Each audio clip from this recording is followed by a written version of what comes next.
Good morning, everybody.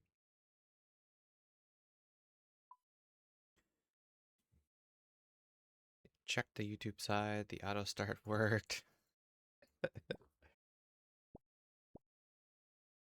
So tomorrow we'll see what happens if you send it to YouTube and there isn't currently like a live stream set up.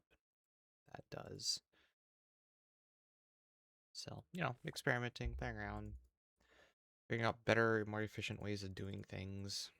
Because having to schedule and set up a thing on YouTube every time is just kind of annoying. And again, Twitch, you don't have to do that. So surely there's a way that you can do it on YouTube, is my attitude.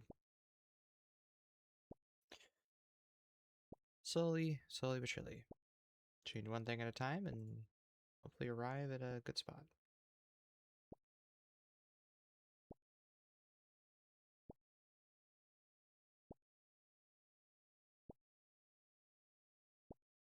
As I said yesterday towards the end,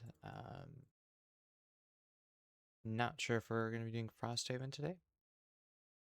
Pat had said something about this is his first day off in a while and might have to be doing other stuff, so he'll let me know if we are going to play or not. Otherwise, it's just the Sunny Nightmare all day. That's the plan.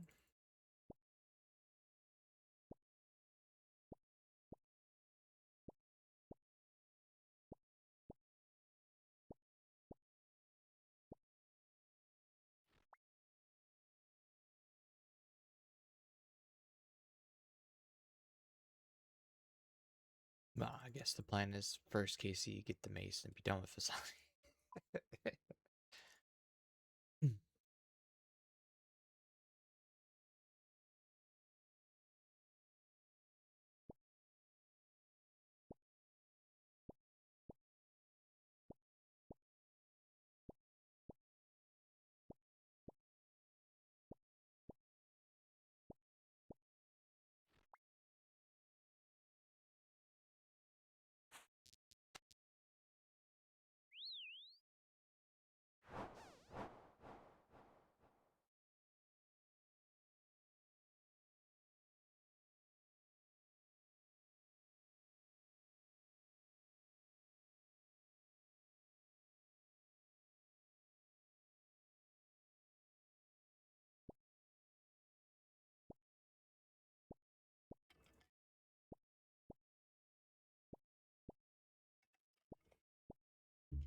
Good morning, Sleepy.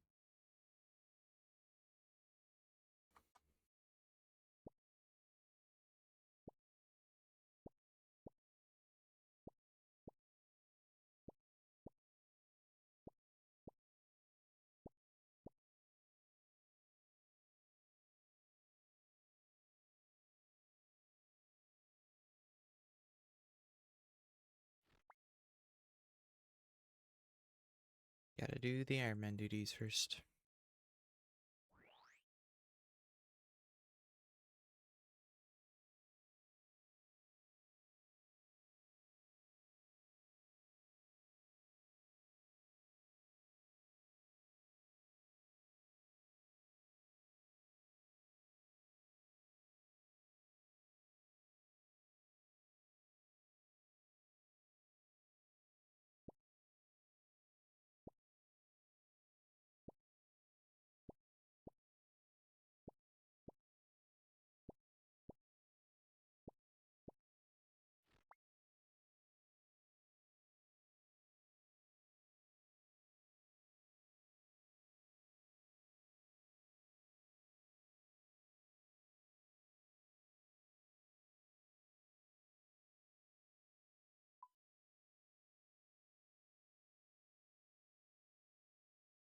making out the biosets of God to the PvM just realized it's like 120 million elks. Yeah.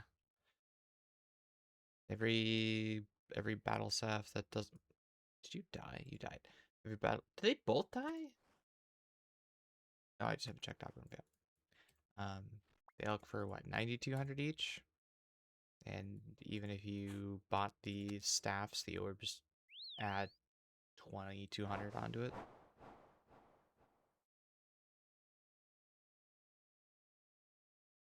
I've run out of all the orb sources, so my battle staffs are now just sitting in the bank. And if I need money for elks or whatever later, we're just gonna elk them raw. I think they elk for like 4K each or something.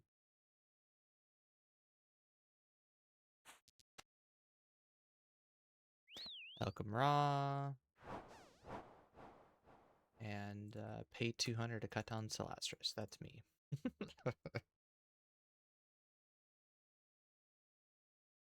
Somehow my orb staff ratio is pretty even. Well, that means that they did a really good job of balancing the game for that, because early game or early old school, all the bosses dropped battle staffs, but like nothing dropped orbs. Some of the first ones to drop orbs were Sire and Serb with Earth and Fire orbs. But it wasn't nearly enough compared to the battle staffs you're getting from Zara or Vorkath or every other boss that was just dropping staffs. So the only solution really was, all right, well, let's make air orbs and make air staffs, right? Which nobody wants to do. No normie would ever do that, so they just buy them off the GE. Hey, I'll just buy air staffs.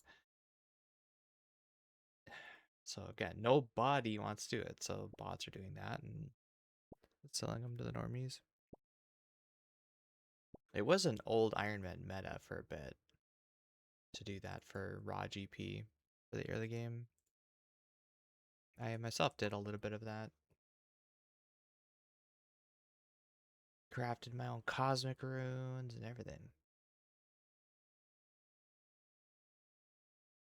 And then, what was the first instance of them just Muspa, I guess, maybe? Muspa with the water orbs. That was like the first time that bosses really started dropping a lot of orbs. Then Nex dropped them, and Servacnus dropped them, and Huey dropped them. I don't remember if Royal Titans did or not, because I was only there for a little bit.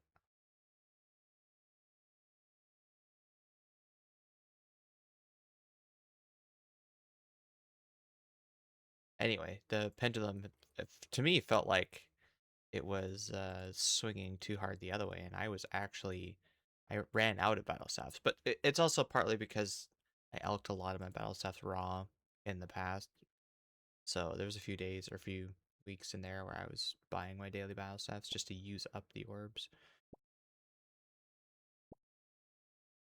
I was trying to do it with my baby Iron Friends and Greenlog before they got scrolls.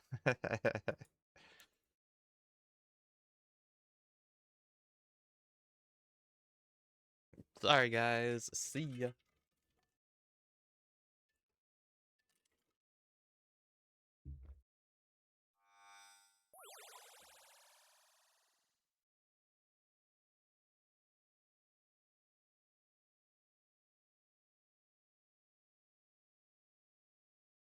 213 KC and only 2 destroyers. I think you're better than me.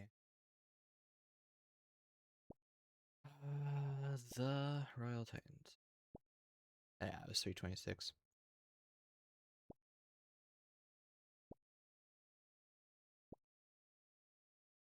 I'm looking to see if I wrote it down. Was the pet the last thing?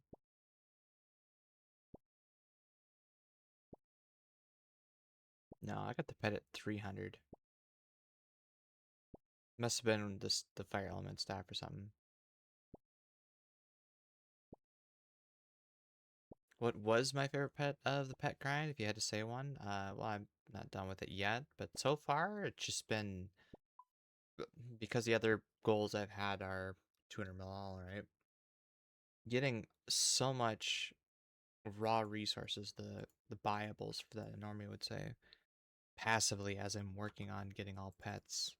has been huge. Things like herblore, for instance, wouldn't be possible for me without that, just because of how time gated it is from doing your own herb runs. But there's so much for raw resources that comes from the bosses. And then, yeah, the other side too, the uniques. Because you're going well past the drop rate for items for a lot of the bosses, you're just generating so much money. Because most of the time, like, Fasani Nightmare excluded, most of the bosses you finish the uniques at like a third or half the pet drop rate usually.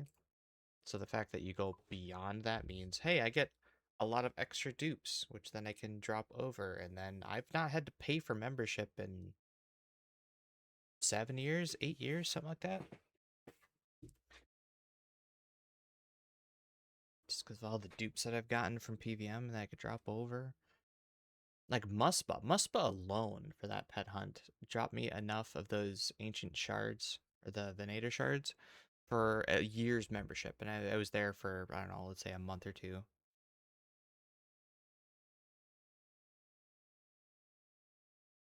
Plus all the skilling resources and all that stuff. If only we had something to do with all these cut gems. I like the answer, but let me rephrase my question. Which pet of the pets you have was your favorite to grind? Oh, which pet hunt did I like the most?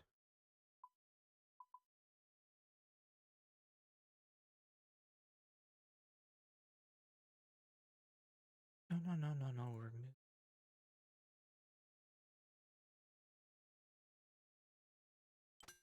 Well, I would say probably Serb, actually. I do like Serb. My go-to for, one of my favorite bosses. I know some people don't like it because it's just a big prayer drain and whatever, but it's got, periods of high intensity, low intensity, reacting to the prayers coming in. There's one that I had to work for, just given to me. Not really a fan of the God Wars. I spooned all the DT2s. Vard, I enjoyed Vard. I don't know, I liked the movement stuff. Warcath could get in a groove. Hey, hey lamp.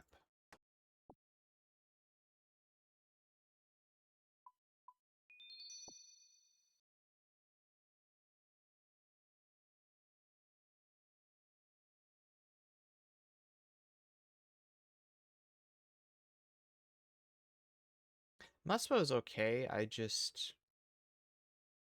wrists couldn't take it, or my arms, I guess. That's just a lot of switching. Getting deep enough into my iron where pet hunting is in the near future, 25 pets, but I wouldn't say I've ever really hunted a pet. Yeah, that's usually about your first half, is just pets that you've gotten as you've been getting your items and stuff around the game. So until you get over that halfway point where you really start to have to try and get pets, because, well, the only thing left from this boss is a pet, so that's the only reason to go back to the boss, you know? And the skilling ones especially, most skilling pets are got post 99. So unless you're intentionally training agility, mining past 99, you're probably not just going to accidentally get it.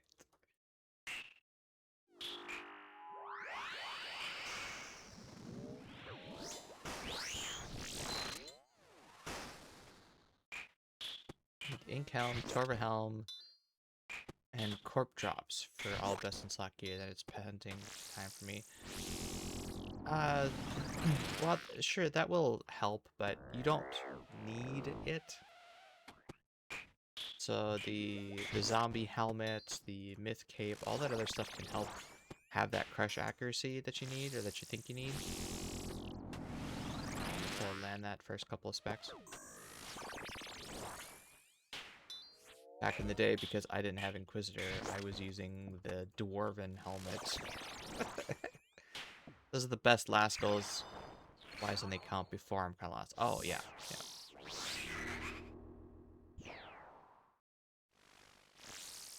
Yeah, you got Corp, you got...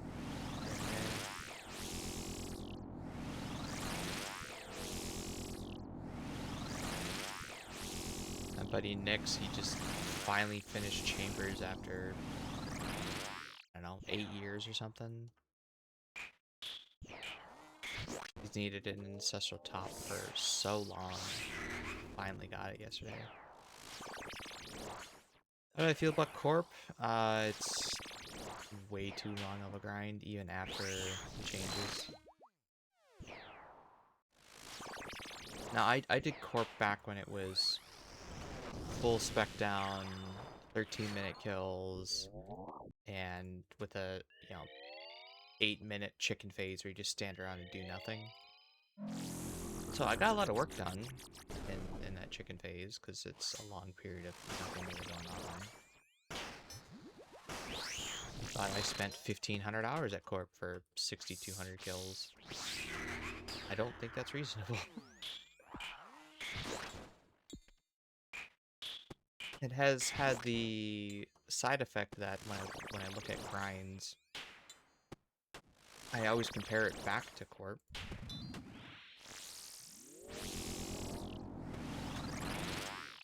Oh, this is a 500-hour grind, like Max or Nightmare here. We're at 400 now, I think.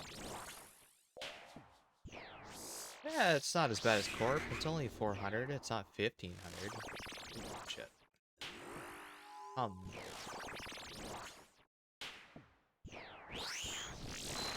Next was like 500. It's like, yeah, it's still not a Corp grind.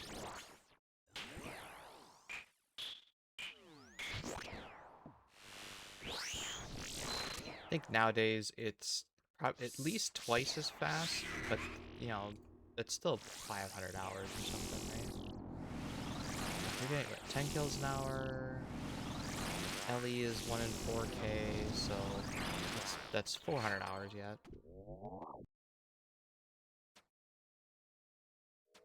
And its drops will add up over time. Like, I ended up with over a 500,000 cannonballs and a whole bunch of skill resources, so it was nice looking back on what I got, but it was not worth the time. And then the uniques, and the uniques are just not that good. The only one that's reasonably worth your time is Arcane, but that takes the ward from 3% magic item to a 5% magic item with a little bit of extra accuracy. And only when you're using powered staffs, because if you're using standard spells, you're going to want the tome or the offhand. You're going to want to harm instead.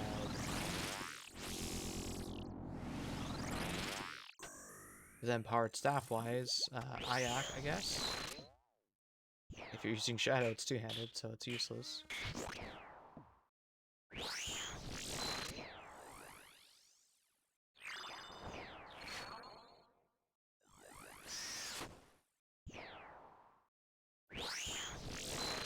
Corp is definitely a I have nothing else to hunt for type of boss.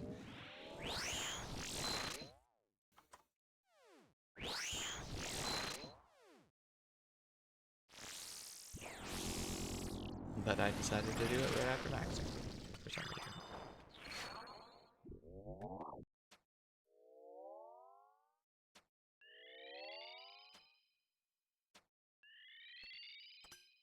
I just saw best in slot magic offhand and want to go for it, I think. Ellie's a pretty big flex item to have on an Iron Man, even though it is kind of useless.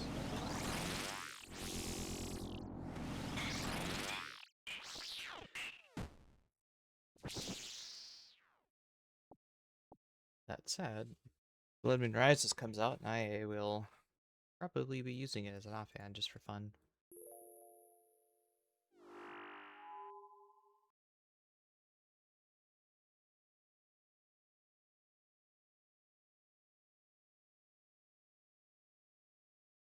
I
I've been trying to get solo elm down like 5 days and can't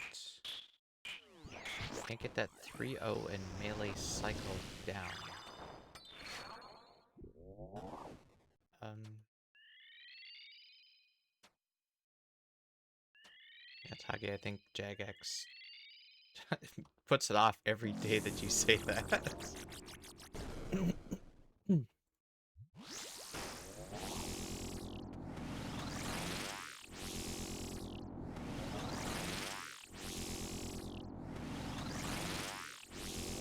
So,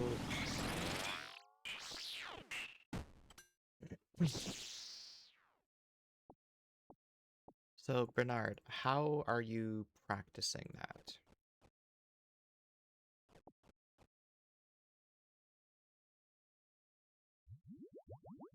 Are you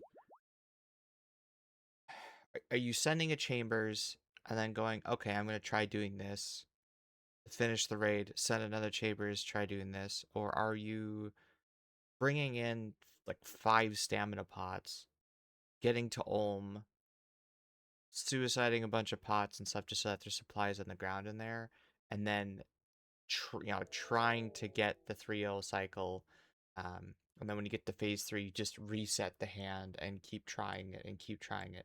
You really, I would really recommend if you're not doing that, you should torch a raid. You know, you're gonna get no points for the raid. You're not gonna see a purple for that, but just set the raid up so that you can practice it, and then keep doing it, keep going until okay, cool. I think I got 3-0 down. Then switch to melee. The melee 4-1 is most difficult because you need to learn Ulm's cycles, where you are in the cycle, and then how to get back into the 4-1 cycle. That's the difficulty with the melee side. Both of those require you to know what a 4-tick or a 2.4 second cycle feels like. You need to intuit, understand what your weapon cooldown is, what 4 ticks feels like.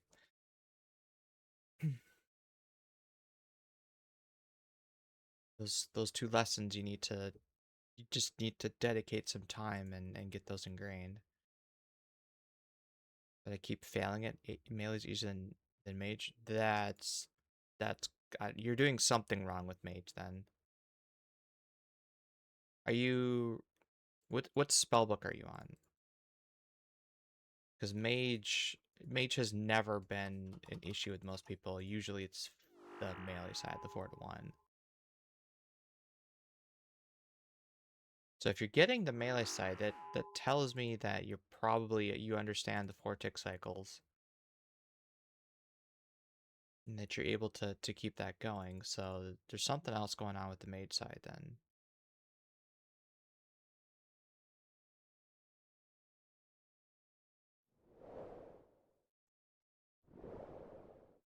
I'm on Lunars, so I feel flame. Okay, cool. I got a solution for you then. Go to Arceus, use Mage Thrall.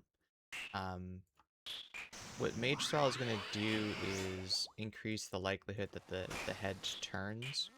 So if you splash, once or twice, it's not going to turn center every time, because I have a feeling that's what you've been struggling with. Instead of bringing Lunars for Flame Wall, because again, we're practicing 3-0, we don't care if we die. On the attempts that you're actually trying to finish and do without dying, bring a full gourd. You can use that to extinguish a full gourd with water. You can use that to extinguish a flame wall if you need. But ideally, you pre-move ahead of time with 4-1 that you don't need to deal with that. I don't know why my throat is so froggy today. I was cooked too early in Mage Cycle. I'm in the 3rd tile. Oh, so okay, so then you know what the problem is, so don't do that.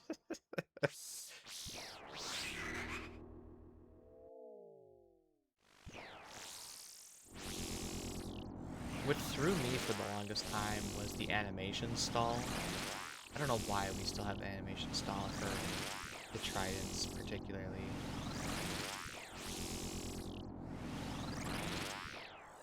The sad part is I got used to it. I got used to the animation stall, and then I went to Shadow, which doesn't have one. And oh god, it took weeks to get used to how your character moves without that stupid animation delay.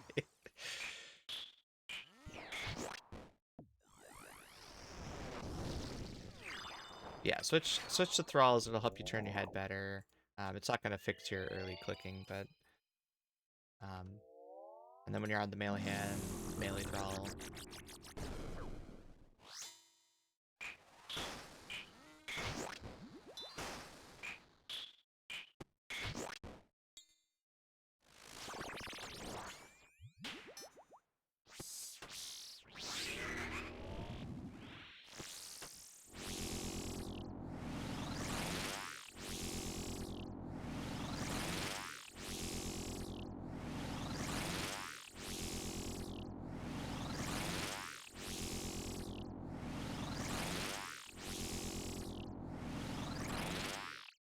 To 150 scaled trios and no purples yet, so I want to do solos. Yeah, that's fair. Scaled trios, is that 3 plus 12 or 3 plus 1? How big of a scale are you talking? Just trying to get an idea of how dry you are, how much you get per raid, that's your thing. Why did I do that?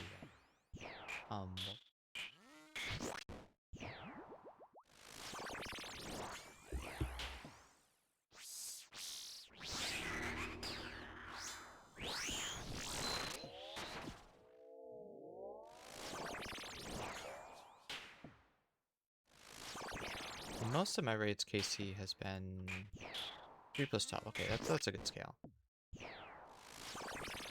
Most of my KC has been like trio or 3 plus 1.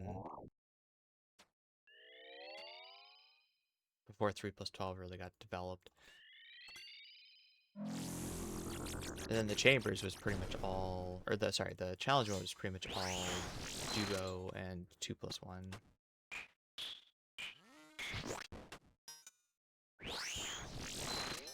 Memory serves, I was getting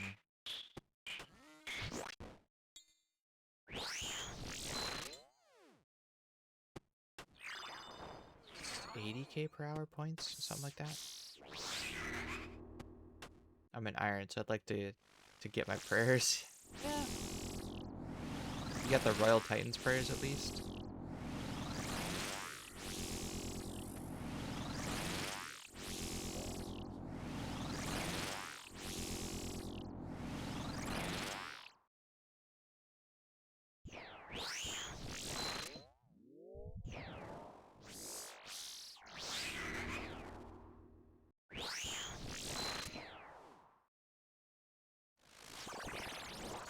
I use all my luck at Tob Scythe. Oh my god. Jealous. Yeah, transfers. Okay. So then, Rigor and Augury are minor upgrades from there. It's still worth going for and worth getting, of course. But I don't think they're gonna make as big of an impact as you might be thinking they will.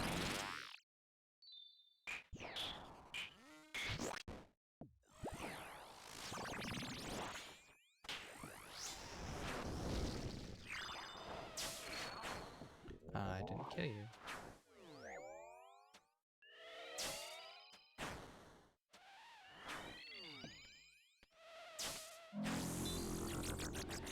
I should just whack you. What am I doing?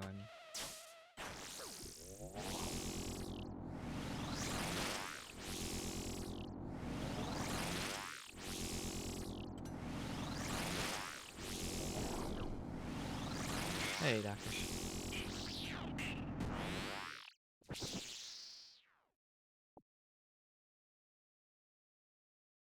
Like the quest cape, will there ever be added challenges to the GM helm that you have to keep getting? So every time they add a new boss, every boss that comes out has combat achievements.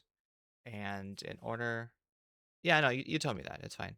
Like, that it honestly, it's more the colorization of your characters that makes it hard to read. So I see the first little bit, it's like it's not saying Dr. Dildo. I don't that doesn't bother me. It's just tough to read on a night version of the chat. um anyway, so yeah, every time a new boss comes out, new combat tasks get added, and the lower tiers have a point threshold that sums up that tier and all the lower tiers, and once you have that many points or higher, you keep that tier. So most of the time, unless you're like right on that edge, you never lose that tier. GM though, you have to have all the tasks, so anytime a new boss comes out with CAs, then you have to go reacquire your GM. So like I've done that a dozen times now. There we go. That's a lot more visible.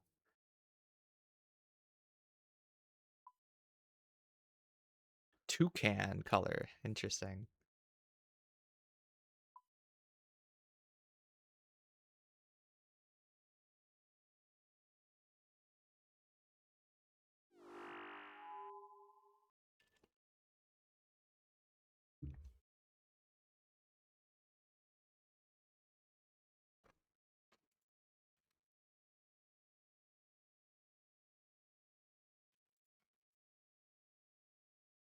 It's like in less than a month, June 30th, we're getting the Blood Moon Rises, which comes with a new boss called the Maggot King. And yeah, depending on how many tweaks that they need to do the boss, and if I don't know, we find some new way to kill the boss and the devs are expecting, they may make some tweaks to the boss. But after the meta has settled a bit and kill times are kind of established, that's when they would work on and then release CAs. Typically it's a couple months after the boss comes out, because you know, bug fixes and whatnot.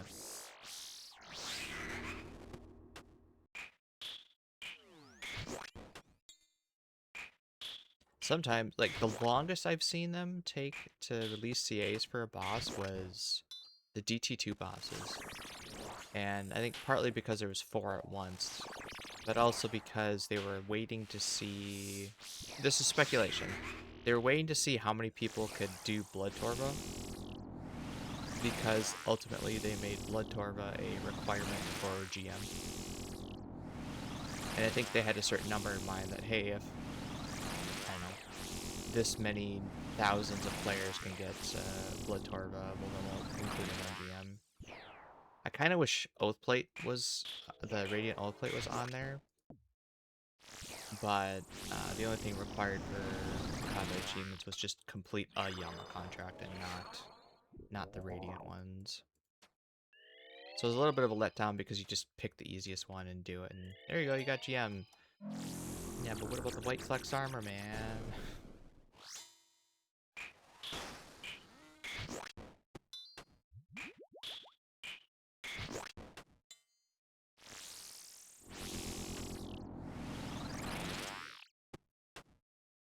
I might have actually kept the contract prices elevated for a little bit longer.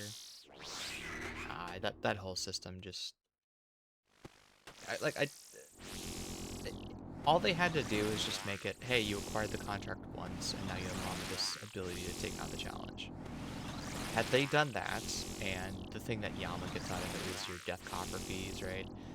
Because if the whole intent of a contract is increased costs, increased um,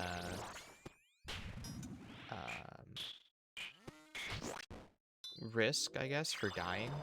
Like, okay, so thematically make it Yama made a deal with death and double the death coffer fees or something. I don't know. If you really, really want to incur a cost and not just let it stand on its own merits of being a challenging piece of content. Instead, we go back to the normies buy their stuff from bots and lower level players that just can't do those contracts, so they sell them.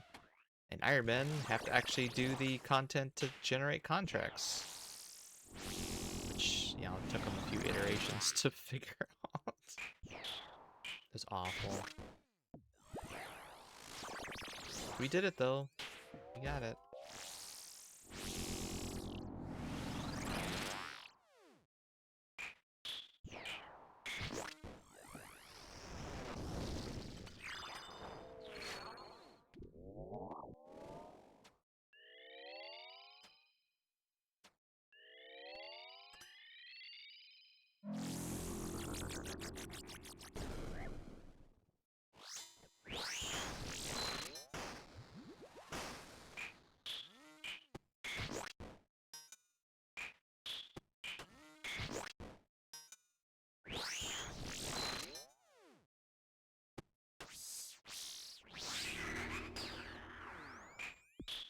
I wish on the other side.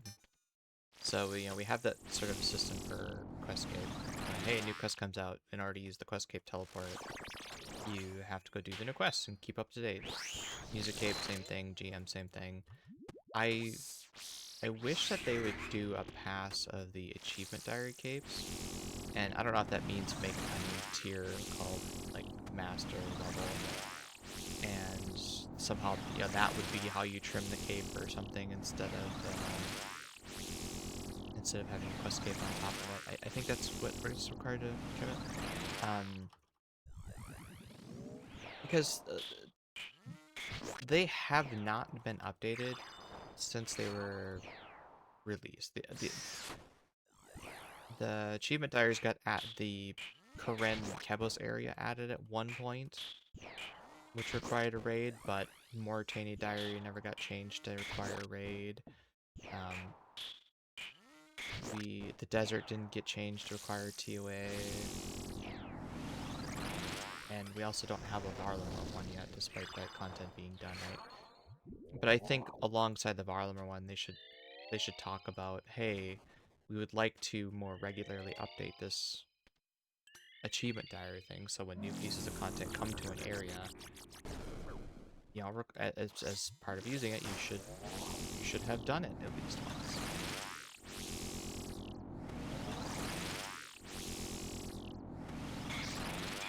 Varlamore's technically not done. You still have Tempestus. Does that count as Valimar? I know it's in the general region.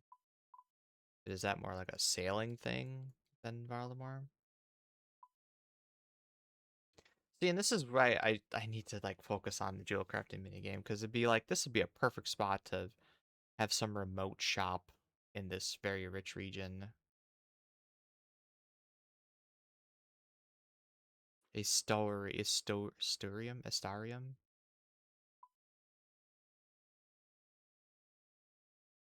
That's where the Bard's College is. They're saving it for possibly barding. That would be wild for them to make this much into a new skill that hasn't even been, like, discussed or greenlit.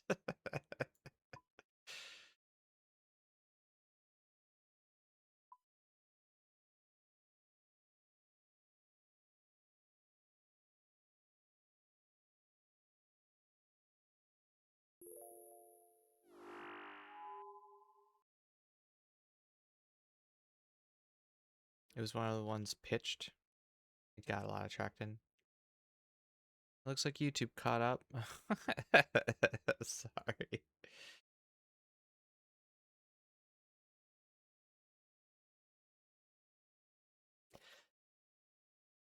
It was one of the pitches that got a lot of traction, but it didn't have as much traction as the other two. And you know, you don't see anything about taming our shamanism.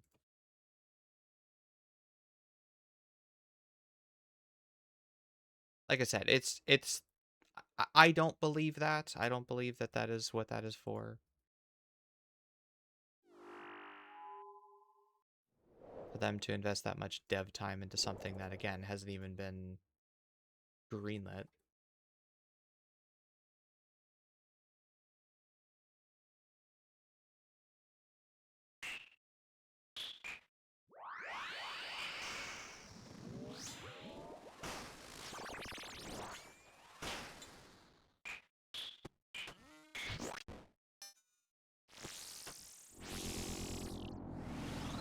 Drop this kill, surely?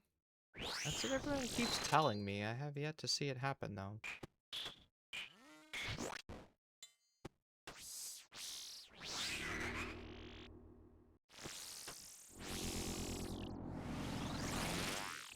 That RNG, is it good now because you're here? Well, thank you. We shall see.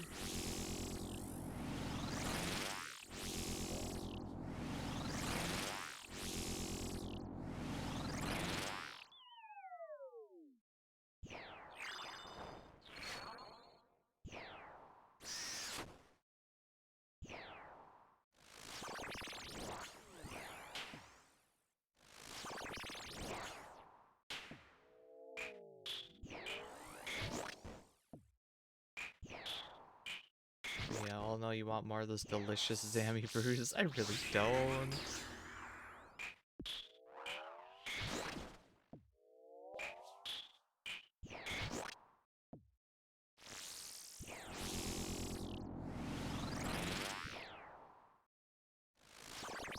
Peach flavored Zammy brews. Okay, now you piqued my interest. I do like peach flavored things.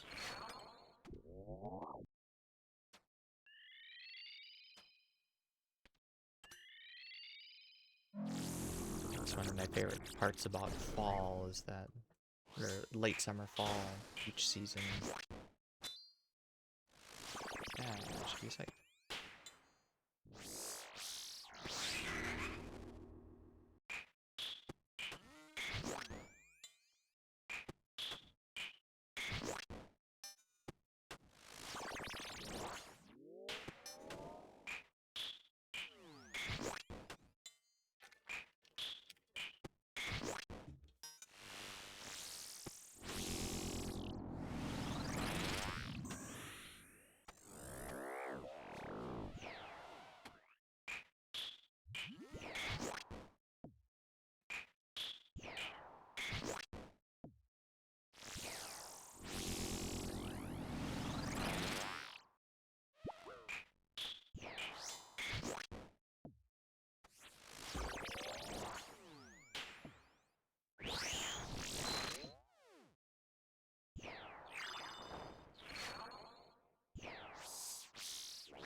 That is not a shadow.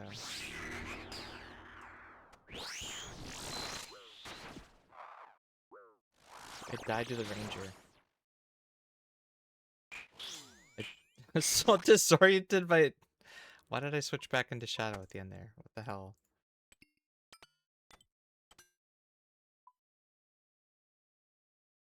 So flustered from that. It's just like, what do I do? The peach got to you. Dreaming of peach-flavored Zammy Brews.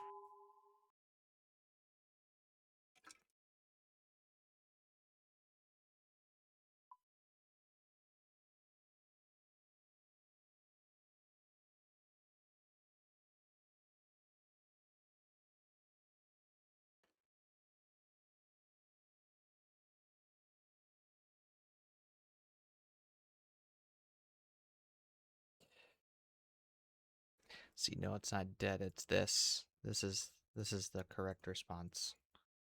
Peach-flavored Zammy Brews.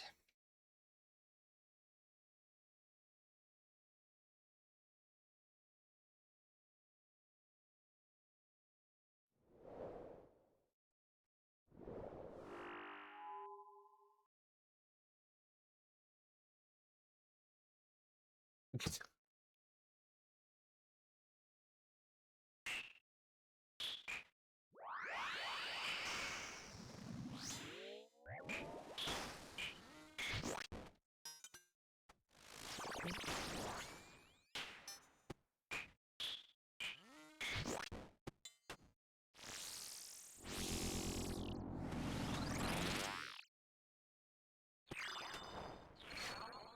alright. -5.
Yeah, I need to focus up.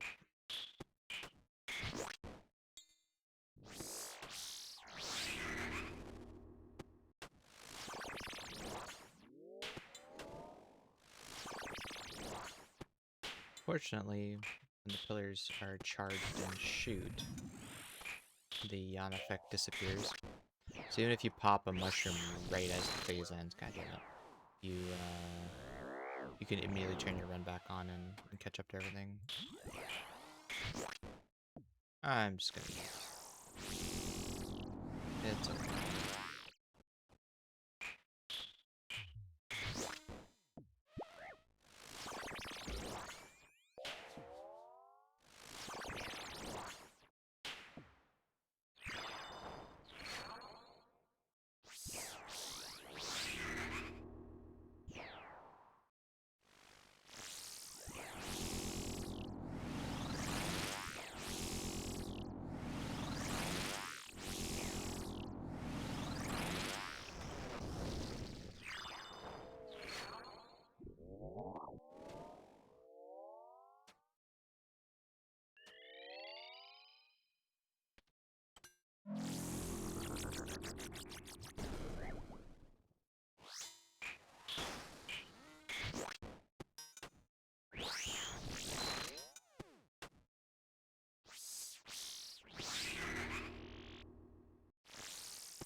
There they are. Uh-huh. Got your wish.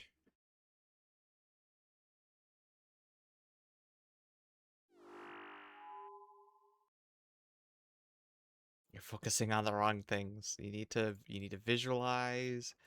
You need to manifest the mace, not Zammy Bruce, damn it.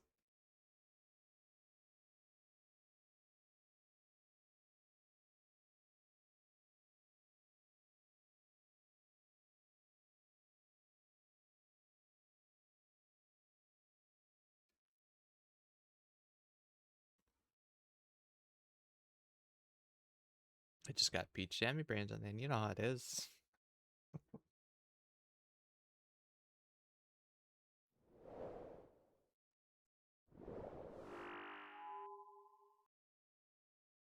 I'm sad. My grocery store used to have these. I guess they're imported from some Arabic country. I don't know. They were like, they were peach gummy rings, like you would, Peachios sort of thing.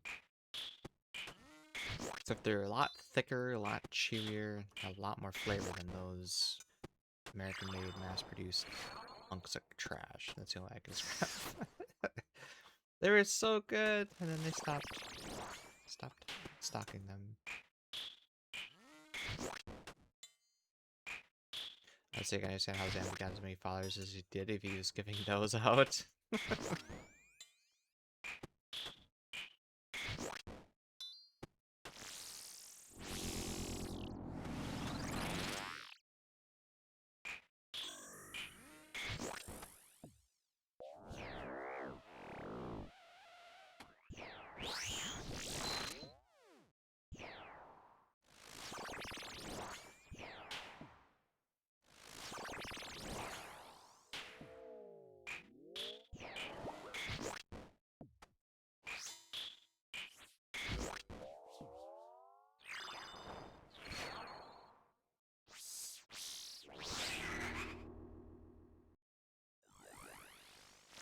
Hello.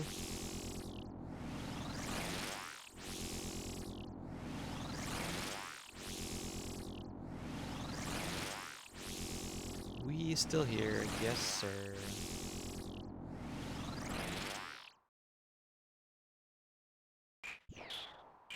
Having a toxic relationship, I think. I keep killing her, she doesn't put out. It's okay though, I'm manifesting a mace, I hope so. No, stop with the Zammy brews. I don't want more Zammy brews. The Drock blog says I've gotten 1,800 of them. I'm good. Is that the new blow pipe? Yeah, this is the Rosewood blow pipe. Using it just because it doesn't use scales and the dart type doesn't matter. What's 18,000 more? I mean, if you want that many Zammy brews, I have a crap ton in my potion storage for you. Happy to send them your way.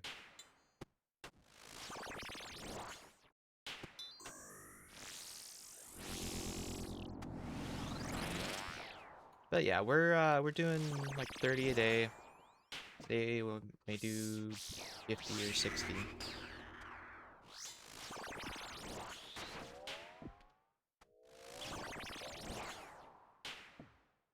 Is it as strong as regular bullet pipe? No. Regular bullet pipe, if you have it, will be better in every situation. So I think they cap out at Addy darts in the Rosewood bullet pipe. So like initially they tried to fit it in as a stepping stone to get to the blow pipe, but they locked it behind 90-something wood cutting, pretty high level fishing to get the squid, pretty high level sailing to get to the island to even catch the squid, and then a high fletching level to make it. I don't know what they were thinking. At worst, if you're an Iron Man, it is a master clue step. So once we're done with this boss, then it's gonna go on that stash.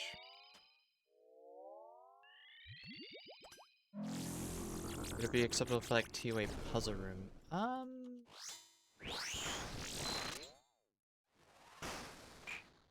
So how are you dealing with Baba boulders, would be the follow-up question. If you're using your blowpipe for that, you're gonna bring your blowpipe anyway. Your Bofa, okay. Um,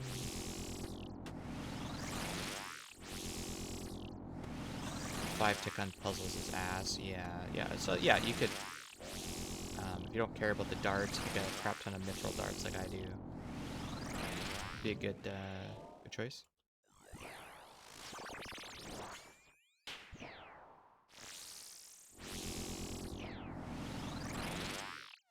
Might even be good for taking swarms at Kefir too.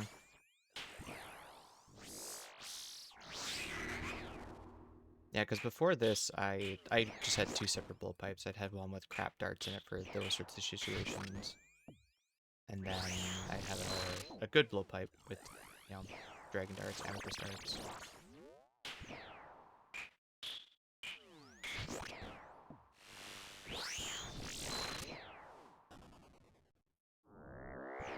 You would.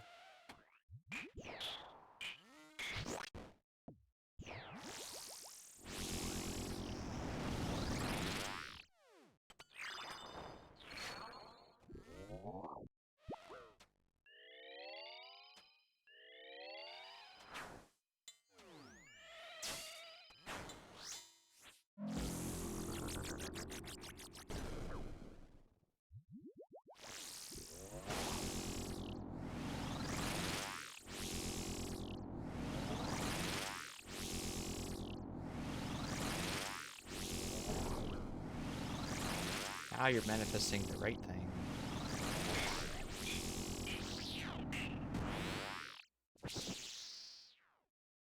Not a mace. You lied to me. You lied to me. You lied to me. Stop thinking about Sammy Bruce. Stop thinking about Sammy Bruce, please. You obviously have control over her drop tables. Just release me from this torment. What did you say the skill recs were?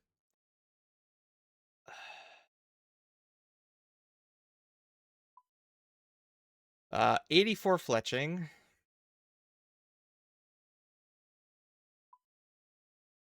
92 woodcutting.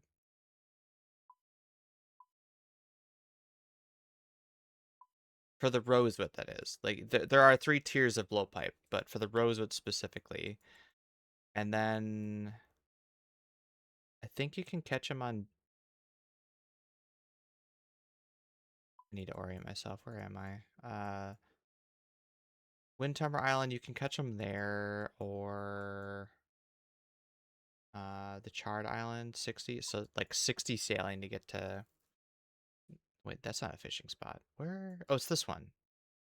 47 fishing for Onyx Crest to fish that.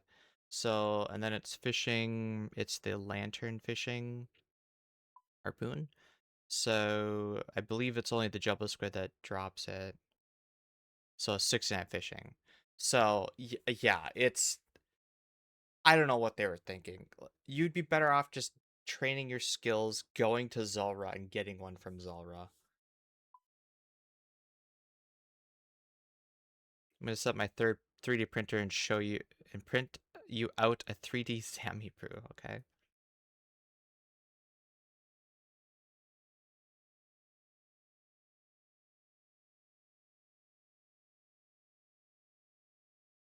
I guess it's good for hardcore skillers that want to be set up for everything they do.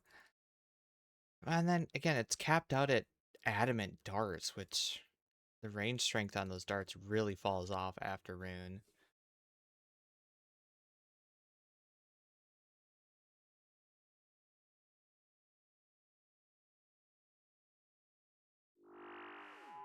The skiller, so, I mean, I've encountered a few hardcore skillers like that where they don't do any actual dangerous PVM, and I got 50 mil wood cutting. Look at my low rank. It's like, cool. You didn't risk the hardcore status sitting at a redwood tree for 100 hours or several hundred hours. I don't personally, I don't find that very impressive, but the hardcore part of it. and getting them far, but if you've already got the skills, it's easy to get. Yeah. I once knew a dude that... I'll look him up after this kill, but he had top rank or very high rank of mole and maybe some kraken and barrows, and that was like his only PVM. But he flexed on you up and down that, oh yeah, I'm 50 mil woodcutting. That's why that example came up. And his attitude was, even a fresh hardcore is better than a gray helm or something like that. Like it was so much more superior being a hardcore, even if you're just a skiller. It's just, but you're not doing anything risky. Like the whole point of it is that you're risking your hardcore status to do a thing, and there's no danger when you're. That's not the right thing. There's no danger when you can just pray melee the whole time and mole doesn't do any damage to you. Sorry. Oh no, I forgot to click my prayer pot and my prayer ran out. That's the most dangerous thing you've encountered. Okay.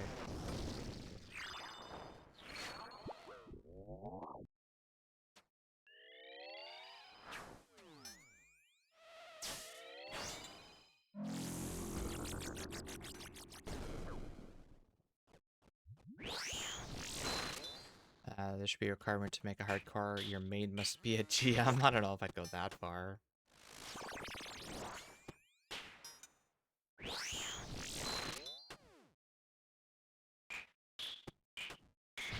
I want that baby mole pet, but it's so clunky. It is. It's one of the unexpected benefits of using a shadow there, is that if you splash, it doesn't count as a 0 hit. So you have less chance to make it dig with the shadow. I'm not making one till GM, that's fair. One of our guys in our clan, he made 2 normies, got them to max, and GM'd both of them before he finally made an Iron Man. And he's been loving it. Oh, wow, I don't know if he's been loving it, but he's been putting a lot of time on it.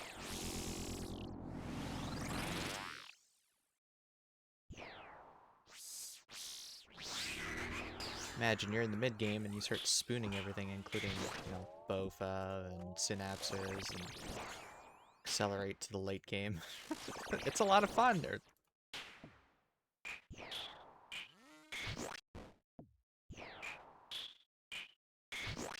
Oh, chunky. I misread that. Iron is best. I agree.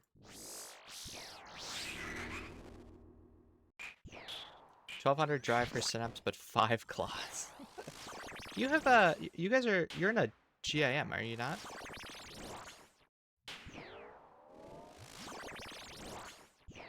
I'm troubling, or I'm feeling it wrong. Not you, okay. I might be thinking of someone else then. Your friends are, but you're solo. Okay. Yeah, that sucks. Especially going there, like, you want to synapse early to help with them. It's so big, especially if you don't have the TiVo.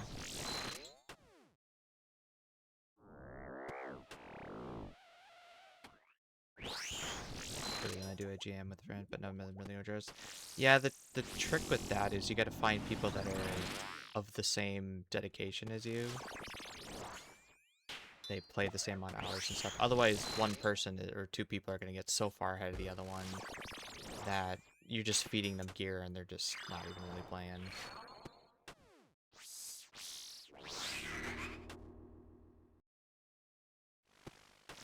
Well, it can be a huge commitment. I mean, if you guys are both only putting in 5 or 10 hours a week, it's like, okay, well then it's about the same. You're progressing together.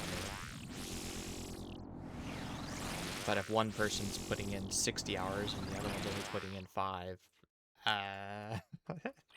you're not going to be able to do much together for a very long time. So then the guy that's hitting it hard, he's going to get to the mid-game, late game, want to do group content, and you're still pushing out barrels, gloves.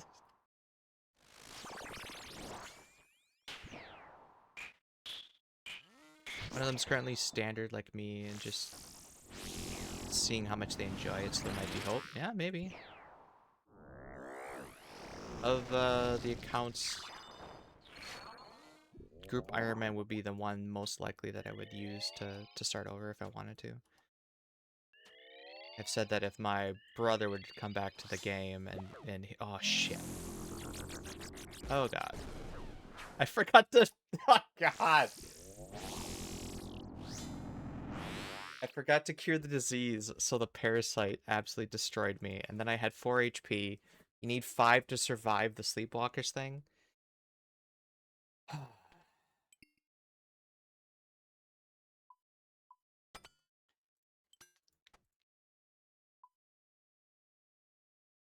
Anyway, if he wanted to come back to the game and he wanted to play Group Iron Man just to have that Iron Man light experience, then I would run a GIM. But I have no interest in hardcore or even doing a main. See, this is why I don't manifest the mace. You die when I do. I'll focus up. We just gotta get 1 kill with you manifesting the mace. I screwed something up in my inventory.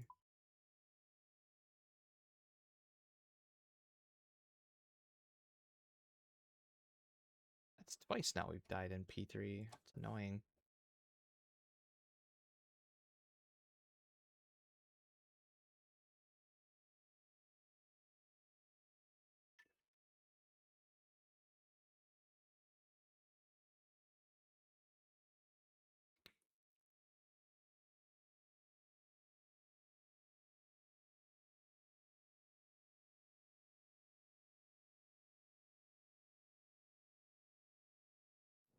And I've talked to enough Ultimate Ironmans at this point that I don't know how you guys can do that. Gotta do it one more time, but if you die again, it's only Sammy Bruce from here on. It's cooked, it is! The amount of convoluted shit they have to do just to do anything, I don't see how that's fun. And then, you know, to me, most of them aren't even playing in what I would call the spirit of Ultimate, but again, I'm not playing it, so what do I know? But having a second inventory via looting bag and death storage and death piling, it's like that. I don't think that's how it was meant to be played. It was meant to be played with 1 inventory.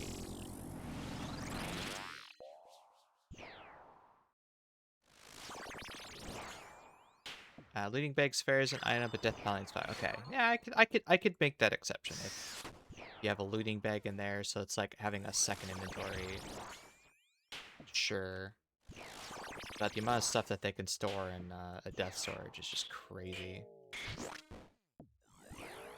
It's also a really risky way to play, because if you mess up somewhere, you're just wiped. No thanks. Because it also kind of ruins some of the puzzle for me, too. Like, alright, I need to do these quests, do this stuff, with the inventory space that I have limited. And so that, you know, it ruins that element of planning. And then a new quest comes out, and oh no, how do I... Well, they've stopped doing that as much, but you know, how do I get 20 inventory spaces to do this thing? I'll start juggling your items, I guess. 87 mining, alright, let's go. Are we going for TOA, or just training it in general?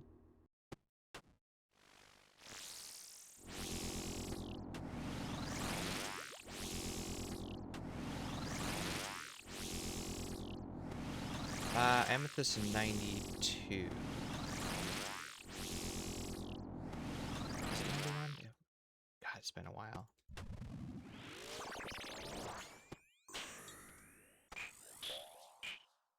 Oh, at 91.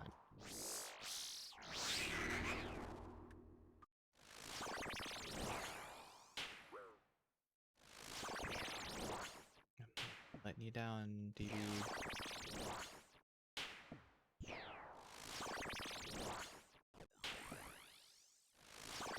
If you have preserve, that pick spec will last 90 seconds per. Oh, humble. You don't have preserve, okay.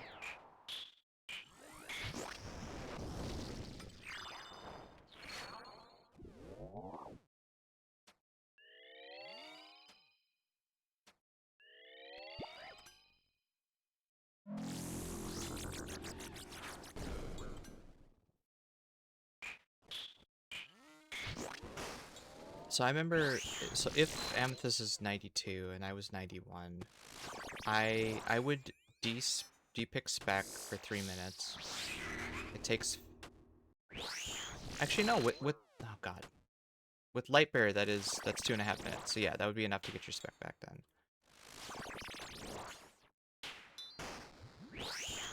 Before that, before I had Lightbearer,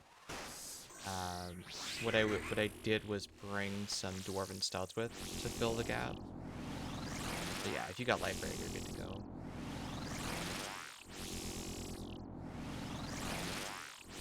Oh, and I'm dead. I guess we're not getting the Mace today, DB. We can't focus up and read chat. Did PHP with Amethyst 99 because I was desperate for arrows from 89. 3,000 kills, you'd think I'd be able to do this, but just not there to that. Too much chat rating, that is the fact. It's always the prayer swap, that's what gets me.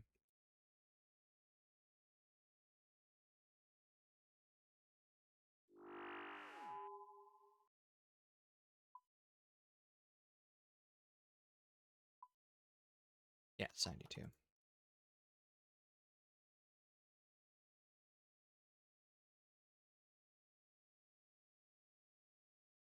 Come on, focus up.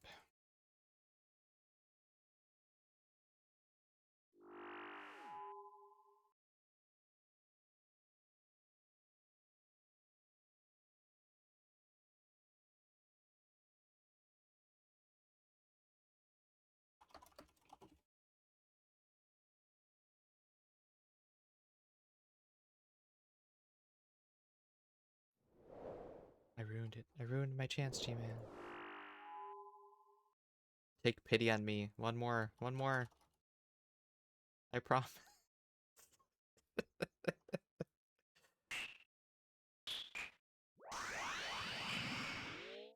Alright, we're just RNG manipulating. That's how we're doing.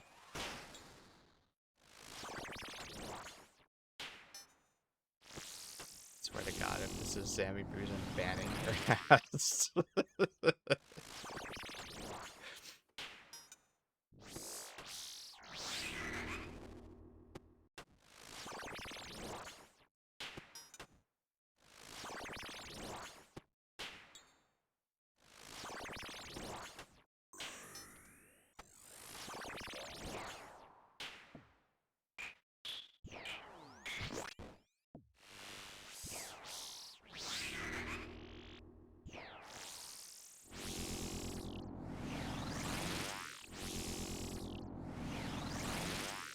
Do I know Kiswahili? I do not.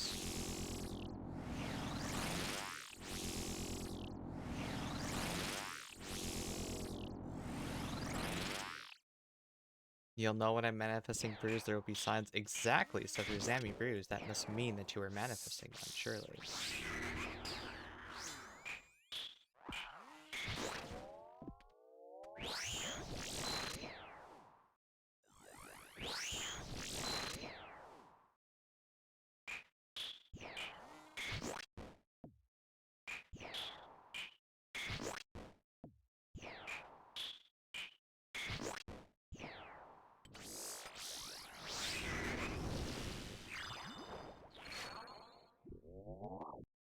Counterpoint, I'm actually the one manifesting the Bruise because you're the one rolling them on the drop table.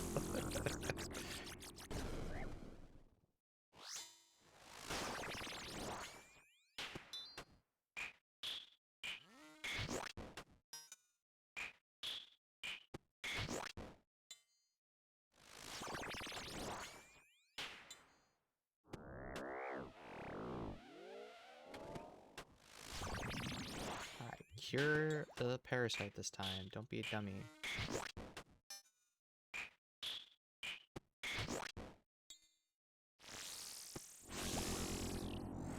Oh boy, League's fight pit.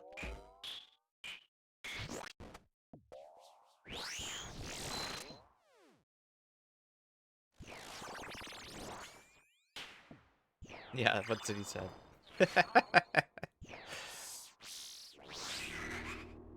Why am I maging him? I need to be in mage, but not. Oh my god. I'm gonna take a break after this, walk around, and just not. Caffeine is not up there yet.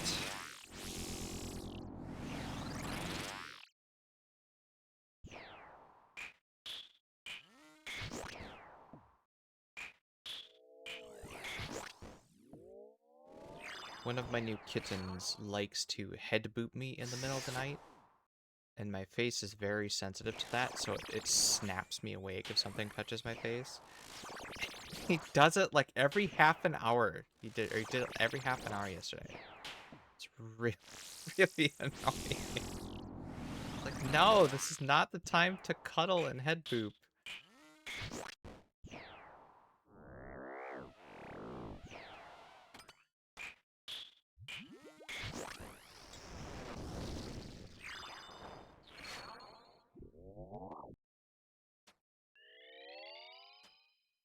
It's always the time. That's what Krista keeps telling me. Let a man have his sleep, man.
Ah.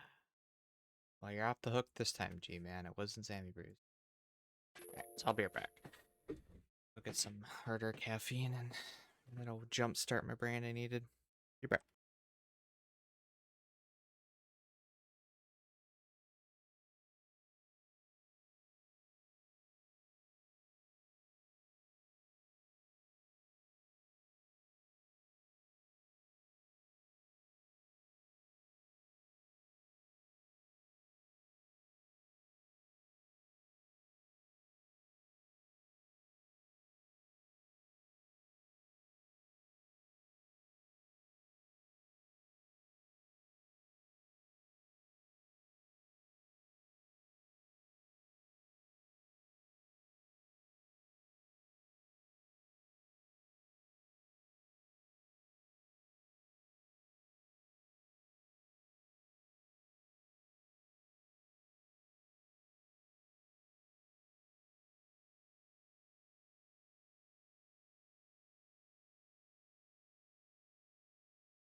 we have upgraded.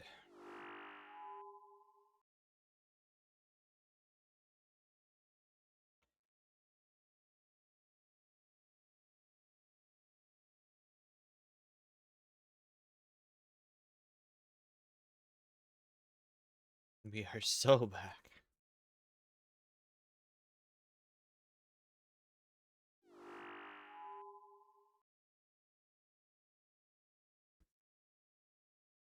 No looking back on the mistakes we made, only looking forward to the goals we're trying to achieve.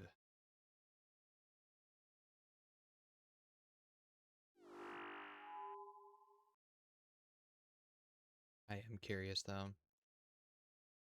Only 149 deaths total? That's not bad. 20 to 1 KDR?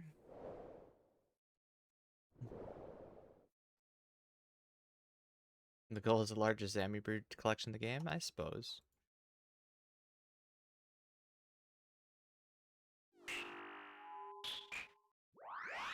I think they drop from somewhere else too. Oh, from Krill. That was another one that occasionally I would try to leave with use Amibrews. Just because I don't think I had the Herbler level at the time, and I wasn't going to waste my Torstals on Zamibrews.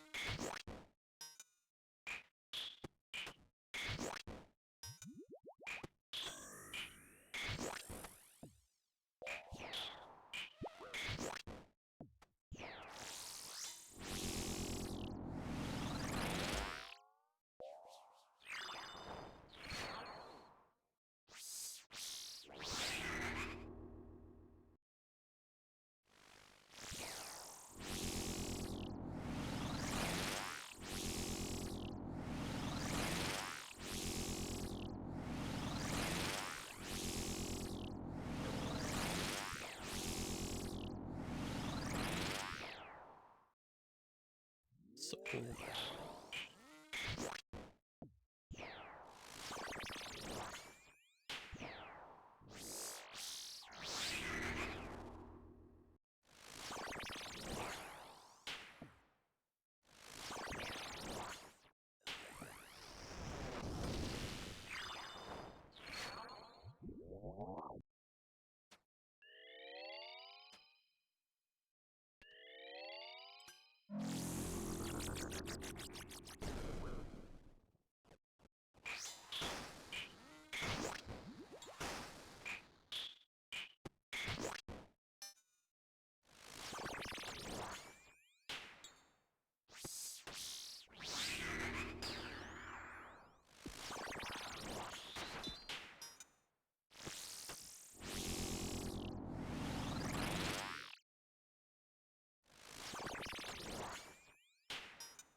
I hear the mews of a kitty.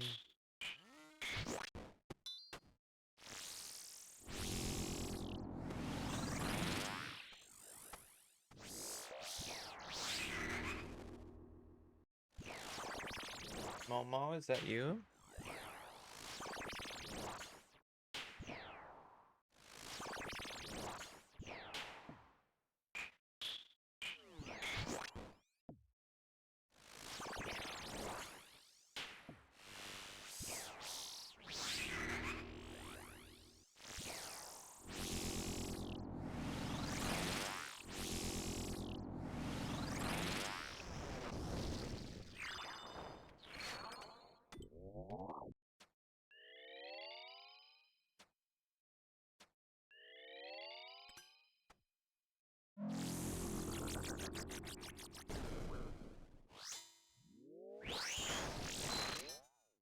Is this game halal friendly?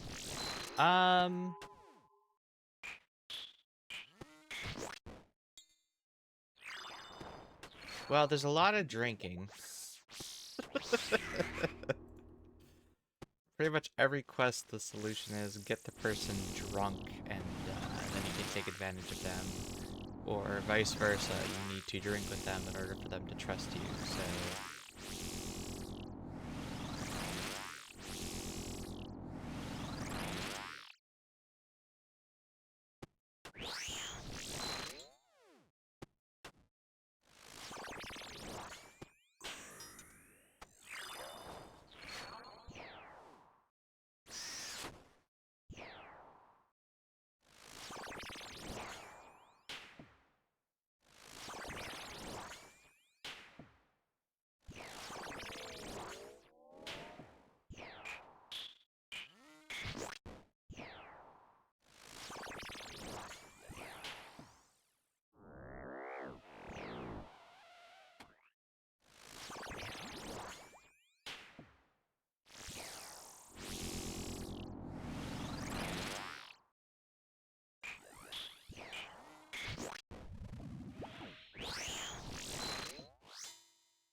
Yes, just so you know, I'm really trying hard to manifest this Mace for you. When it eventually happens, do I get it?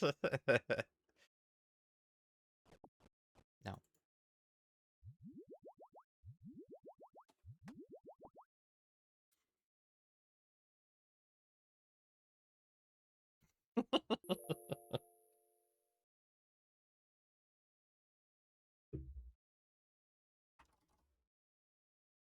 Hmm.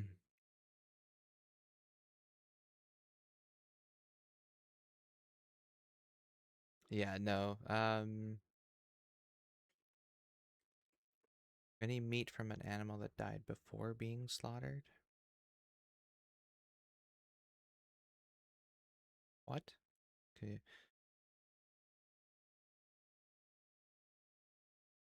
Trying to think. I don't know if there's any pork in this game, but there's a lot of alcohol. Oh, I know that for sure is haram.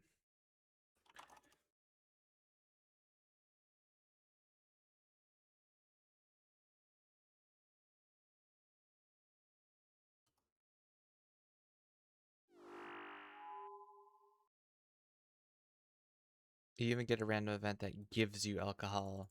And it used to be that if you didn't talk to the drunken dwarf, he would attack you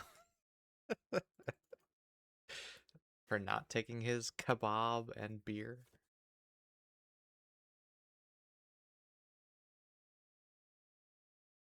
I miss those events. I don't. The plant that would attack you. You know, your pick heads, your axe heads flying off or breaking. Even like fishing. Ah, I took your net and threw it upstream. Well, this game has evolved to be a lot more chill rather than full attention at all times. You couldn't second monitor this content if it was the way it was. You would just lose so many tools and, you know, get set back so much.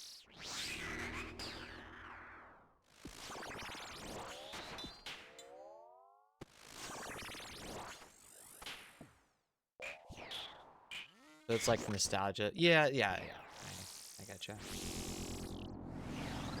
The bee swarms that would come up, and then you'd laugh because the guy had to run away, or the evil chicken.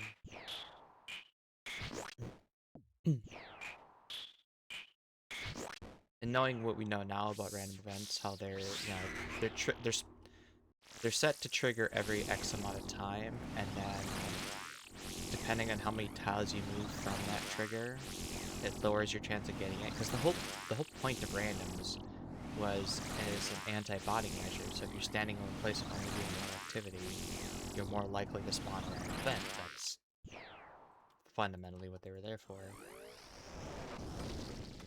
But again, it only negatively affected real players because, like, okay, cool.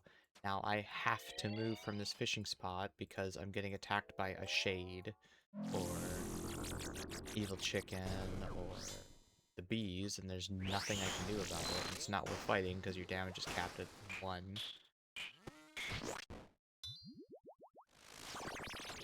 What's the guy that get killed by the tree spirit because they're AFK?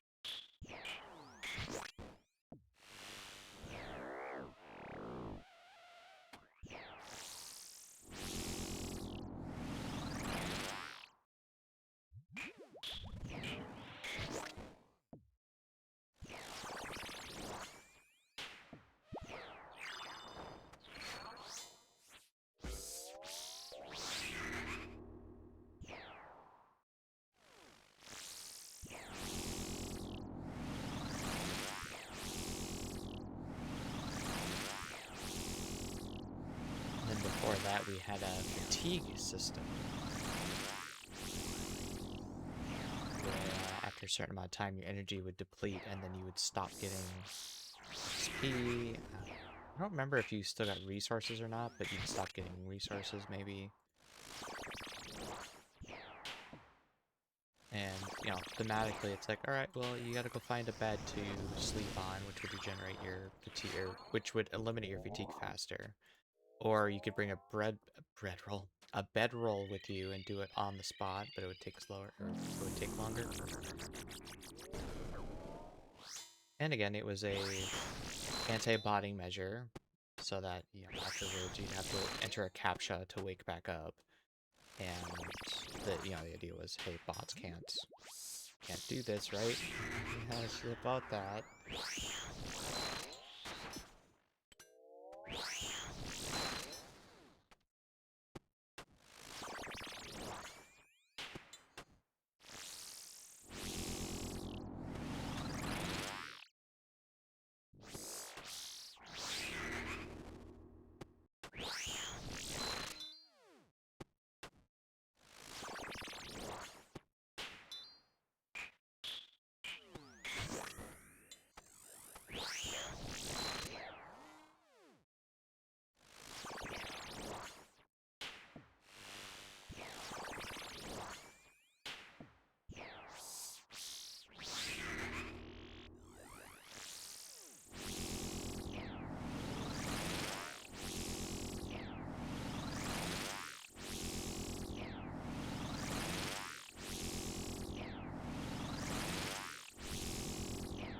Making her think she has a chance? Yeah, that's what I'm doing. You caught me.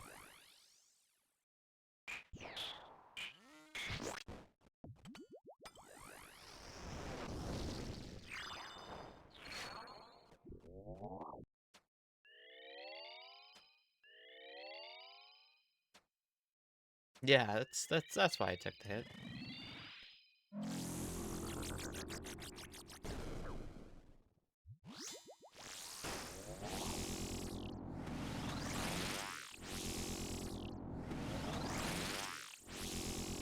Certainly not the, mind-numbing repetitiveness of doing this boss for 6 months straight. And just brain-offing too much.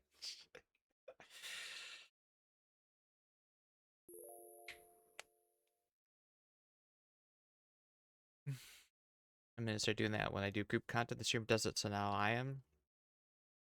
Yeah, just tell them it's RNG manipulation. They'll understand. And if you die and have to watch from the sidelines and Tob every time, it's like I'm just manipulating our RNG, guys. Don't worry about it. You got this.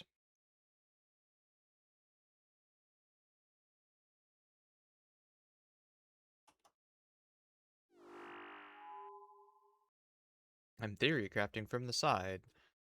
Yeah, and their response to that is going to be, well, you do 0 DPS if you're dead, so next time, eat the food. I learned that in my WoW days.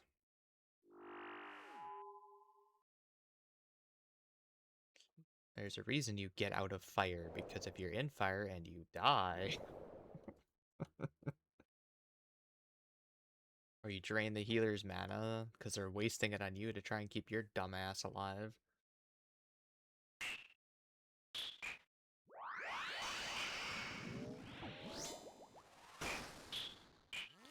That's what I had him with the #1 Zami Brew hoarder told me that I should do it like this.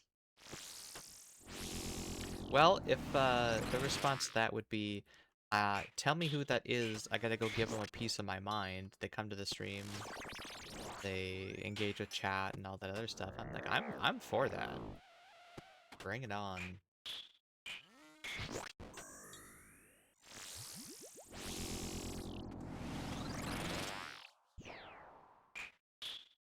Oh, the Reddit page is dedicated to my armor. I haven't been that controversial yet.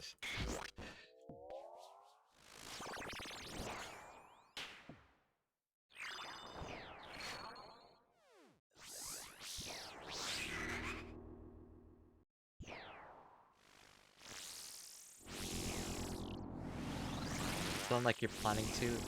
No, but if I know anything about the internet is whenever you have opinions, there's going to be people that have the opposite opinion, and there's going to be even more people vehemently of the opposite opinion.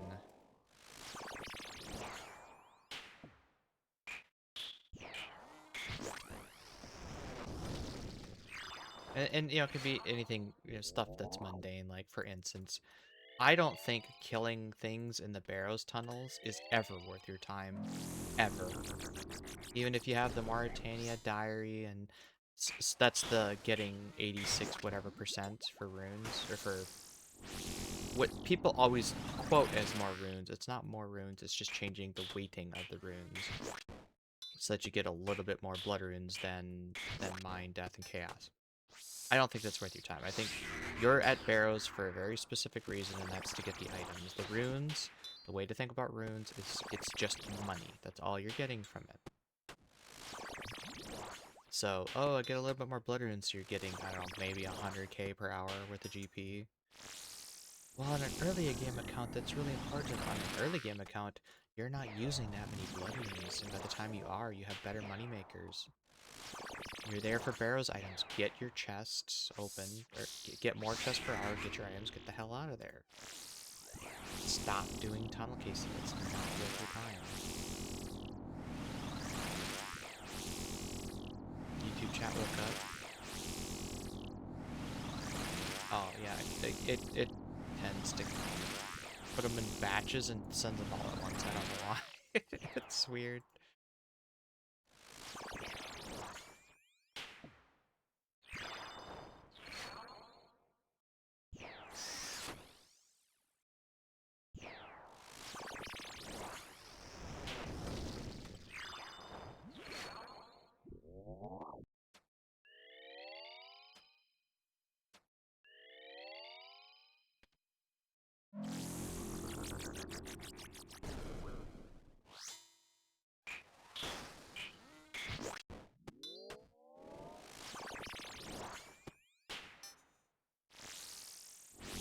Less important now because most people just go to Barrows to get a tank body, a tank helm, and a tank legs, and then they're off to Perilous Wounds. But it was more relevant when that was one of the key stepping stones to the mid game.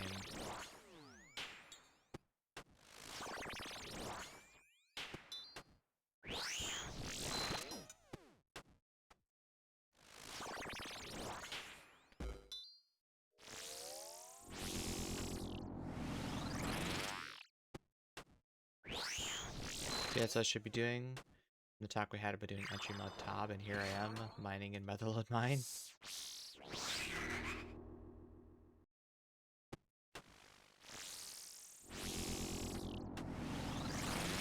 So there've been many occasions where I have that voice in the back of my head saying, you know, you should be doing this, you should be doing that. And the way I found to quiet that is, well, you know, that's a valid goal. But I'm working on this other thing right now, which is also a valid goal. So long as you're not standing in a bank and literally doing nothing, and you're, you know, actually working on towards your goals in some way, it's fine. Some days it's like, I don't really feel like doing P&M this evening, so we're gonna do some Master Mixology. It needs to be done eventually.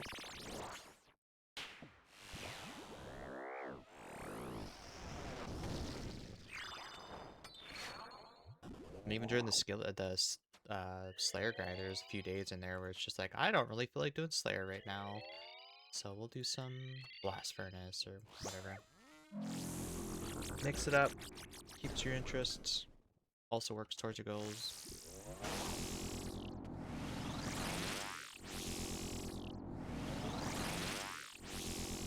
Oh, good point, I should do Slayer too.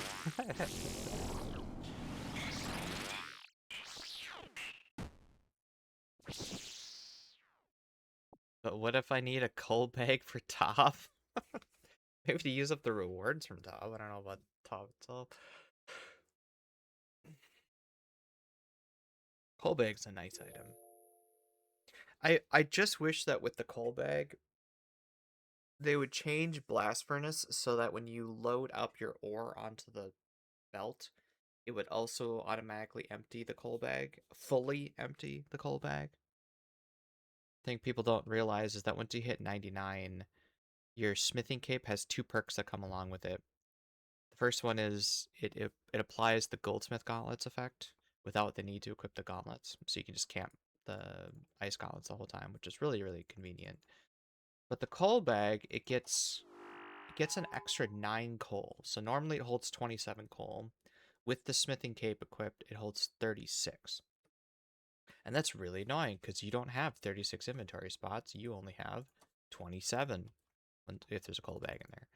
So you have to empty that coal bag twice and then load the conveyor belt twice more just to dump all the coal out there. It'd be really nice if it was all in one. You dump your ore and the coal, one click, you're done.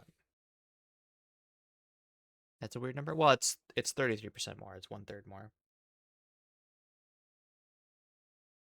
27 is 3 sets of 9. It probably, let's see, what would that amount to?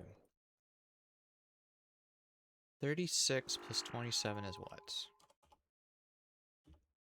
And divided by 5? That doesn't quite work. Divided by 3?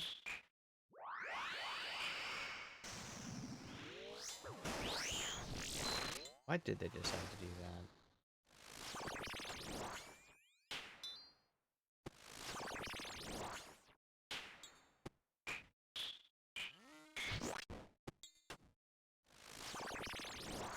For normal smelting, that's what I'm thinking.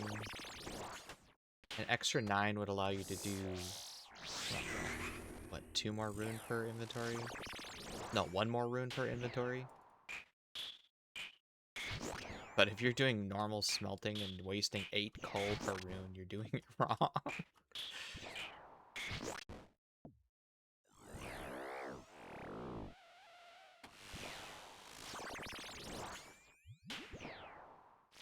I did find that useful for Lovakite mining, though. Smelting those red bars for the clues and stuff. And so you'd mine the Lovakite, and then you'd superheat. And the superheat would pull the coal from the bag, no problem.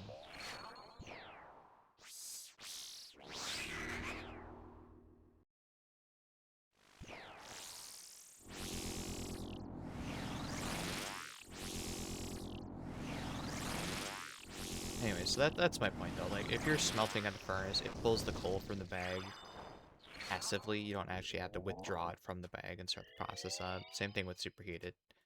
It uses the coal from the bag passively. So we already have systems like that set up. Why can't blast furnace be that way too? Be a nice quality of life change. I agree. Do it before I get 200 mil smithing, please, so I can actually utilize it.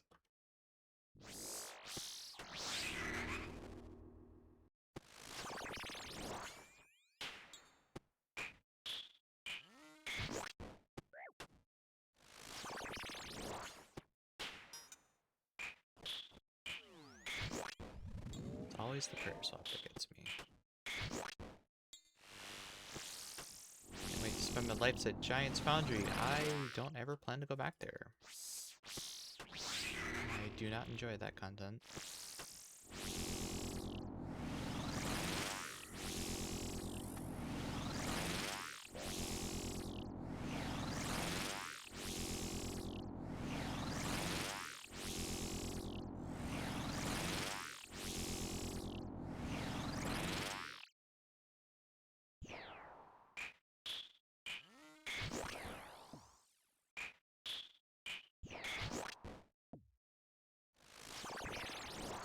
Sometimes I wish there was other ways of getting outfits for skilling.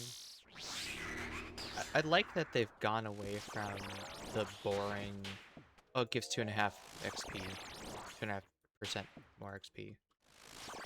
And they're actually like, hey, smithing action, you speed up your actions by 1 tick, which is great if you're doing a lot of bar smithing. Like darts, for instance, each one of those saves a tick, so you save 27 ticks per inventory. That's a pretty big buff.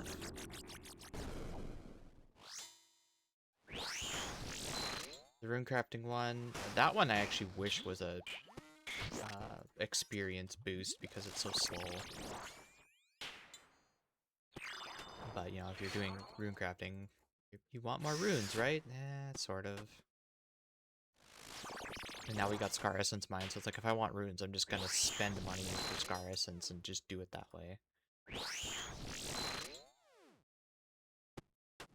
And so the 90+% of the runes that you're getting is from the Scar Essence you get a measly 5% maybe from the outfit, and the other 5% is just the base. Yes, I want more ruins, however, I want the grind to be over quicker, that's what I'm saying.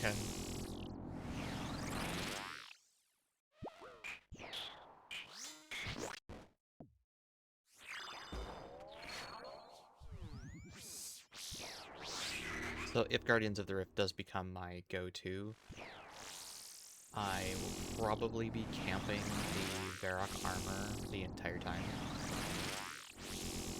Because it gives more fragments, I can craft more, you know. The extra 30% on runes from that chestplate is just not worth it, I think. So I don't care. I don't care about the extra runes. I care about the XP, and I'll be there for a crap ton of time, so...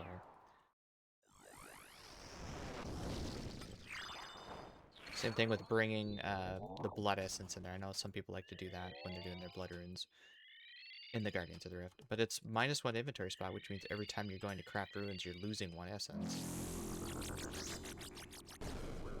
And again, that ancient essence doesn't give you XP either, so...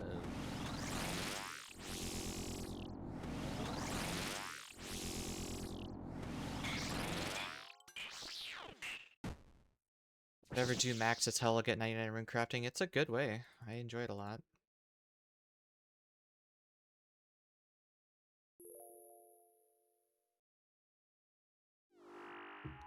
They gamified rune crafting and cut out one of the biggest problems I have with it. Getting the pure essence.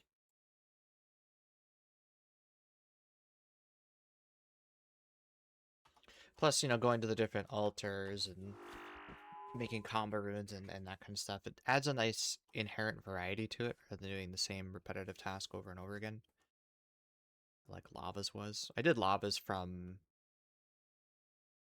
75 to 87, whatever that highest diary level was.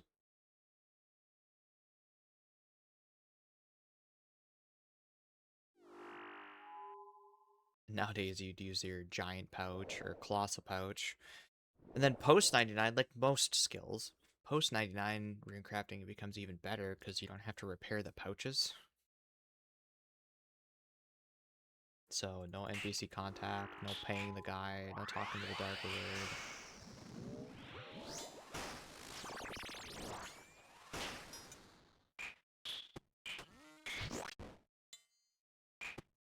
Now I wonder if a better solution for the rune pouches degrading is not, you know, 99 or NPC contact, but take a nod from Hunter, and maybe they degrade at first, but once you're 10 levels over the level to use it, they stop degrading.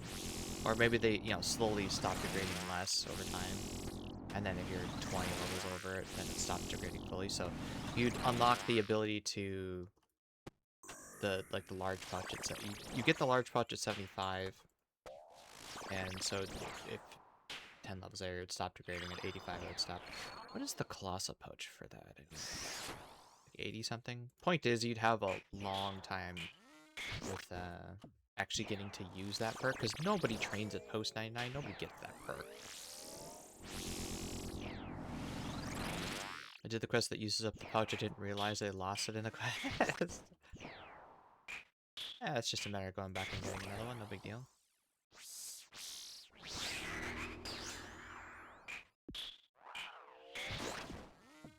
Colossal is 25. 25 what?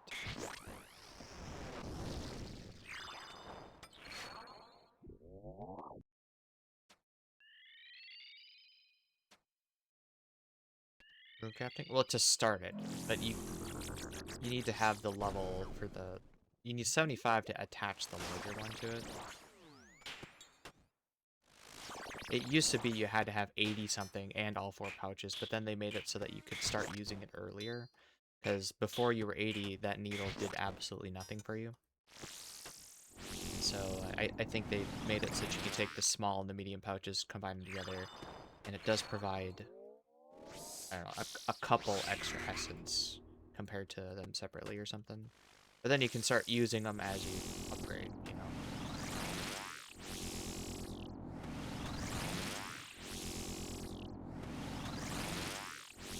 Actually, you might be able to buy the large pouch from Guardians of the World. I think they added that as a feature, or maybe it's from the pulls. One of the two. I thought it was a feature so that skillers could get access to those ring pouches. Because the only other way is to do combat in the Abyss, and obviously they're level 3 skillers, so they can't do that.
Go!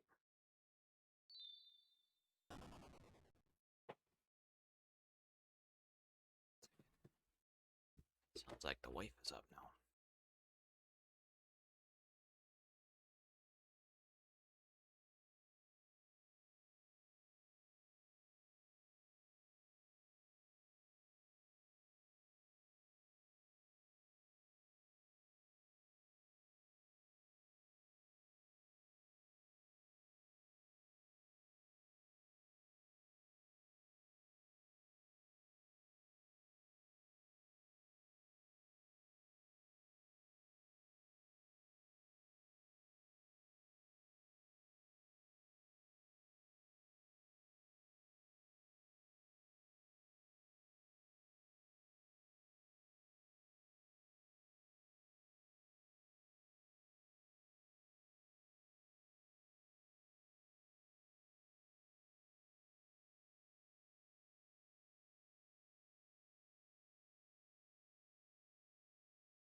Yeah, so we're officially dry of seeing anything again. Last drop was 2908. And if it's 1 and 111, we're dry.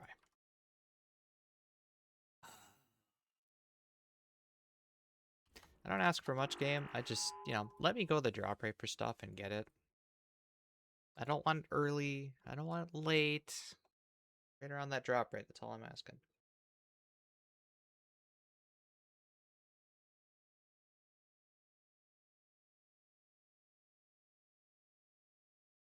Or at least put a hard cap of 3 times rate on it or something.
to...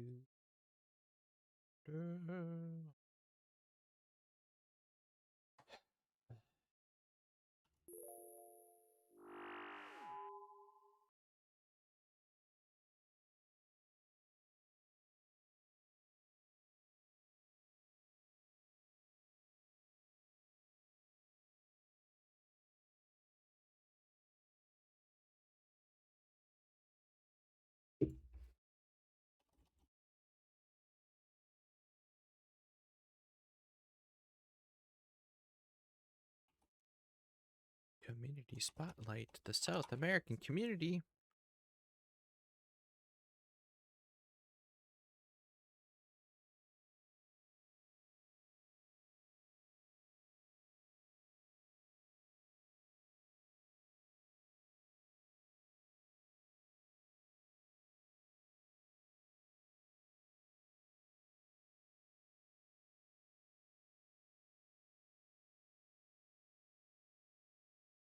Okay.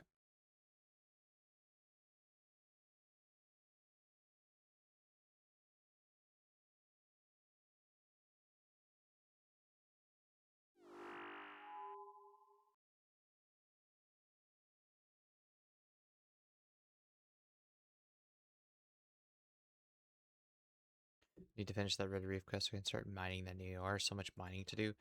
It takes like 10 minutes. It's so fast. Especially if you're following guide, and quest hopper might already be in there as well.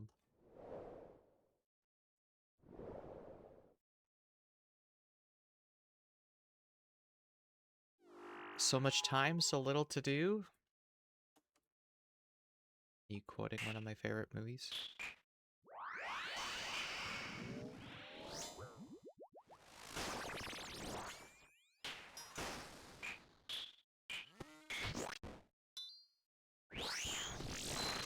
Much do, Zamia Brew. I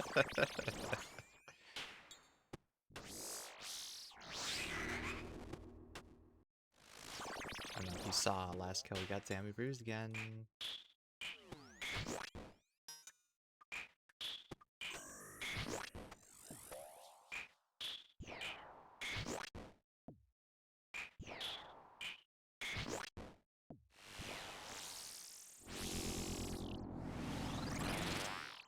Don't want to say anything unless I incur the wrath. Oh, you're incurring the wrath.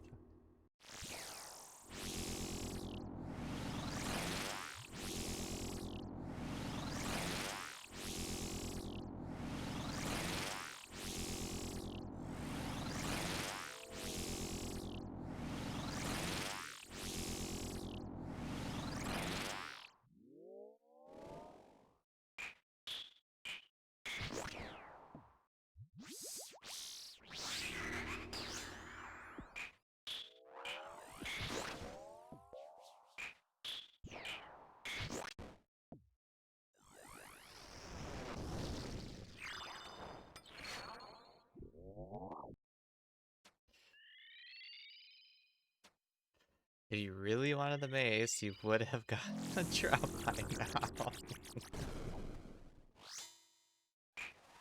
You're right, I love this boss so much.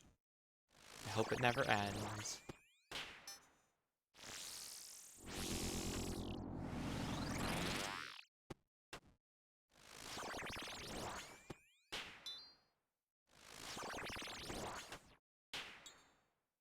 Just to put in perspective, so, you know I've been nerding out about Gloomhaven and Frosthaven, right?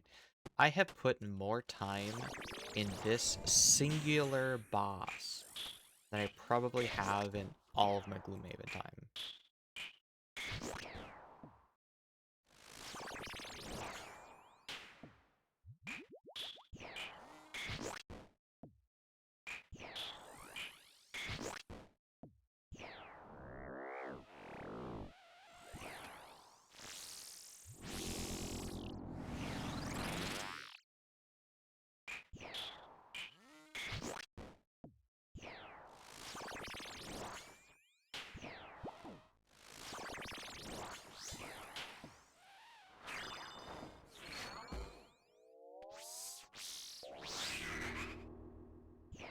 These bots are so annoying, the mines report them.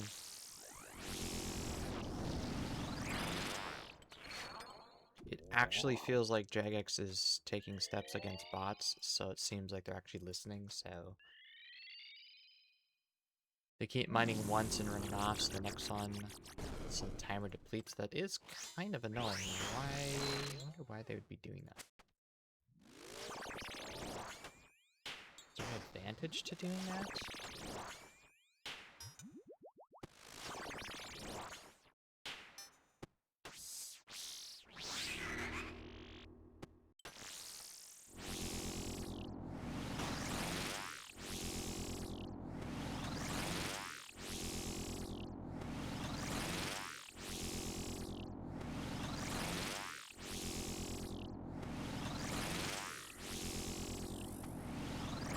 It's just bad coding because when they run to after, will just stay for the full time.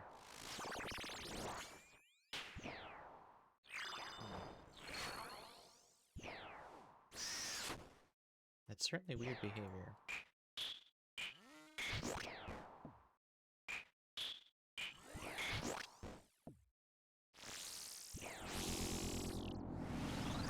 Are you sure they're actually bots or just dumb people on mobile that are not really paying a lot of attention? I see that all the time with calcite mining, just random people just clicking whatever's closest to them, even if, oh, I log onto this world, there's 3 other people in this corner, it doesn't matter, I'll click the wall anyway. Okay. Exact same thing happened to Amethyst too. People just don't pay that much attention. I'm at work, I just need to click and AFK something. I know one is a mobile player, but the other are pretty bot-like. Okay.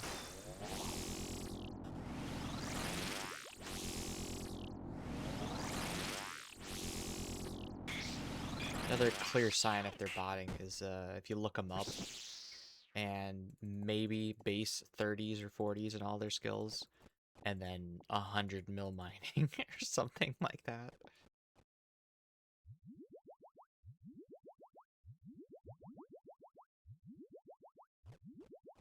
Oh, I dropped this. -1 Parados.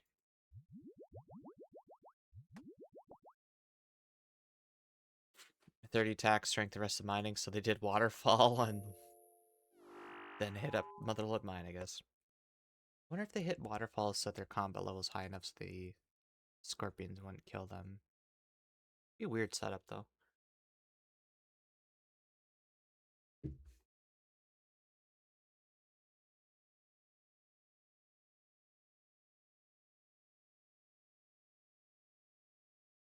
see that all the time at Mastering Mixology as well. Base 30s, 50s, whatever. And 100 mil Herbler. I just really love Mastering Mixology.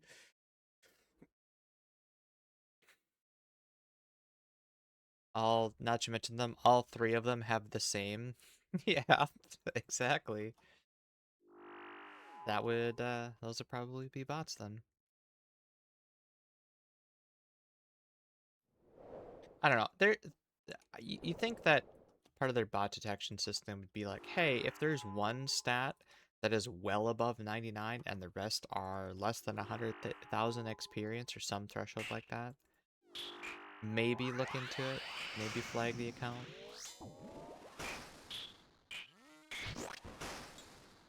What has this guy been doing? Nothing but Motherlode Mine for 1,000 hours. Last night there for a little bit, 5 people just logged out at the exact same time. On the botter network, done for the day. Or they all got banned, 1 of the 2.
lemon flavored cereal.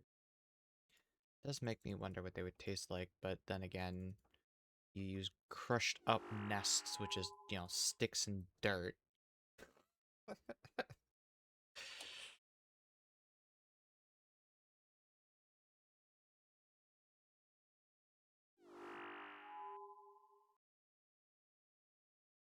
Can't imagine it tastes that good.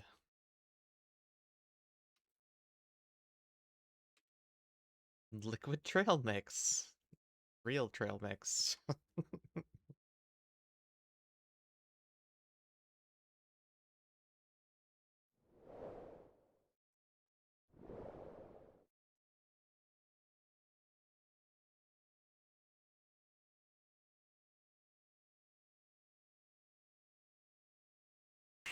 I'm ready, game. I really am.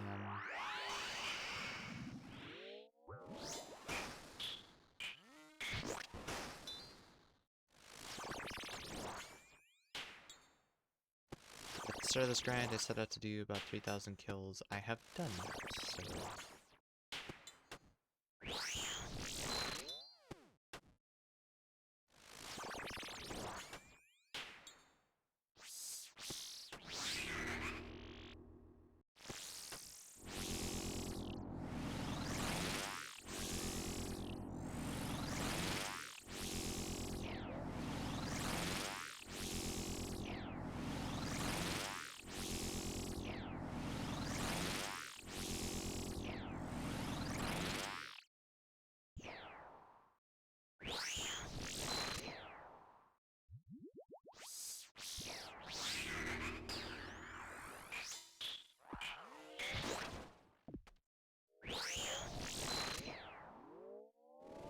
What do I do with duplicate drop? So I tend to save 2 or 3 of a drop, and then everything else above that I usually drop. So like I've gotten 5 sets of Inquisitor. I'll save 2. I'll leave 1 in the house and I'll leave 1 in the bank, and then the other ones are gonna drop. Same thing with the harm. I'll probably drop all 3 of them.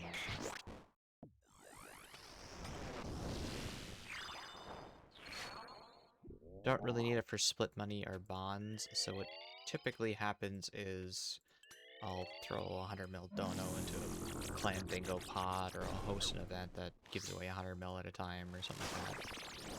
Just as a little, nice little incentive to push hard.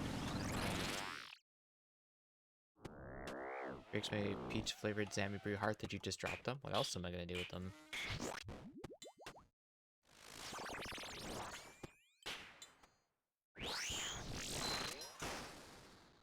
I'm probably gonna do a similar thing when I, you know, finish up God Warriors.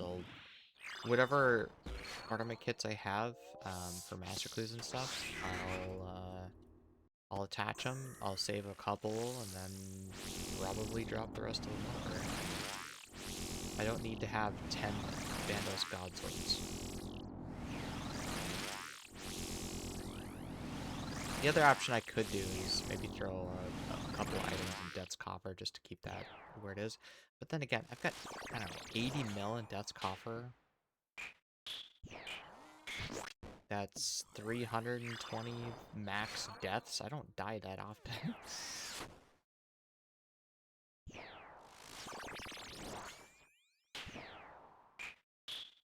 couldn't imagine being in that position. Well, again, I'm pretty much done with most of the endgame, minus... What is missing?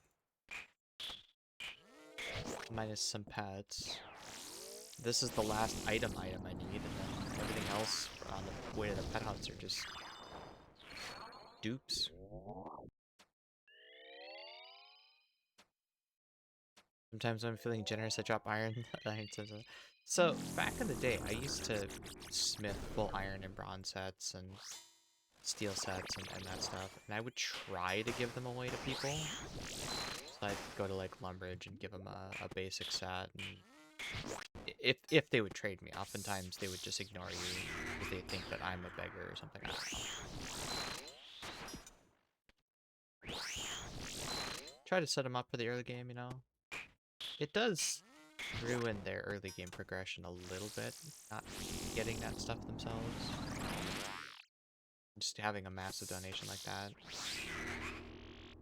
It's one of the risks that normies play when they go to an end game boss like Nex. I've seen it happen a couple times now where yeah, your total bank might be 100 mil, maybe 200 mil, and then you go and get a 2 over chest plate drop, and well, now I have 300. This is what it was back then. Now I have 300 mil cash. What do I buy with it? And then you run the temptation of, well, I could do this other piece of content, or I could go to Nex again, maybe get another free-for-all drop worth a couple 100 mil, and then use that money instead. And you're doing the whole gambling thing,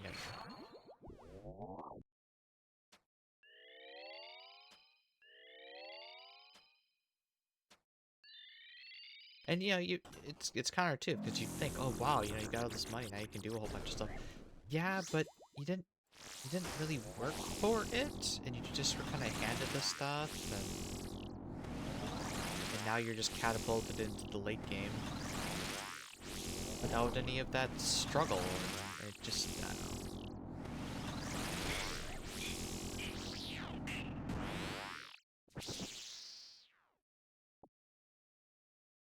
Got my RC pet yesterday at ZMI. Very nice. Was that something you were hunting for, or just happened to get? It's NRG wearing all gold, game completed. All the gilded stuff.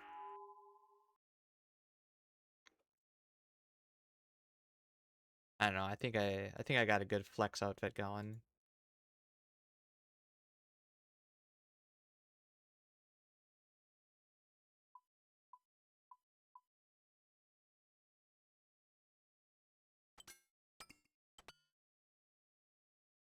What do you think? I'm going for 9.9 ring crafting. Just happened to get it. Hell yeah, that's a good one to get early.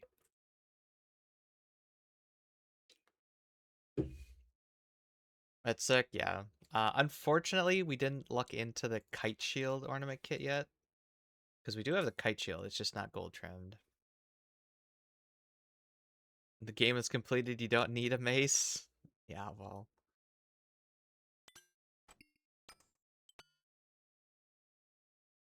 96 RC. Nice. It's drippy. Yeah, anytime I need a cosmetic outfit, that's my go-to now. But yeah, you're talking about dupes before. So like I'll probably drop this down to 3 of each now that I'm done with bandos. Next time I drop stuff over, I'll do that. Um I did that with the Kriara stuff. And I saved some in reserve, even though I have the upgraded Missouri from there, just in case there's requirements like TOA had where you got to use items of level 70 or below 75 or something, which would be, you know, the God Wars level gear. Um, Once you're done with the God Wars, I'll probably drop most of these over. I have them ornamented kit here, and I've already got 2 of each, or at least 2 of each. I guess the Bandus one is in the stash right now. Point is, I don't really need to have this many God Swords. Once we're done with Sarah, we'll turn all these blade shards into blades, make as many as we can, just to extract the smithing XP. Then we'll probably elk the stuff that we don't have, because you can see we have a lot more God Shard 2s and everything. And, you know, same thing with Inquisitor. We'll probably drop most of this over. We'll drop the extra harms eventually.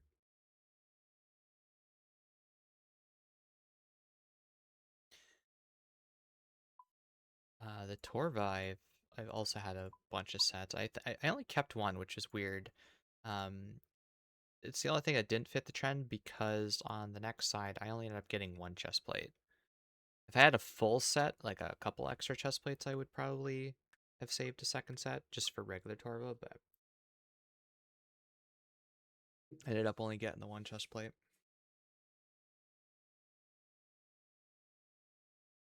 I'd show you my 2 rune plate bodies. Just And then on the clue side, I'm missing a helmet, but I've got almost full gilded rune. Any guesses on the CG changes? So they said they're making prep easier in some ways. So that makes me think that the tier 2 and tier 3 armors are gonna be less resource heavy. So my guess would be tier 1 armor, one of each resource, tier 2 armor, one of each resource, tier 3 armor, one of each resource. Instead of needing, I don't know, 2 for a chest plate or whatever it is, it's some weird number. And to make tier 2, you need like 13 resources or something. I could see them dialing it back to one piece of material per tier.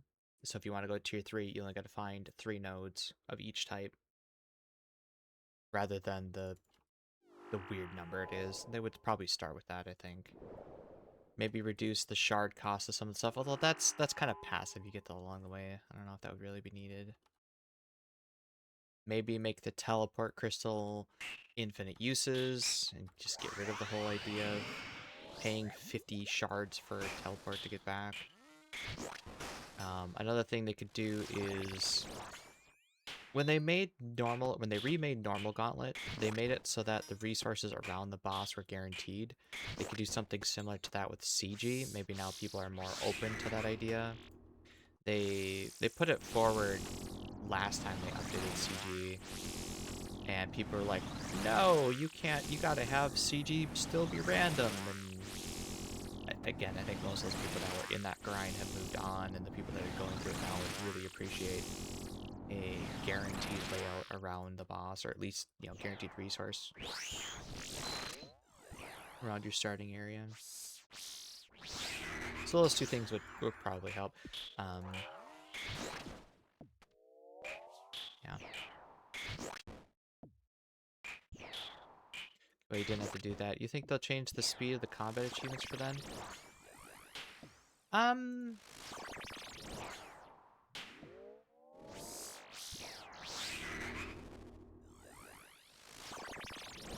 It might be warranted to do that. And, you know, maybe the play is to make the combat achievement... Well, because I don't know. I'm torn, because part of the gathering stuff is the skill of that. But if they made the combat achievement just around how fast you can kill Huntliff... I thought this was last phase.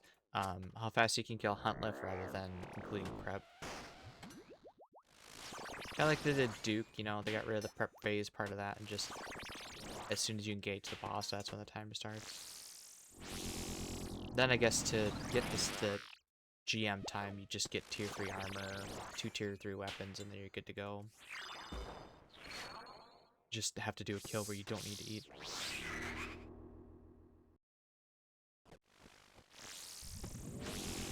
I'd be fine with the untradeable and enhanced at like 3 times the drop rate. So there's a definitive finish line to motivate me.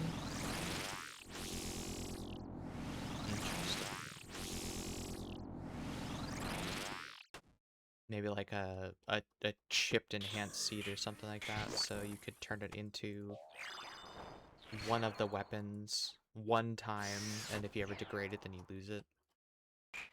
Well, you just wouldn't degrade it, I guess.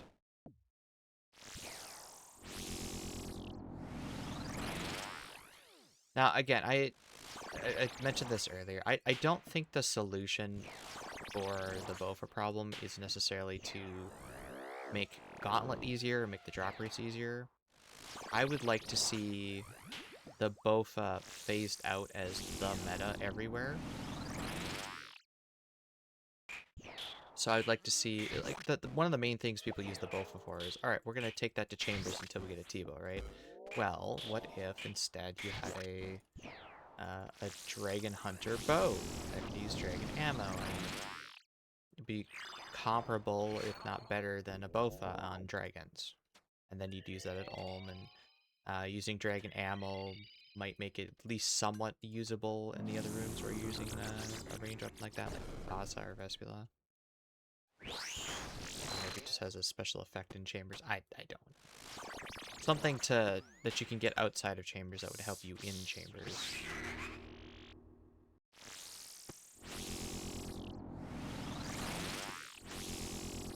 But something else that would have a very, very long range.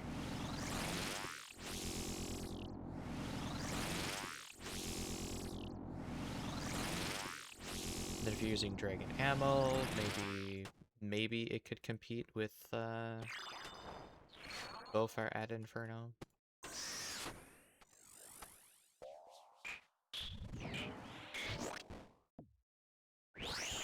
Or maybe have a different weapon that's long range for Inferno. I don't know, like, just again, filling in the space around it so it's not so required. Husky made a point, and the more I think about it, the more I agree with it, that the Bofa is an end game item, an end game grind that people are doing in the mid game. They're doing it because once you get that item, it does so much for you. It's so powerful because it's an end game item, and has no gear requirements. Has a little bit of stat requirements to get to Song of the Elves, right? But then you can go in there. You can grind one out.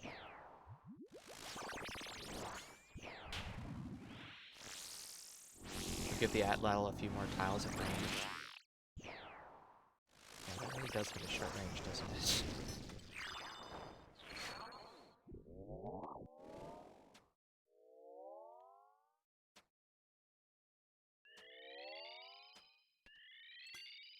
Yeah, because people, you getting Atlatl and using that for shamans. I know some people like to wait until they have both for shamans.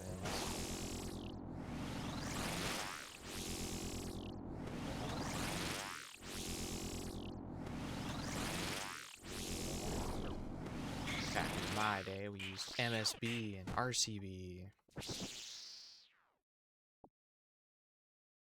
You don't need to worry about that. Once I start writing those wiki strategy guides, Magic Sharper is going to be best in slot everywhere. Please don't. You know not the damage you will be doing to newbies who don't know any better.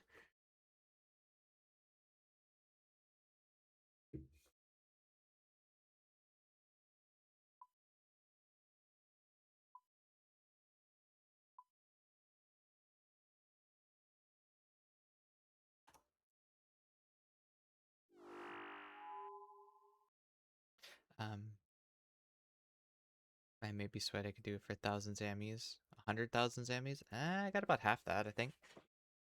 It's in doses, I probably have that. God Wars Dungeon without both feels bad except for Krilligas. Well, Krill, you want a Scobo. Bandos, Kree, Zilly, you don't need to do really at all. God Wars is sort of obsolete right now. And yeah, until you get Torva, Bandos is useless. You could argue BGS has some uses, but...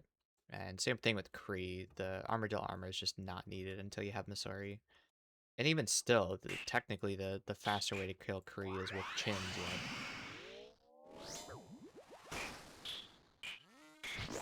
And if you're going to TOA, you might look into a Shadow. Shadow is better on all of the God Wars bosses than even a Tebow or a Bofa.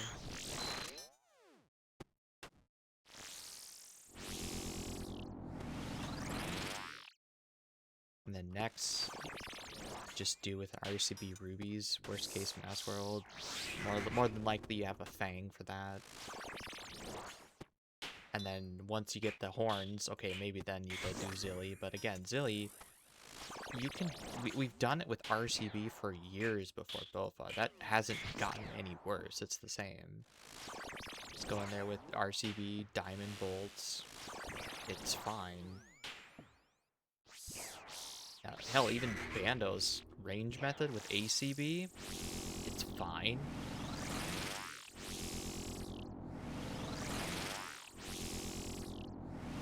And, you know, this just goes back to my point of the Bofa is an endgame weapon that you're trying to get in the mid-game. You can kill those bosses without it. It just might be a couple less kills per hour, but if you really, really want those items, you could certainly do it with an RCB or an ACB.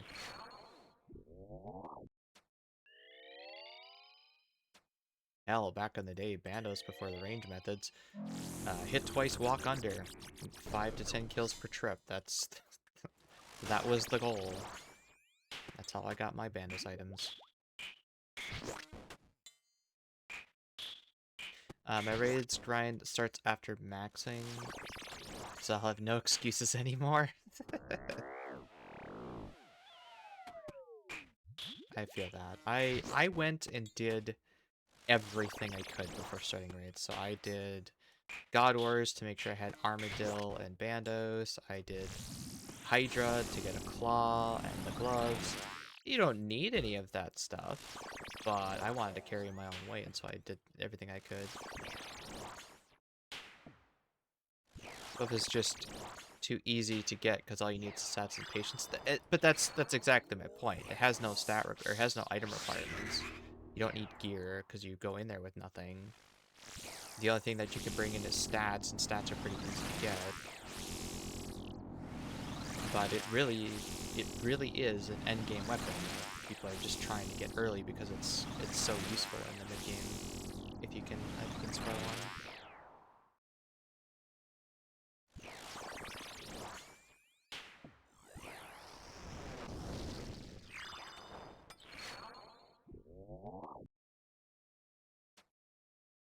I like watching those videos that are bossing on budgets and such.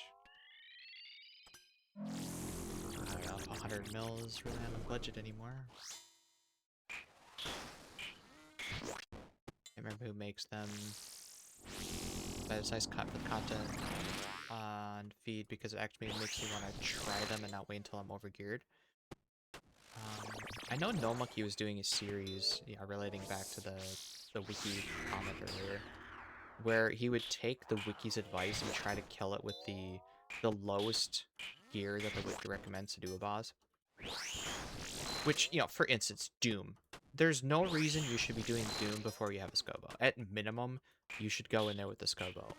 But the wiki was like, oh yeah, you can do it with the RCV or whatever the hell lower range weapon it was recommending. So it's like, sure, but why are you doing it without a Scobo? Why are you here before then? Anyway, so he would take the lowest gear sets like that, which sometimes had some really, really expensive items in it. Do it with what the wiki says, struggle through, get a kill, and then he would say, okay, well, this is what the wiki recommends, here's how much that gear setup cost, and then he'd go to Gearscape, plug in the value as like a budget, and say, okay, Gearscape, get me the best in slot, or give me the best gear setup you can get with this budget. And it would be like, oh yeah, Blood Moon, a Fury, and a whole bunch of other items like that. And a much more budget-friendly, a much more holistic and good solution for taking on that boss than whatever the wiki came up with. And it goes back to my point earlier, where the people that are writing the wiki are not doing DPS calcs. They're vibe coding. They're, oh yeah, it's like this, and what's the next step done? It's like this. Never really taking into consideration, okay, would you be able to kill this? Because this wiki guy, the people that are looking this up, they're probably on the newbie side. Don't really know what they're doing. Do you really think they could get this? On the Infernal side, oh yeah, minimum MSB or an RCB with rubies. Yeah, but that requires you to know good positioning, scuff the shield, and it's a much more difficult Zuck fight, and also the waves entirely, if you're only going in with those. Bare minimum back in the day was, for a first caper, for a person that's just starting to learn it, would be an ACB, because at least it had the range and decent accuracy. Nowadays, minimum I would say for first cape is Bofa. But people did it with an ACB back then. And the only limiting range thing was that on one of the corners you'd have to long range hit the jab, and that was it. Otherwise you could rapid fire the whole Zuck fight. And Bofa solved that. You don't need to do that anymore because Bofa just has a range 10.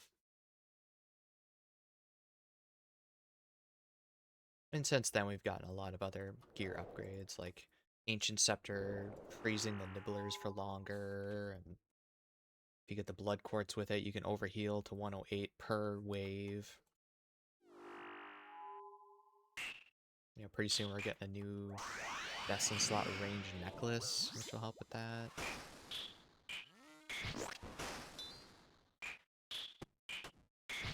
not what it once was. But that's okay.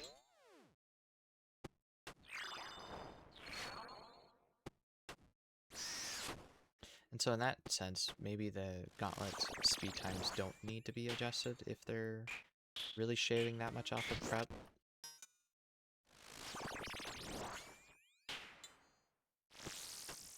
It's not really relevant content, and I don't know. They would almost have to wait. This is the catch-22 they're in. If they do make those changes, and let's say it'll say shave off. Well, hold on. If the changes they're making are only to the tier 2 and tier 3 prep, that won't affect tier 1 prep and speed times at all, because you know, the 630 speed is usually done with tier 1 armor and 1 or 2 tier 3 weapons. So if they're only changing the tier 2 and tier 3, you're not going to get the speed time with those anyways, because you're taking way too much time gathering resources.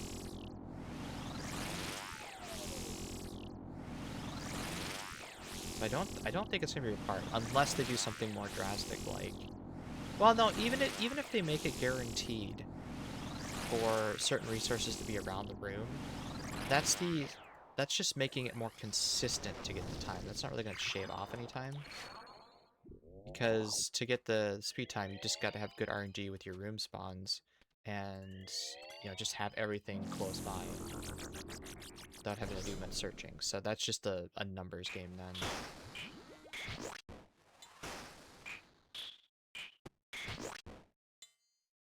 I think the only way that they would need to readjust the time is if those mobs would have less HP or something, so you could kill them faster. But those two things I mentioned, those are not really going to affect speed more than just consistency. Just make the prep art less RNG heavy. Yeah, and that's what I'm thinking. If they reduce the material cost for the higher tier armors, so people can more comfortably get tier 2 and tier 3 to make their runs smoother. And then do a similar thing to what they did with normal gauntlet and just guarantee a certain number of resources around starting there. Those two things would help greatly.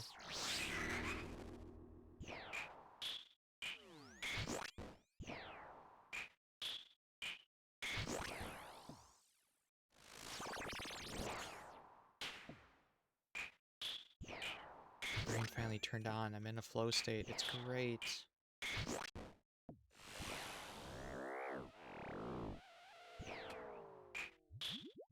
And not like this shitty demonic pact or relic.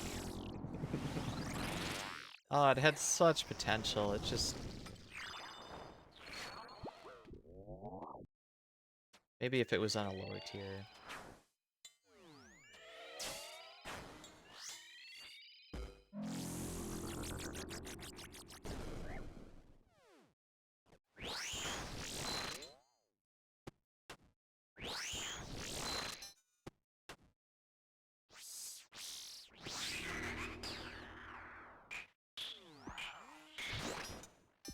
I think I only saw one person with flow state. It unfortunately where it was a noob trap.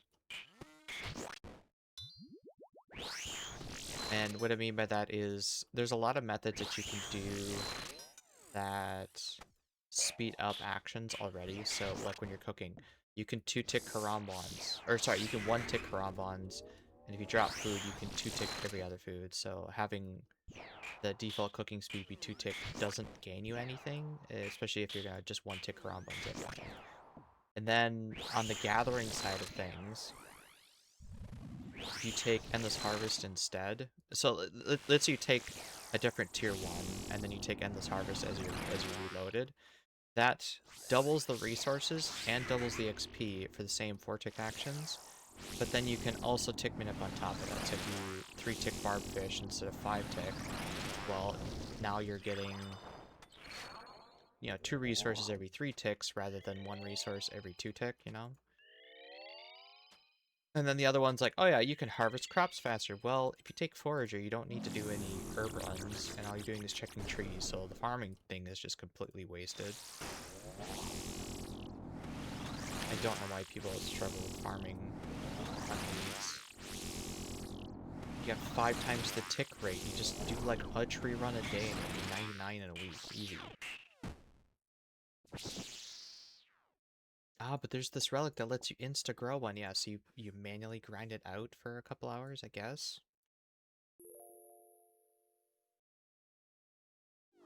Even hardwoods are like once a day.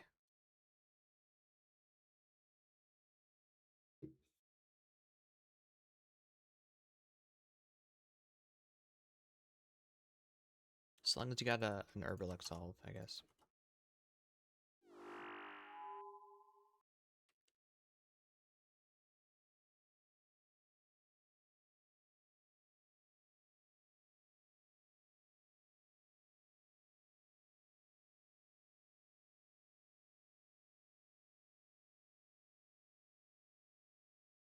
Turns out the grass isn't always greener.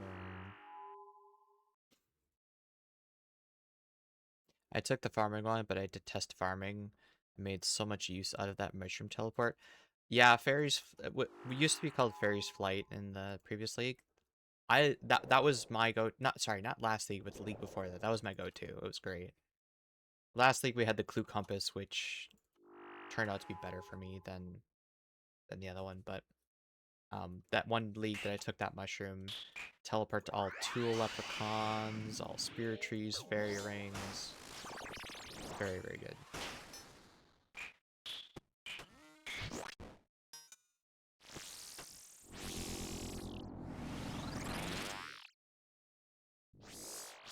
What surprised me, and I think people didn't realize that maybe earlier, is that there was nothing that sped up farming at all. In the previous leagues, the farming relic was like, yeah, stuff insta-grows. I think you still had the seed save, but you were still wed to the 5 times faster tick rate, and that's it. You couldn't do anything extra.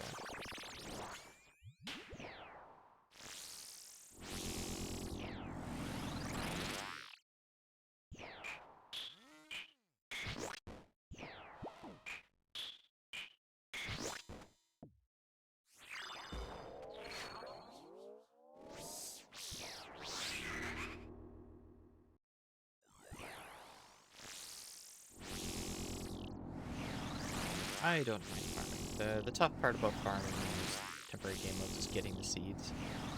If you don't take Zaya, you don't have access to the farming guild, which is a pretty large source for seeds, just doing your contracts. And this last league was even more difficult because you didn't have access to birdhouse runs, which used to be the go-to for training early game hunter, getting nests, getting seeds from those nests. Come on. And then also my previous league's hunter go-to has been herbivore, to not make it herbivore, but running around doing herbivore with a lot of downtime that you can get fletching done and that stuff. I generally forget about everything I've planted. So Runelite has a nice timer. Do you use that?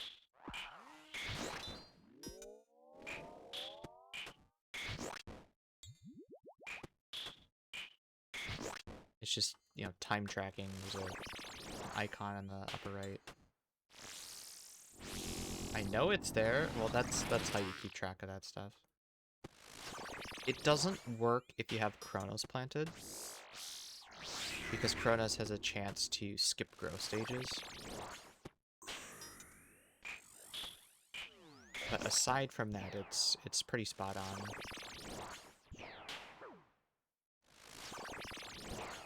I need to stop just tanking autos for no reason.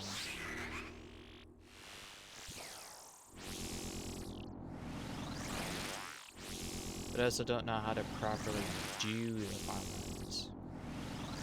I just don't look it up and learn it out there.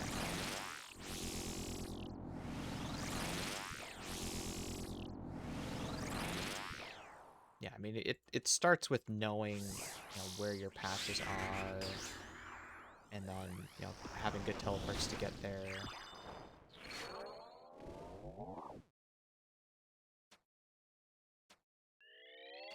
which are usually locked behind diaries and such.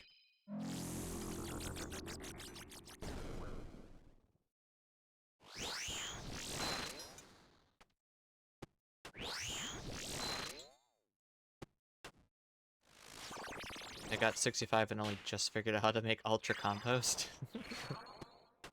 Yeah, that's pretty big. It gets a lot better once you start getting into the fruit tree runs, because those are a massive amount of XP for comparably very little time invested.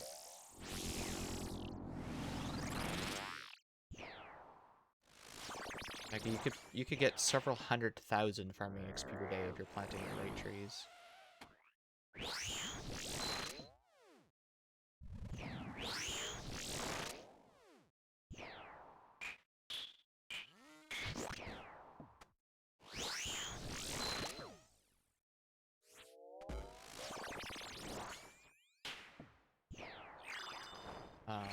How do I do this?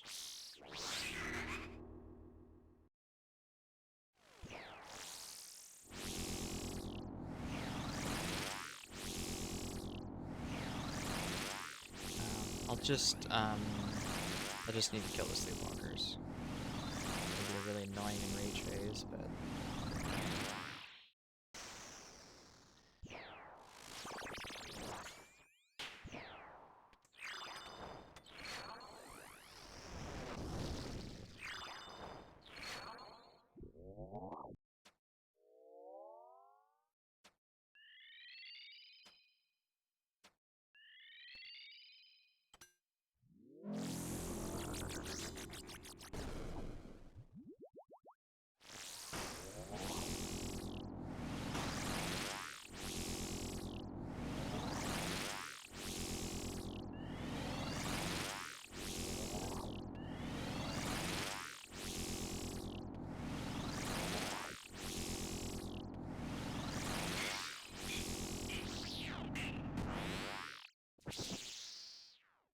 cutting it close, yeah. Thing is, if you kill the sleepwalkers and avoid the shadows, there is no damage in the last phase. But it's not as chill as just ignoring them, attacking the boss, and then, you know, proccing redemption once it goes off. But I saw that I was 16 HP. I was hoping I'd be like, if I was 14 HP, I could have procced redemption from the sleepwalker damage, the 5 damage that she was giving me, which would then put me to the 30s or something like that, and then I could get another redemption off of the sleepwalkers. But because I was going to end at 11, the first sleepwalker that would hit would do 15 and I would die, so I had to do that. I know this really good way where you take a ton of damage and don't get to the enrage phase. If you want me to show, I think I figured that out today myself. Thank you very much, though. I just planted first Hespori. That's a tree, so that should count. Yes, yeah. Hespori is 15,000 farming XP or something like that. So doing that on cooldown is really important. You get the bottomless compost bucket from it eventually. You get white lily seeds, which protect your allotments. And Addis and Chronos are big for planting in your anima patch. I'll be back 1 second.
Would I recommend the anima patch that prevents disease over the others? So it depends on what you're doing. If you're trying to just train for a lot of XP, that means you should be trying to do tree runs. And the Chronos would allow you to do, 2, maybe 3 tree runs per day, which are a lot of XP. If your main focus is herb lore and trying to bank a lot of herb XP and you're planting snape grass and you're trying to get a lot of XP that way, then Addis would be better. Seaweed, another example. If you're doing seaweed, Addis is better. The disease, I never really saw much value in the disease.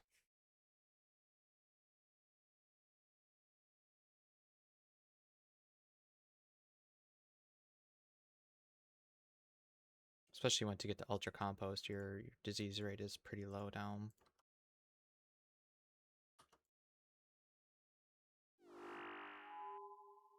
I mean, disease still happens,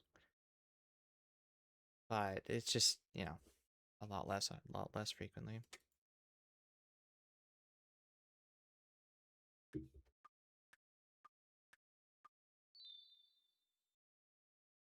It might scale with your level, and maybe I'm just biased because most of my farming's been post 99. So maybe at early levels it is, I don't know.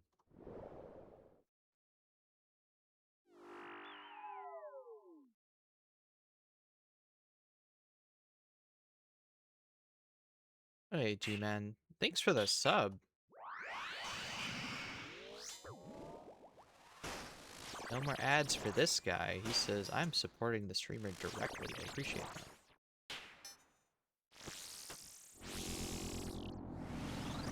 We need that kind of support if we're gonna be doing this full time. One step closer. You're always being kind and helping me. No problem. So here's to 1,000 more Zammy brews. No!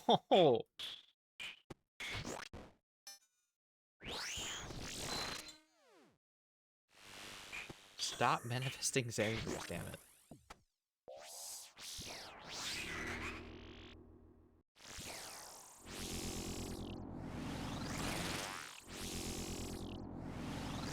But no, and the type of questions you're asking, I appreciate because those are not easily wiki. They're more nuanced and you gotta think about it more. Sometimes I'm a little short with my clan because the level of questions they ask sometimes it's just like, here, let me wiki that for you. If the information is there, you can find it. This sort of stuff that you've been asking usually is not of that caliber. And so it's challenging me, and it's also testing my knowledge base.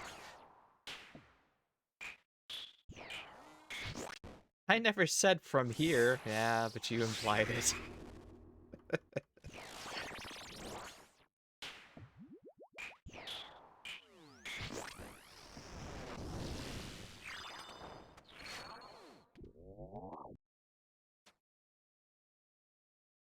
I manifested it. Fuck.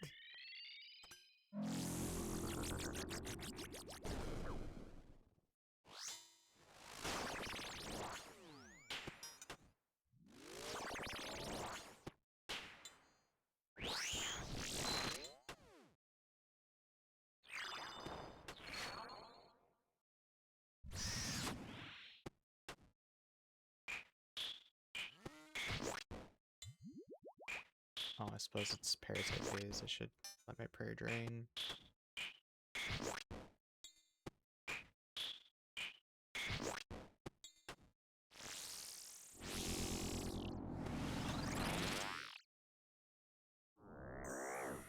Yeah, like that.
What? I must have been on potion cooldown.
That makes sense.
See, no Zammies. Nah, just prayer pots.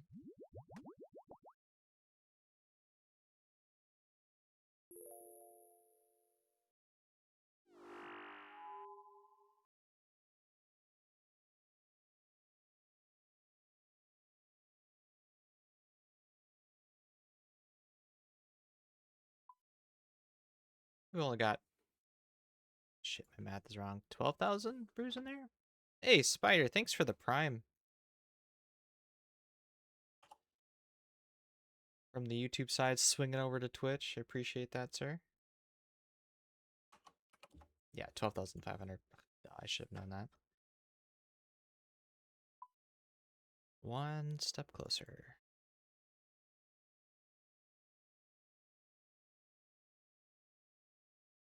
I think we changed it to sub-alert with the brew icon. You're just missing the mace. Mace and jar, but we're only at P&M for the mace. If we get the mace first, then we'll go regular one. So I commissioned my wife to make a new... I'm starting her with the follower because that's the thing that happens more often. And I'm going to have her... God, I sound like I have a speech impediment today. Sorry. I'm gonna have her make an animation that is like, you know, pet dropping and stepping out like a follower, right?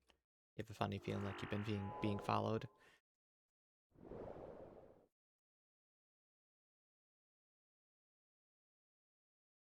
I just guaranteed after drop. So yeah, it's so the normal it drops 1 and 2K from normal nightmare, and it's a tertiary drop, so it doesn't matter who does the most contribution. And from here, it's 1 and 4K. And so the kills on the regular nightmare are, I think they're faster KPH in addition to being twice as common. And the fight is just way simpler, way easier. There's a little bit of chip damage, but I'll just camp a Blood Fury the whole time with the mace and just kind of chill.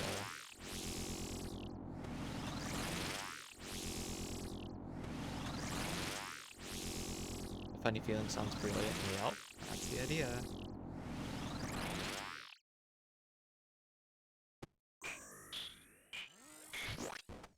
Any lurkers in the chat want to hit the follow button so I can show the emote there?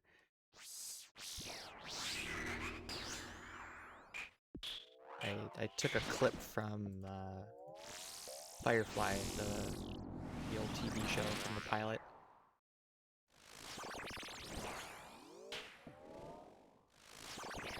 I only went into animation rather than 3D modeling. I would have done you some animations for alerts. Oh, nice. Oh, if only you did. I see.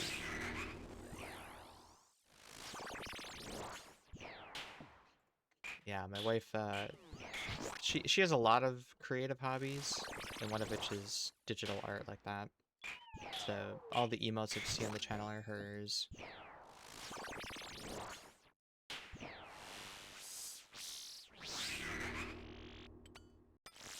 I thought we were done.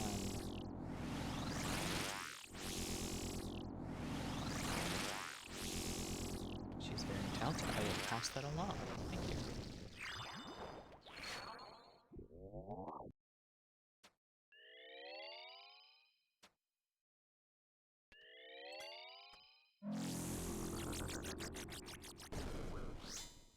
After this kill, I'll show you what she's been working on.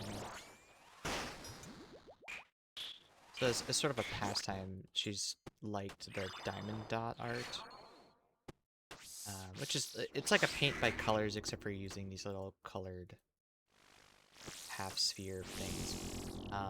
Anyway, but it's just like, you know, something to do with your hands, or you're listening to a podcast, or doing whatever, so she's been, you know, enjoying that occasionally on and off. And then the thing with those is that they always end up giving you 20% more dots than you actually need for the project, in case you miss some, or in case some are misshape, and then whatever. It's just easier to send you a crap ton of them. So she has a lot of leftovers, and lately she's been getting leftovers from, like, my aunt has been getting into it, my mother's been getting into it, and so they just keep giving her all of the excess. And, you know, rather than throw it away, she's been trying to incorporate them into some physical projects. And lately she's been doing these serving trays, I guess is the best way to describe them. You'll see once I get you the picture.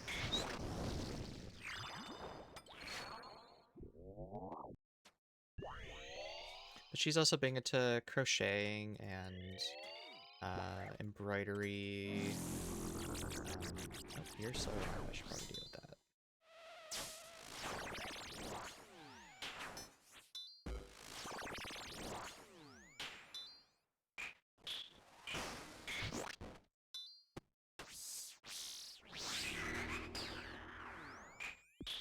I'd say it would be either, you know, digital art or crocheting are her two mainstays.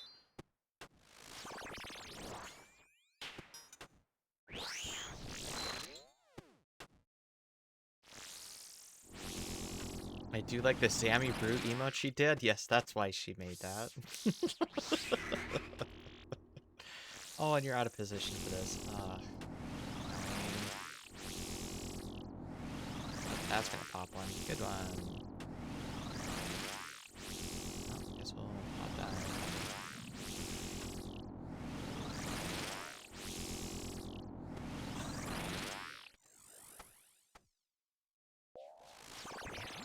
Now that one, that lip bite actually came from Guana.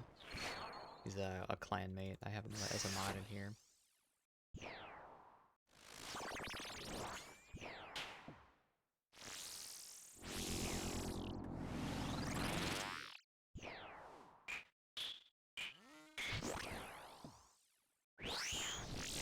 Actually, here I'll get a better picture because she's currently working on it. I'll just.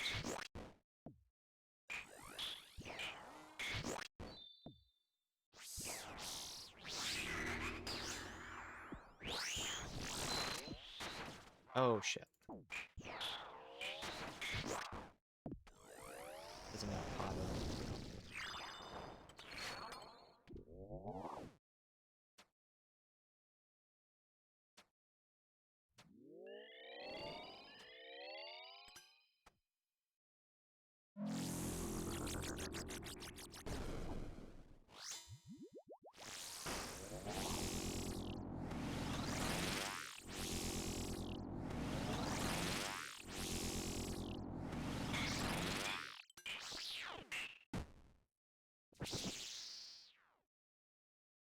God damn it.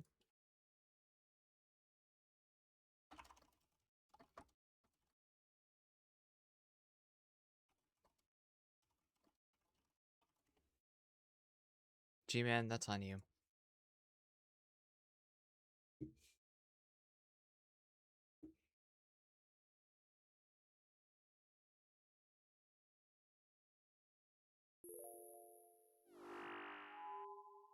It's not pink, that's the problem. If it was a pink drop, I'd be a lot more happy.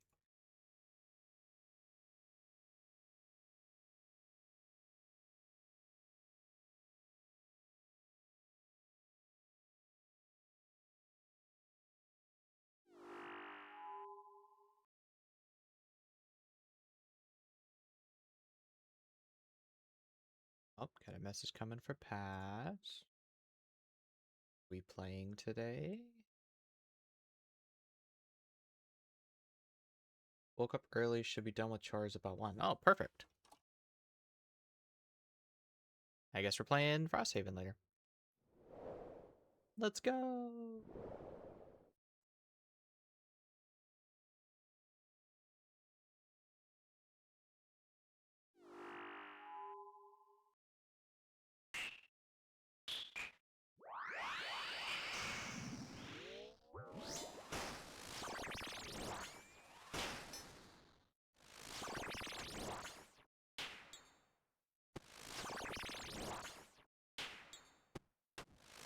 We got about an hour and a half, so do as much as we can until then.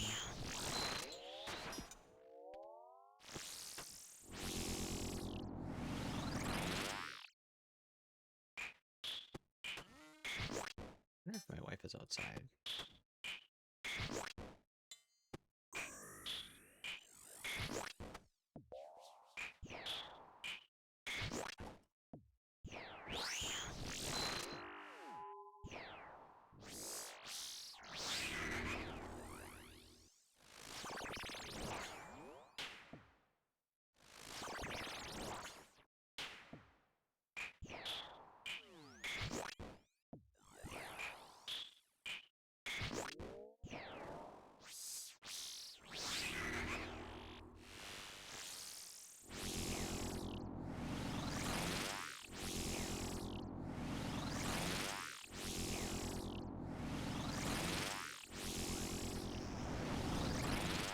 I don't hear the podcast.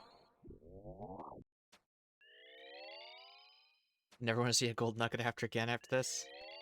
That's how I felt, and then they added the hopper to the upper floor.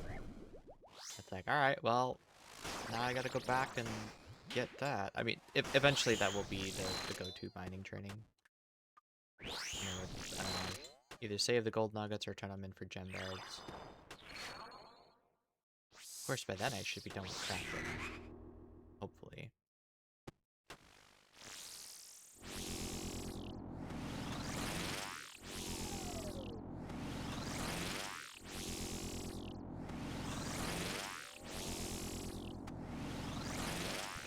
But I feel that mining is my least favorite skill by far. There's so many ways to train it, I can't stand them. I can't stand actively training it.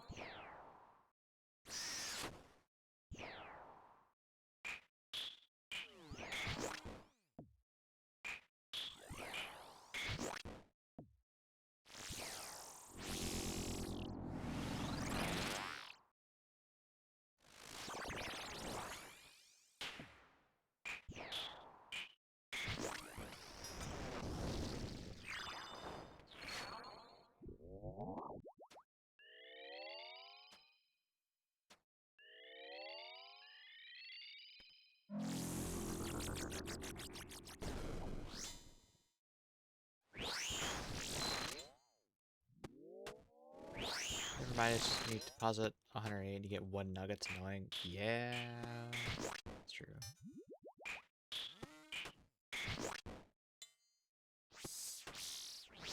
Is there a way to turn nuggets off?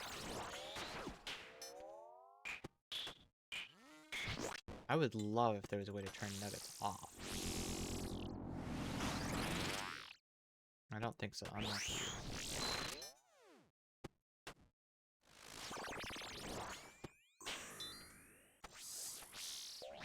So when I go back there, I will want the ore. I want nuggets.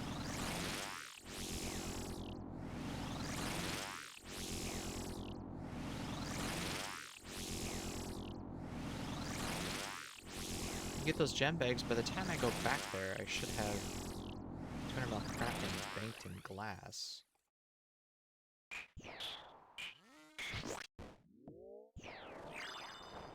So I shouldn't need the crafting, I'm saying. That's the whole...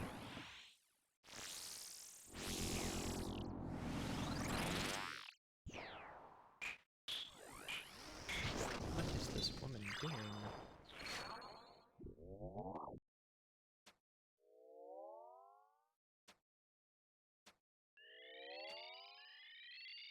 I don't think there's anything else you can spend on, but that's what I'm saying. I think I'd rather just turn them off if I could. Or at a separate ore shop, kind of like volcanic mine. You get points and you can buy ores over bags, something like that.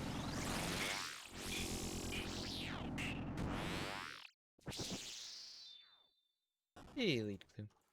There's a thought. Add an ore bag for 100 gold nuggets. Have the same drop chances the broken dragon pick from volcanic mine. And then the level 3 skillers will stop complaining that they can't do Motherlode Mine to get the dragon pickaxe.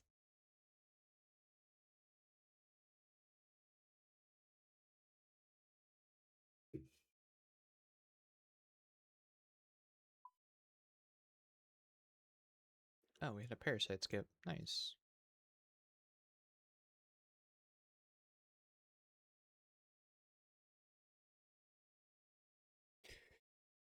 Give me another way to get these bags. There is another way to get those bags. There's 2 other ways to get those bags, actually.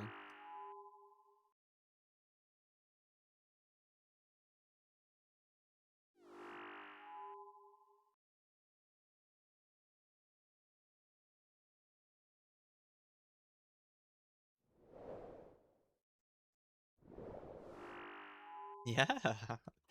So you can buy them with Stardust from the Shooting Stars, and you can also buy them with the unidentified minerals from the mining guild. So if you're doing amethyst mining or whatever in the mining guild, you get those unidentified minerals. And their primary use is to buy the mining gloves. But then after you get the gloves, you still can get them, and that's what you can trade them for. And then the Stardust, same thing. You have the mining outfit recolor and the Celestial Signet. And then after those are done, then you can use the Stardust to buy gem bags. If you're not going to save it for charging the Signet, that is. I meant the gem and the coal bag. Oh. Yeah, no, those are only for... I thought you meant the gem sacks that gave you those gems. Yeah. Yep.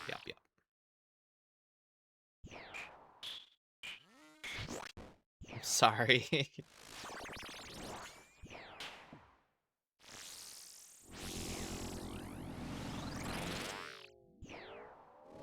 Yeah, you got my hopes up too by manifesting Zammy Brews every fucking kill. So I consider it payback.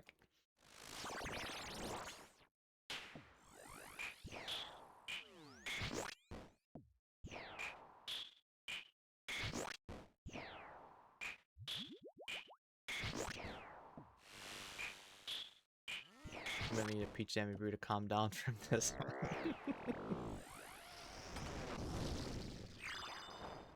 Oh, she finally got my message. Pause.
Mace. Alright, cool. Got the picture.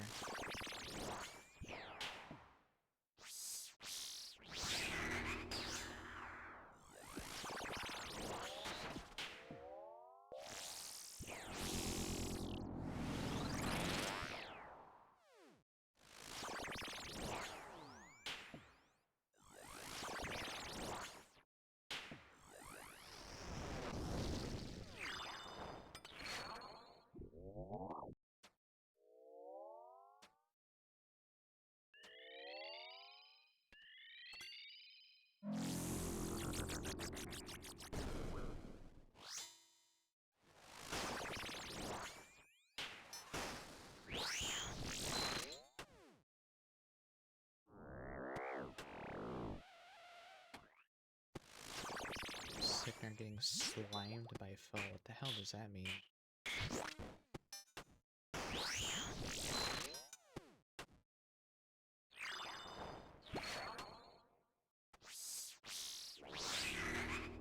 Damn it.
Tate.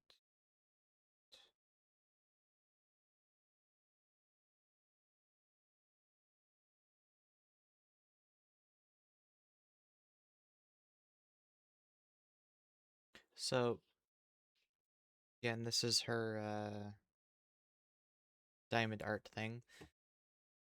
So she took a lot of the reds and fall colors, mixed them up, and then just started placing them down. And she actually ended up not having enough to finish it, so now she's going back and replacing a few of them with black lines to make a tree, make it look like it's a tree in the fall with fall leaves and that color. And then once all this is done, she's going to put a resin over the top of it to seal them in place so that you can put stuff in the tray and use the tray. So it's stuff like this that she finds a lot of enjoyment out of. The trick is, taking this and the vast amount of time that she's putting into it, and somehow sell it to someone at like a craft fair, and that's the part she's been really struggling with. She makes a lot of cool stuff like this, but if something like this takes her, I don't know, 20 hours, you can't sell this tray for 140 bucks. It's not going to happen. So, the tray itself, the raw material might have cost $5 and or maybe $10 for the tray. I don't know, wherever she got it. The dots are essentially free because they're from the leftovers of the diamond art. But still, there's just a massive amount of time that goes into making this thing. And realistically, she might be able to sell it for 30 bucks, maybe 30 bucks, something like that. Because again, it all depends on how much someone is willing to actually pay for this. But making some kind of molds?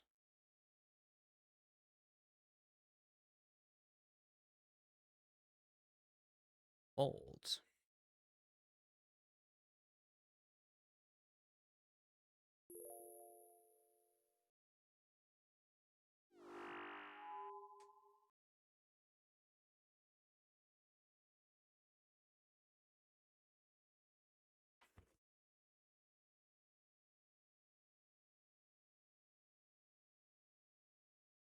Like the tree she's made instead.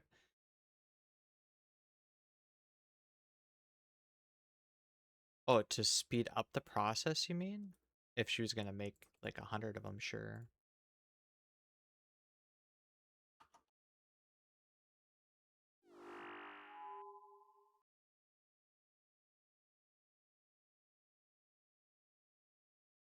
Cut down the time. Yeah, and then there's the it's mass produced, and yeah, it's also a lot of big upfront time investment, cost investment. So let's say she wanted to make 100 of these and try to sell them. Well, that's again five. Let's say it's $5 raw material per tray plus the processing of that stuff.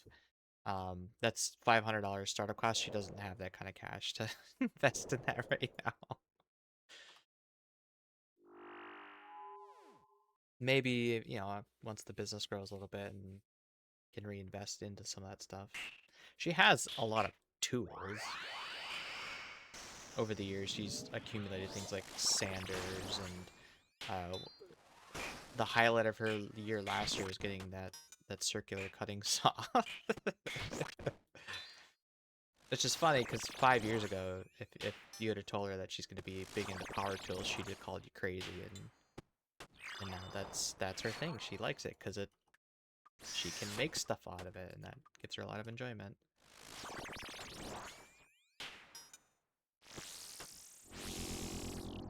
Also a case of taking it to the craft fair and see how much it goes. Yeah, yeah. And, going to a craft fair, getting a booth like that, that's also money up front. A couple that she goes to are, say $50 to sign up and have a table.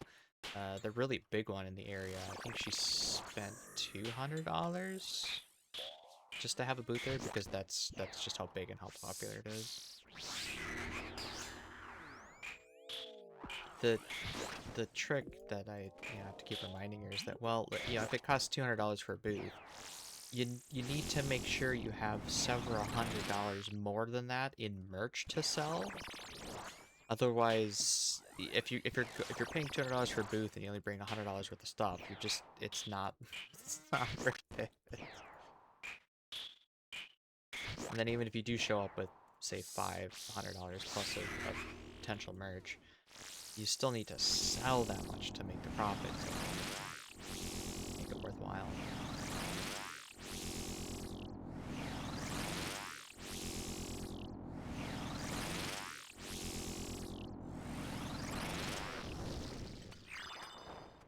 It's tough.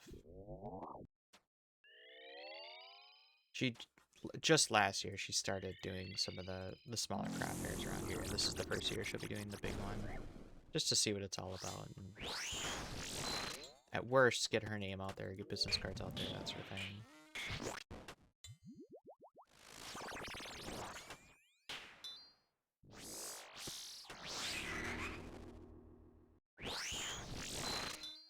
I do some similar selling 3D prints that would design yourself.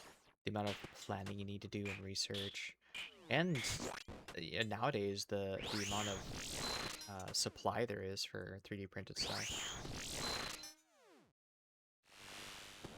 Like, you have to overcome the hurdle of people just buying their own, downloading an STL file, and just making their own. Like, I mean, we even said that ourselves. Me and my buddy Pat and Krista, we've been wanting to potentially split it 2 ways, and just one of us has it, because Pat's really big into board games, and there's a lot of stuff that you could 3D print to facilitate and make board games better. From inserts to figures to tokens and things like that. Like, he would get a lot of stuff with it. And then Krista, being the crafty that she is, would love to make a lot of cool little animals and toys and things like that, just for keepsake money. 3D printed stuff is so oversaturated now because anyone can do it. Yeah, exactly.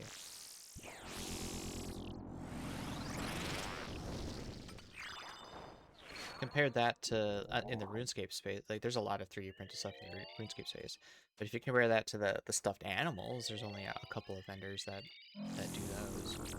And to your recommendation, the people that do those, they have patterns, so they can make 10 bloodhounds at a time, because they've made more than they're in it for the business, so they make them in big batches.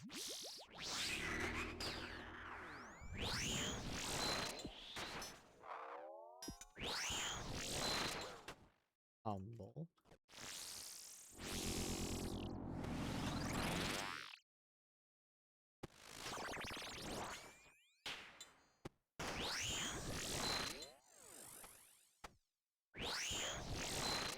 I'm gonna do like Warhammer Terrain and such. Maybe some D&D village sets, but it's just I'll be done 100 times over. Or surpluses would be cool. You can make a brew. Yeah, on the D&D and the Warhammer side, another big one would be Frosthaven and Gloomhaven. I've seen people make full 3D sets for their map layouts, their map tiles, um, decorations for obstacles, and like it's crazy what you can do now. Although actually, now I take it back. Those are more, I think those are like plaster sets, which was the big thing, and the way that you did it before 3D printing is that you use molds and plaster, and 3D printing just makes it so much easier. A Raku Brew plushie.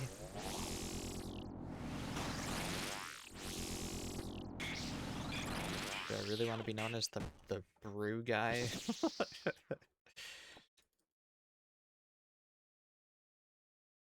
Alright, sir. I will be right back.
Well, and that's... I don't know that there's a lot of...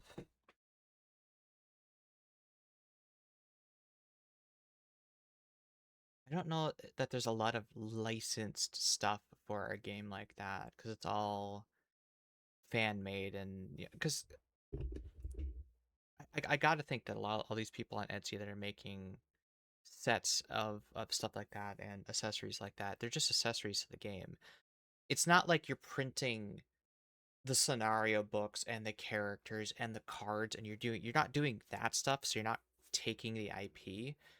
Um, I think the tile packs, the map layouts, and that stuff, that's a minor thing because it's built on top of the scenario. I mean, fundamentally, you could draw those grids on a piece of paper yourself and still be able to play the scenarios and stuff, and just use paper cutouts for I mean, that's what they did in the beta testing of Gloomhaven before they made the physical components, before they made the cardboard cutouts and stuff. They did it all on printed out paper. I just know when it comes to anything Warhammer related, you have to word around that because it's just, oh yeah, yeah. So Warhammer is a different beast though, because that's all their money is all in the models and the sales and stuff. So if you're making something that would stand in for that, that is a direct replacement for the IP, and less of an accessory like this. Because again, the components in Gloomhaven and Frosthaven for the board, the design layout, is just a fancy printing over a piece of cardboard. That's all it is, and it's just a place to put your characters and stuff. And again, it's different than making entirely new figures, making stands. I've even seen people make 3D models and figures of the enemies, which Gloomhaven and Frosthaven don't have. And because they just have a little stand with a little piece of cardboard cut out to represent that. Otherwise, that box, you'd probably need a box of the same size to just house all the miniatures in that, and then the cost of the game would be probably 2 or 3 times that. And it's already a really expensive game when it comes to board games. It's $300, $400, something like that, just because there's so much in the. It's a huge box. There's so much stuff in it, and it's worth it. Like it's several hundred hours of a campaign that you play over years, literal years. And it's at least 2 players. You could play it solo, but it's ideally done with 2, 3, 4 players. So a few $100s for several hundred hours of camaraderie content. That's a quarter per hour, less than $1 per hour. It's amazing. Great. Now you're making me want to try the whole 3D printing stuff again. Can you stop? No, it's payback.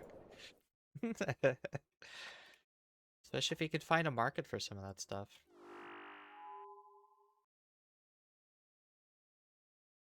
I'm very envious of some of the people that have that and have enhanced their games in that way. Like I don't even go so far as painting my miniatures. They're all still gray. I don't have the skill or the patience to that. My wife doesn't have the tools. I'm sure if she had an airbrusher, she would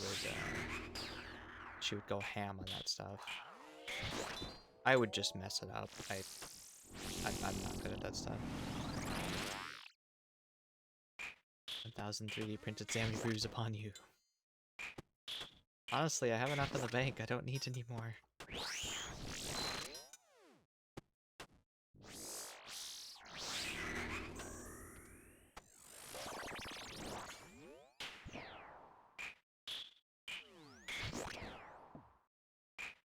I must say that I'm glad that the secret stuff in Frosthaven came with the box, unlike the Gloomhaven stuff. The Gloomhaven stuff, if you wanted the secret stuff, you'd have to print off your own stuff, and it's not as good. Fire swap is not enabled.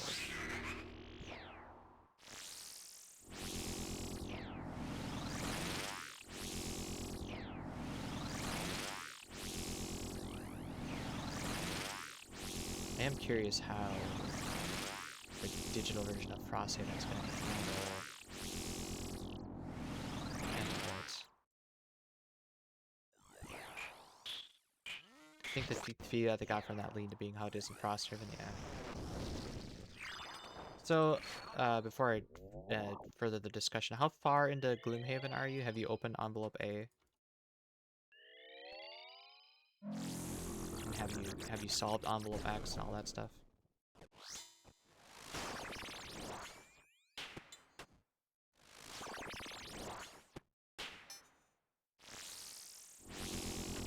I've only played the tabletop simulator version of it. Okay. Okay, so you probably haven't solved that stuff then. Then the follow-up question is always, how sensitive are you to spoilers? Do you care? Is it gonna absolutely ruin your year if you get? I don't mind spoilers. Okay. Well, if anybody else is in the stream and you're playing through Gloomhaven or Frosthaven, you don't want spoilers, maybe plug your ears for a bit. So, and I was sifting through some of the section book in Frosthaven because I was just curious because on the Frosthaven Steam version, you unlock the class eventually. Like once you have all the scenarios unlocked that you need to, you just click the solve button on the puzzle book and you're just given it. And I was just wondering, like, well, what if you didn't play Gloomhaven? How would you get access to ancient technology in order to figure that out and solve that? And the answer is at some point there's a scenario that fulfills the same purpose as Envelope A for ancient technology. But if you've played Gloomhaven, you get access to it a little bit earlier because you've played Gloomhaven, right? And you don't get that until very, very late in Gloomhaven because you need I think 4 ancient technologies from scenarios and stuff in order to unlock envelope aim.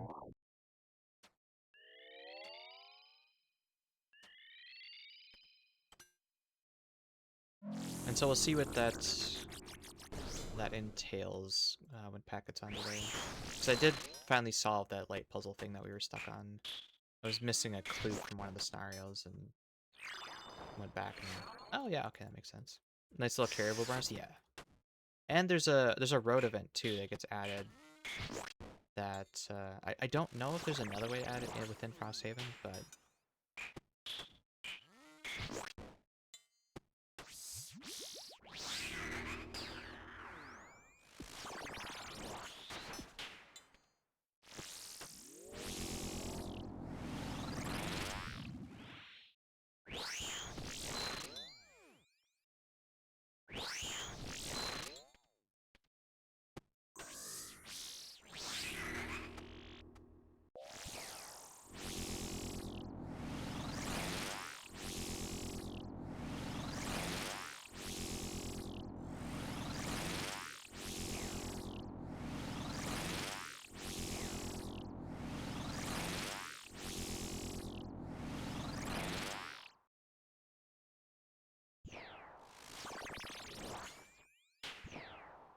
like how challenging Gloomhaven is. You'll love Frosthaven then, because they took it and cranked it up to 11.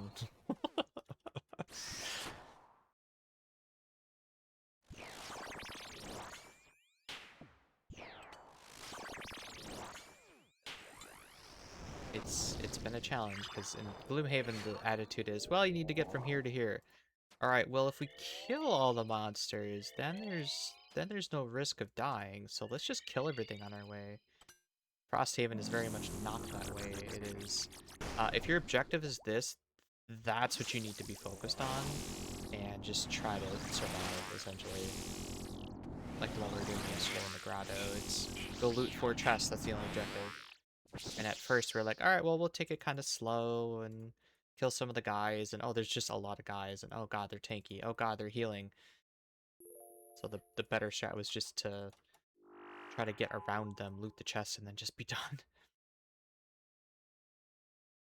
It's already cranked up to 11? Alright, it's cranked up to 11 squared then, I don't know. The objective is the objective surviving, it's just the perks, unless this objective is to escape and all characters must survive. So Frosthaven has masteries. Your classes have masteries, which it's a very difficult challenge. Each class has 2 of them, and if you achieve one of those in a scenario, you get an extra perk. Perks are the things that adjust your modifier deck, right? And yesterday he said at the start of the scenario, I'm gonna go for my mastery. Okay, and his objective was he had to burn a card every single turn. Every single turn, he had to burn a card. That was his mastery. Now, his class has 14 cards to start, which is way more than anything Gloomhaven had. Gloomhaven capped out at 12 cards, and he had 14. But still, after 7 turns, you have to rest because you're out of cards.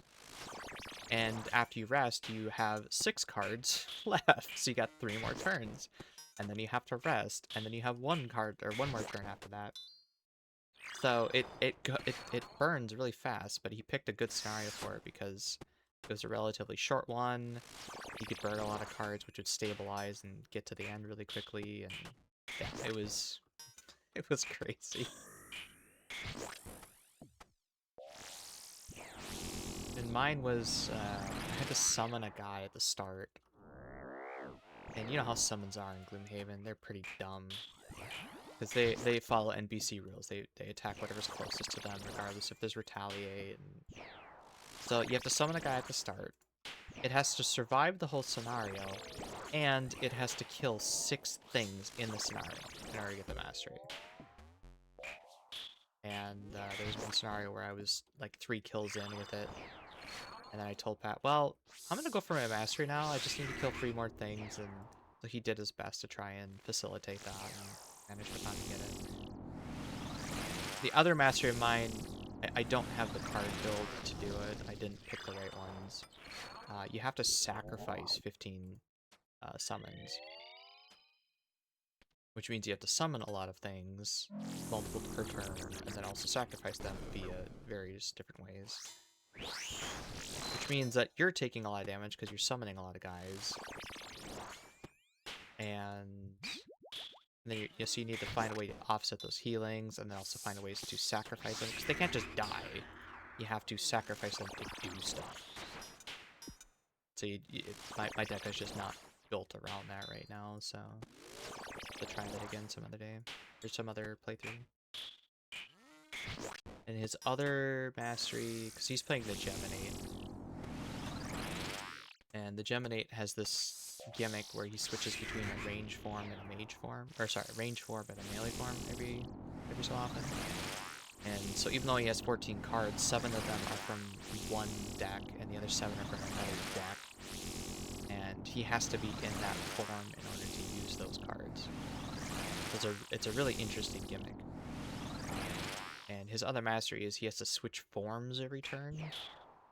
So he has to constantly play cards that will switch his form and then keep up with that and try to keep an even balance. And yeah, he hasn't quite been able to do that one yet. That one takes a lot of planning and forethought, because the range one, you have to, when it does range attacks, it has to be at a specific distance. It only attacks 3 and 4 targets away, or 3 and 4 tiles away. And the melee build can only attack adjacent and, maybe 2 tiles away.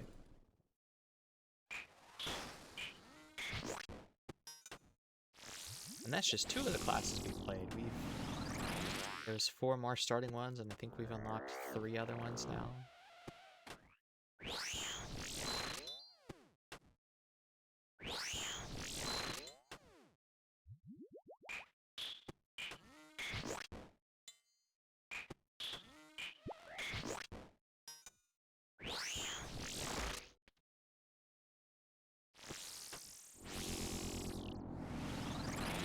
When you played Gloomhaven, you played the Brute. It's a good starting tank class, for sure. A little bit on the weaker side, but then again, most of the starting characters in Gloomhaven were. Frosthaven doesn't seem to have that. All the characters are pretty well balanced. That positioning was so important. Oh yeah. So Frosthaven has one that's even more so than that. It's called the Banner Spear. It's one of the starting classes, so again, risk of spoilers. But his whole thing is not only enemy positioning, but your allies' relative positioning to those enemies. So if you're doing like a pincer maneuver, you gotta have one of your allies on their flank or behind them, or maybe some reinforcing thing where you have an ally directly behind you. Looks very, very difficult.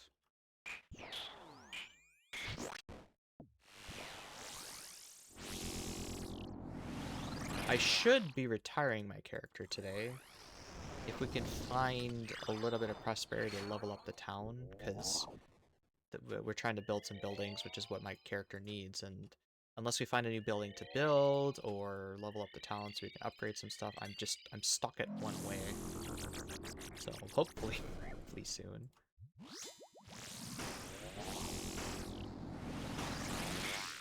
See, that's how Enrage should go. 2 Voidwakers dead. Except for, a Mace drop instead of Coal, but kind of like the Scoundrel. Yeah, the Scoundrel wasn't as specific, though. The Scoundrel just needed an ally adjacent to the enemy, or, them not adjacent to their allies. So, like, relative, spacing around it's not so important. So you know how some of those AoE melee attacks have the gray square where you're standing, and then the red square where your enemies are hitting?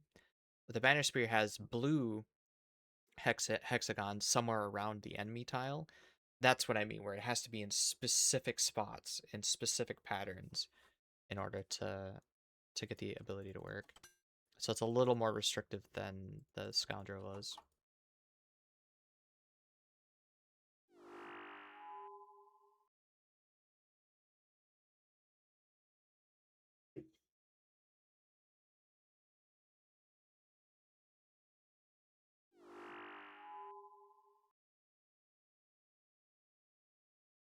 Sounds pretty fun. If you can get it to work, yep. That's most of those strats. If you can get it to work, it's a lot of fun. The Bone Shaper, the necromancer that I'm playing, is kind of a tank class if you think about it. Not me personally, but my summons. I pay 2 health to do a summon.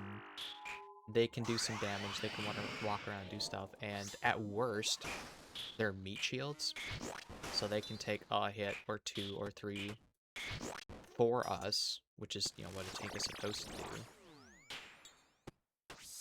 And then I get to summon an army of minions, and they get to wreck house, and oh, it's so good. Except in narrow corridors. She does not do very well in narrow corridors because it just blocks and clutters up everything. You can't get through it.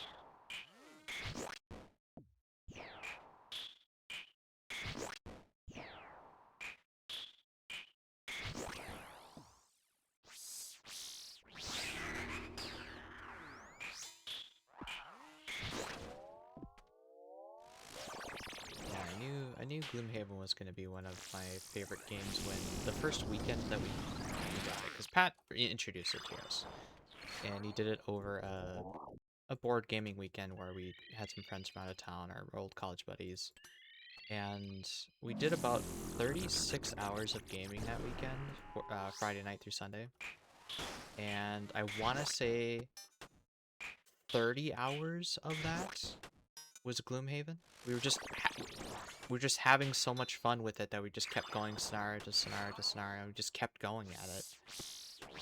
And then after that, we copied the campaign over to Tabletop Simulator, and then that's how we played and continued it for the better part of a few months. We hit it hard. We did our whole campaign in a few months, and it was just 2-3 times a week we'd get on, do a couple scenarios, and just burned through that game really quickly. And it wasn't enough. I wanted to do more, so I even started a 2-player campaign a little bit with my wife, and I bought a physical version of the game myself. Didn't really have any plans to play it at first, but then her cousin and her husband showed some interest in it, so we started playing with them, and I did the whole campaign with them, which took years, literally, because we could only get together every couple months, and then we'd play a few scenarios. Now we reserve it for some kid-free weekends, and try to do as much as we can when the kids are gone.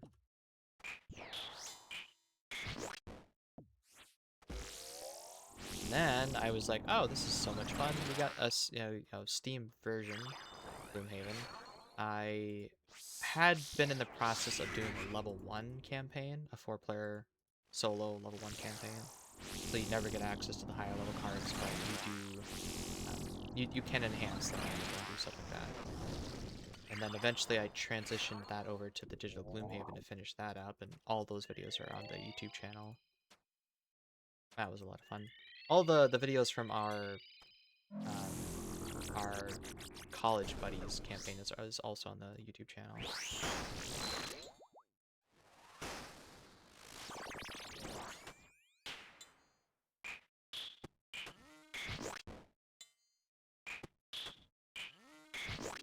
Yeah, so when Frosthaven came up through the Kickstarter, it's like, oh yeah, 100% backing this, even if this copy never technically gets played. I've more than gotten my value out of Gloomhaven that it's worth supporting Cephalofair and Isaac. If you became an OSR streamer, you get to play tons of Gloomhaven with friends. I become an OSRS streamer to play tons of Gloomhaven.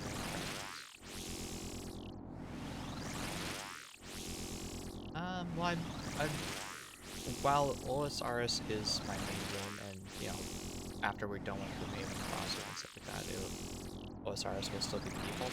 I'm not trying to become exclusively an old school streamer. I mean, it's my niche right now.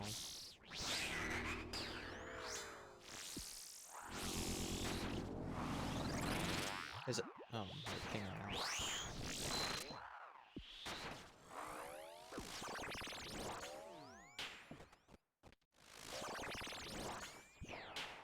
But you know, the plan for Tutormill Prayer being calcite mining, that's 1,500 hours of second monitor content, so gives me a lot of time to do other stuff.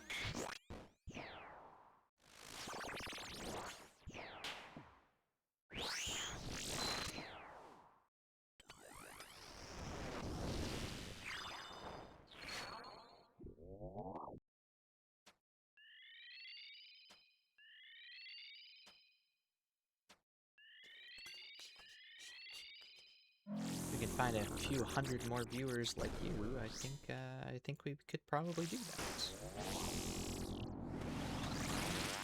Ever considered to make your own type of board game? So, because Gloomhaven is my favorite board game, I did start concepting a space version of that. Same similar play style with the cards.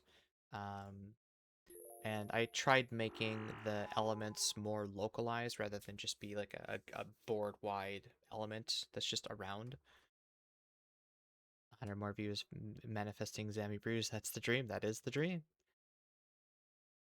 So instead of poison you know, affects a person and it makes it so you can't heal, it makes you take more damage, that sort of thing.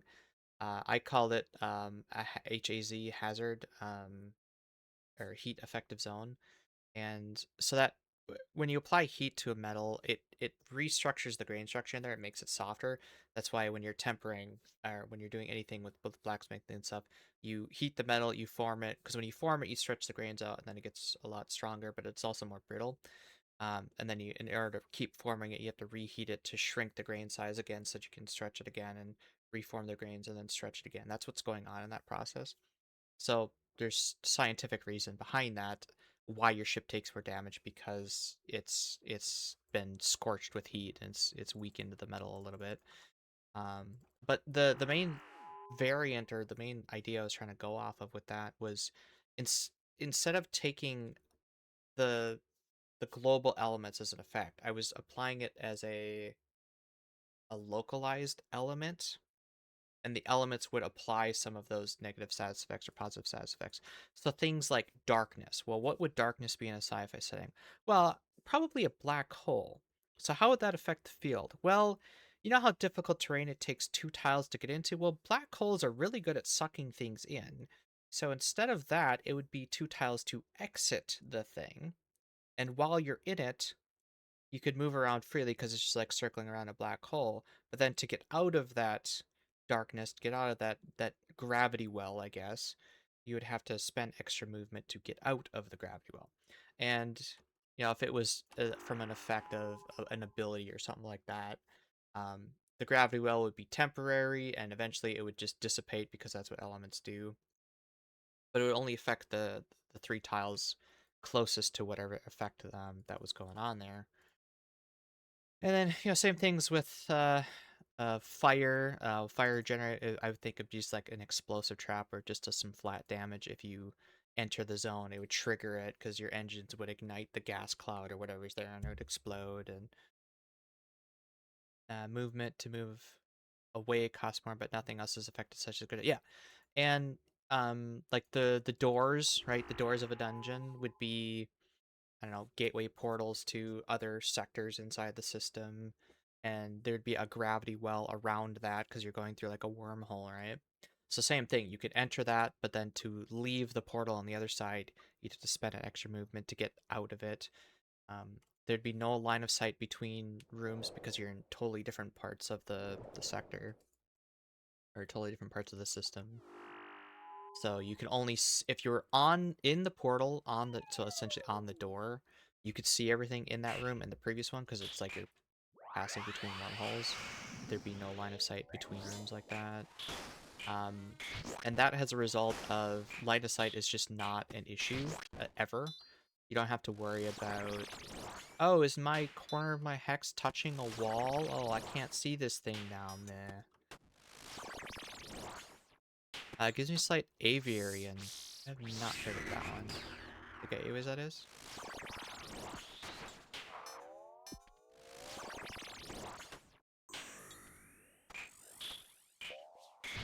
And then I thought of muddle, so like earth, the earth element equivalent would be like just debris, and there's just debris around. So it'd be kind of difficult terrain to walk into, or to get into, because hey, you're navigating through a bunch of space junk. Trying to shoot in and out of that area would be disadvantage because, again, there's just a bunch of space junk around you that you need to try and shoot through. And then, yeah, I took some inspiration from Gloomhaven's classes, and I kind of said, well, if there's anything that's, you know, so critical that turn one you cast this thing every time, I'm thinking the sun. Every turn I would play defensive stance to get that shield up. Just make that as an innate part of the ship or the class. So that ship just always had one shield innately, but it also had -1 move. It was you know, a lot harder to move around because it's more tanky by default. Saves a card, saves a turn, so you can actually do more interesting stuff on your turn than that every time. I'm just trying to fix some of those issues.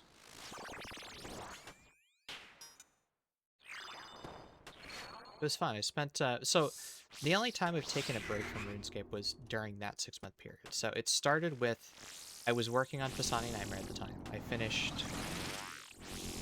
finished Corp, and then, so the next big grind ahead of me was Pisani Nightmare. This was before they changed the drop rates, before they removed phase. This was old Pisani Nightmare, and I was just, you know, staring down a 1,000+ hour grind of this boss, and I just was not really enjoying it.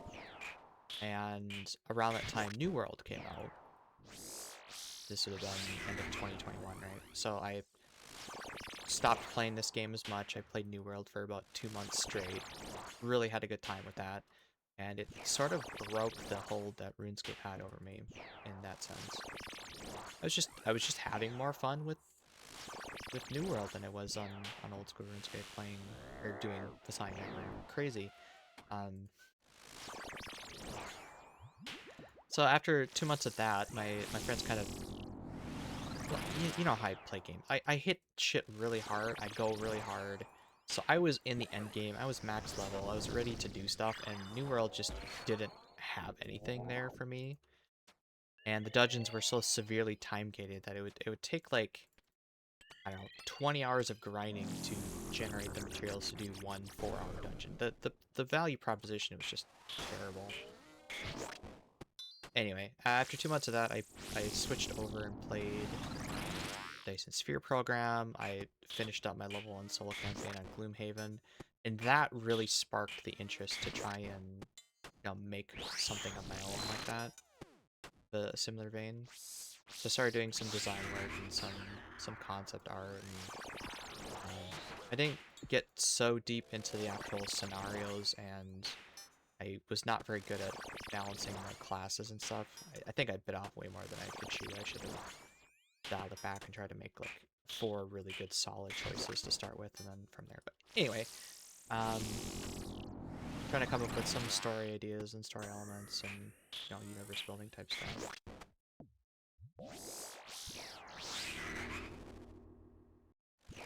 New World, the Amazon MMO? Yeah, the one that's shutting down this year because they bungalowed a golden goose, released it too early with too many bugs, had no end game. I loved playing I was a fire staffer. I really liked that combat. It was a mix between skill shots and ability cooldowns and stuff, and I really enjoyed I did not enjoy the PvP aspect of it. Didn't enjoy the faction aspect of it, which is again to say the PvP aspect of it. And there was just a lot of clunkiness and friction in certain areas that did not add good things to the game. Like you need some amount of friction to make grinds feel like you're overcoming something, but some of the stuff in that game, like the storage and moving stuff from storage to storage, was just so annoying. Played it a lot in early access and never went back to it. I played it on release, and that was fun. I had a lot of fun that weekend.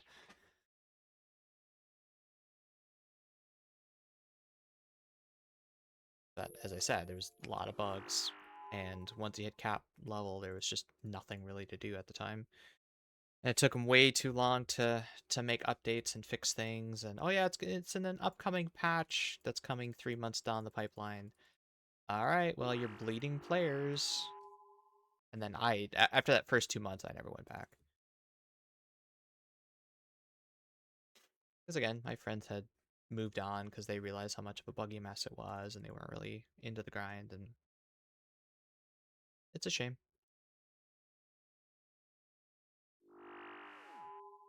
I wonder, do I have any? I do.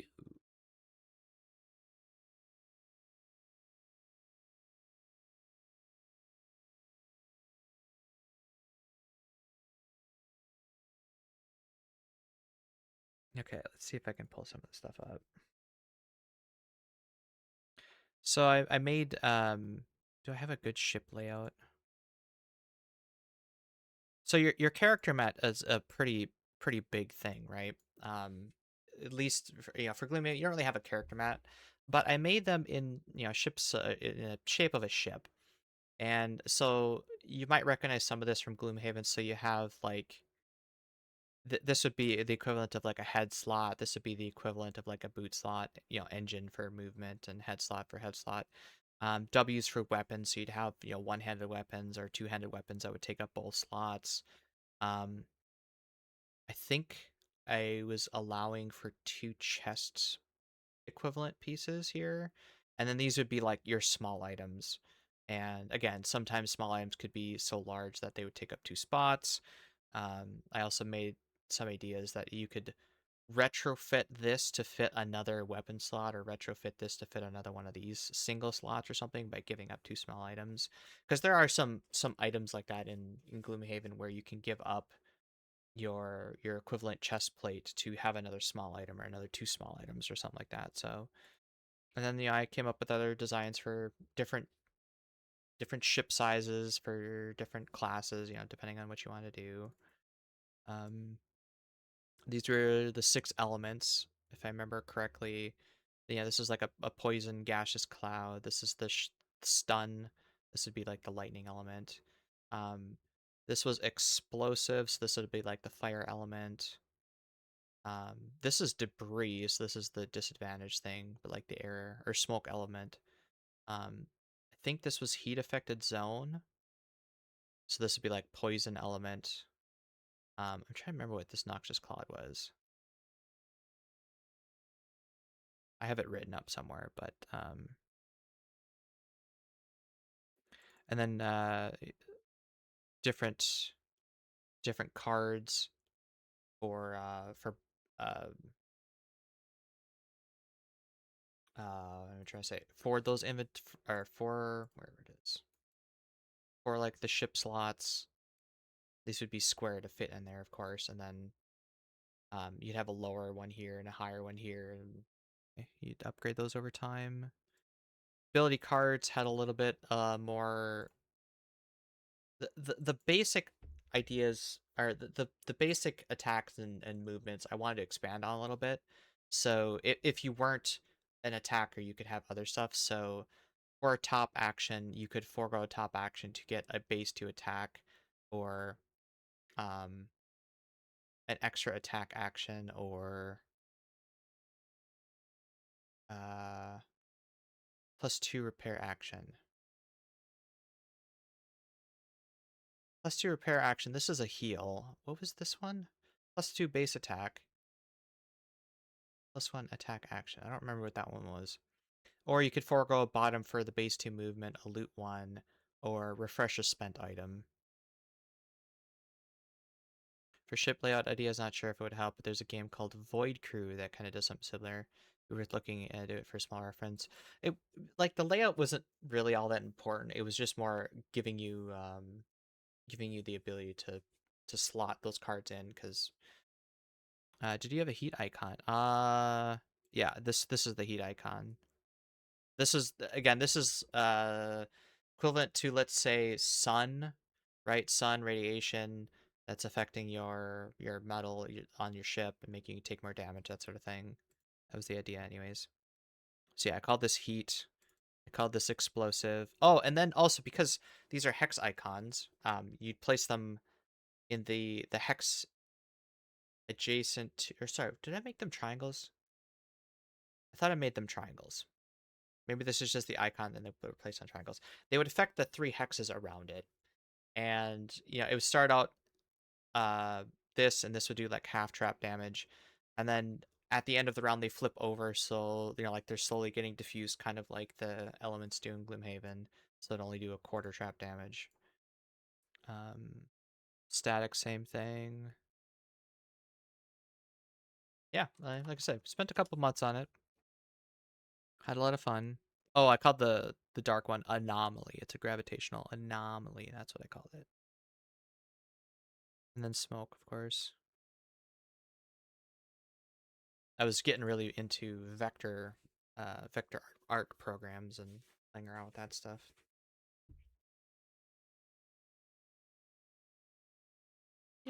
As a hobby, for fun.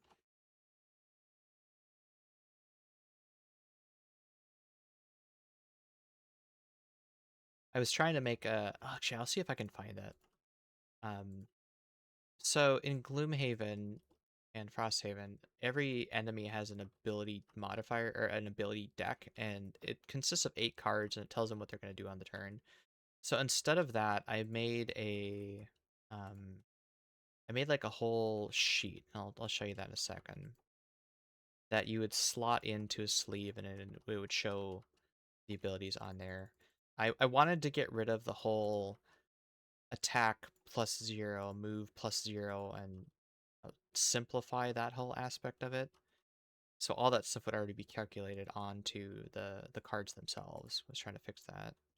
Oh, thank you.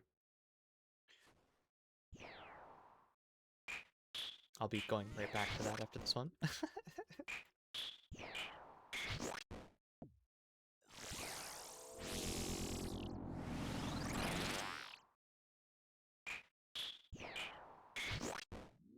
Oh, so I was trying to again make it more thematic and try to find reasons for why stuff happens. Like, why does a character retire in Gloomhaven? Because they need an exit for the character fundamentally. Well, in this one, you're not mercenaries, but you're working for some space mercenary company thing, and it's not you retire after you do this, but you did something that was worthy of being promoted. So you're still around in the company, because that was something that was kind of weird for me with Gloomhaven. This person retired, and now he's out on this adventure, and you come across him again. Well, did he retire, or did he just leave your party? So the idea for that would be to have them be promoted somewhere up in the agency, and then that's why you can still encounter them going forward, and they do other stuff.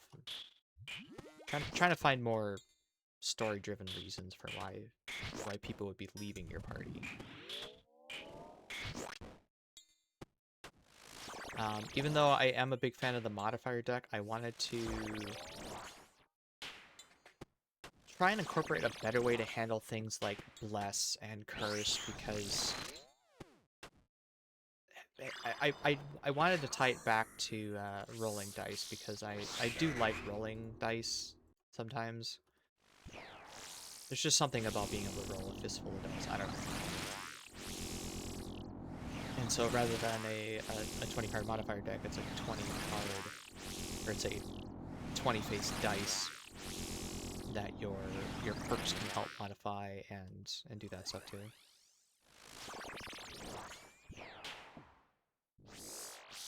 It's a good idea, especially if they're still kind of doing the same stuff your group is doing. That's exactly what I'm saying. It was really weird for me that, oh yeah, we retired and I'm out doing my thing. Unless you made it say the characters are in debt to the company and they're having to do the stuff to work. That's another good way to do it. Why are you doing this? Because I'm in debt.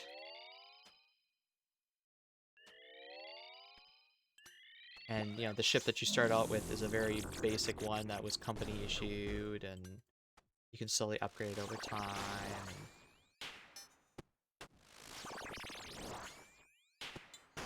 There's a lot of easy story solutions for some of that stuff.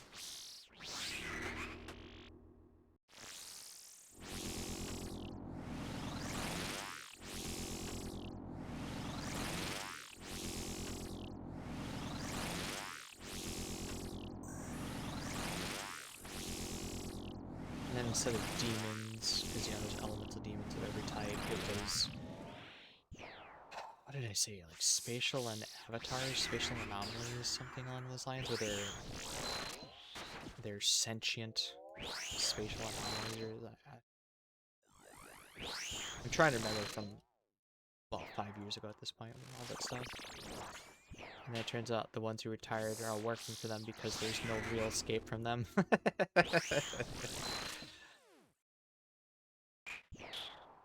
That's why I'm really interested to see where Frosthaven's going with their storyline.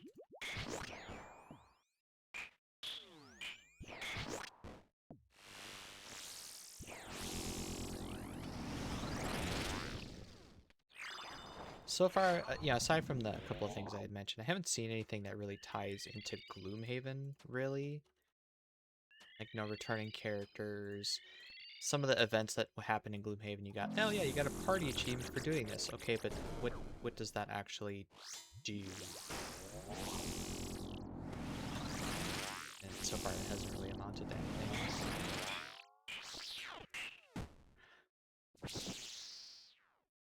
Like, you know, Jixera at the start of Gloomhaven, that's like your first main antagonist. What happens to her? Do you decide to help her? Do you not decide to help her? You know? And so it's just the Haven that links it to Gloom. Well, Frosthaven. So if you remember the map from Gloomhaven, you have the Copperneck Mountain. You have the Copperneck Mountains to the north, right? Well, north of that, that's where Frosthaven is. Frosthaven is in the far north, in the, you know, very, very cold far north. So that's why the winter season is so deadly to them, because it gets really cold up there, and a lot of crazy monsters and stuff come out and attack you in the middle of winter.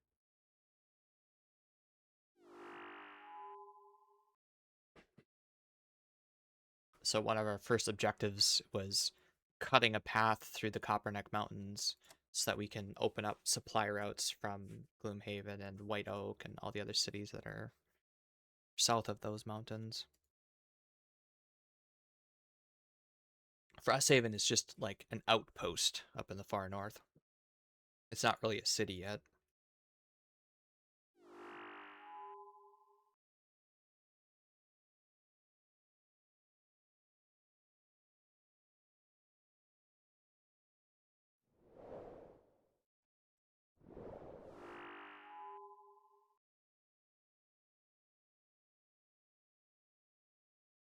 Oh, I just noticed because you guys gave me those 2 subs. We hit the sub goal today. Nice.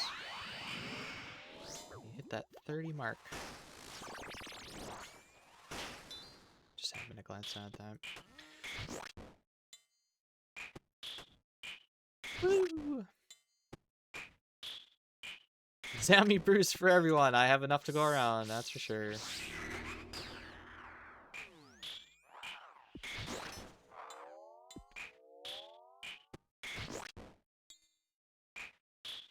Yeah. just reiterating that, thank you guys for supporting the stream. This would not be, will not be the case without people like you doing that. As fun as it is to stream, I still do have bills to pay. And we're trying our best to make it work this month. And if we see enough progress towards that, we can keep going. Otherwise, my wife and I need to, take a step back and actually get a real job. So, again, I thank you for that.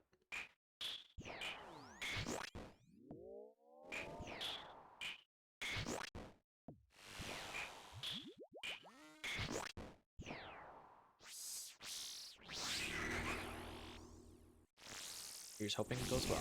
Yes, sir.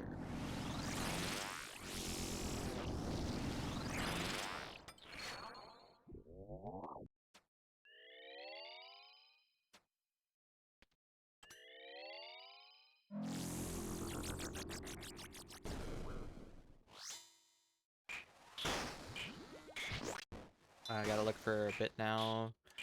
So wish the best of luck with your Mace grind. Oh, I know you'll be manifesting brews from your lurking.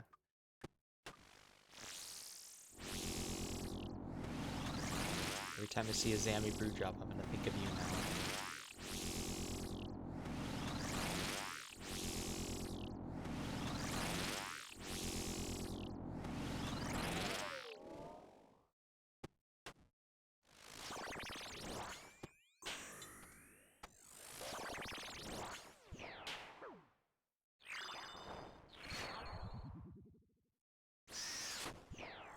Should try to name them Manifested Brew.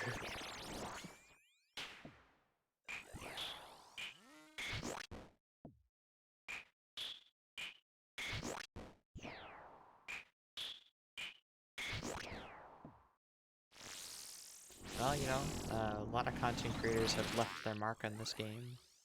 They have a lot of special little Easter eggs in places like the collection log, where if you type in someone's name in the filter, it'll show up with the item they were kind of known for going dry for, or whatever they're known for. There's probably a list of all of them on the wiki. I can only remember a couple of them.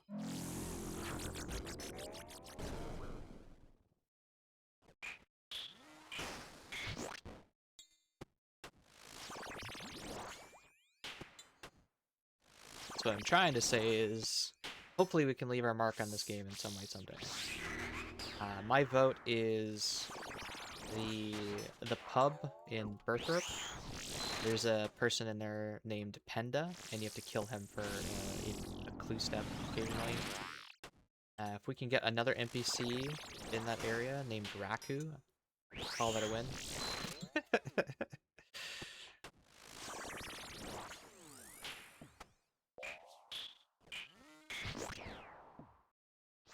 It's just wild. There just happens to be an NPC named Penda. And they would think, like, oh, that's too on the nose. It's like, no, Penda existed before then.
Yeah, so that's not the one I want. So I think, let's see, search. If you type in MMORPG, he went dry for the Ellie. Faux Gauging Crystal. Mammal. Mr. Mammal? Can't spell. Mr. Mammal. Mr. Mammal. There we go. He would. I think this was like 3905 for a Pegasian crystal or something like that. Penguin. No. Jack RS. Jack RS. He also went really dry for an LE, like over 12K. I'm not in here yet. Unlucky. Bodhi. Bodhi. He's known for a B ring, huh? Interesting. Who else we got? Skill specs. Specs? No, nothing. See, I thought Bodhi would be Jar of Souls, but I guess not. Ginger Beardy? Maybe? No. Who else is a top streamer? Spark? Mac? Anyway, like I said, there's probably a whole list on the wiki of all those Easter eggs and entries.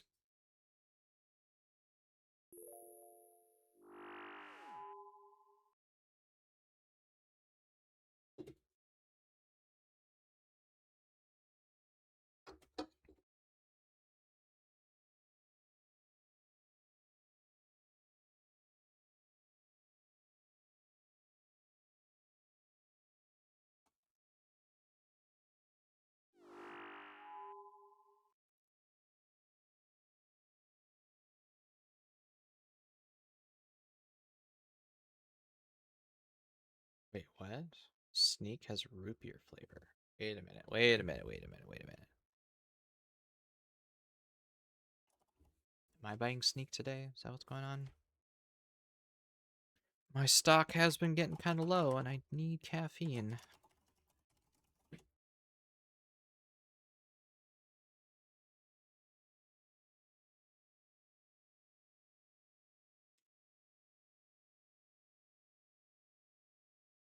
Oh, that's right. I do remember that.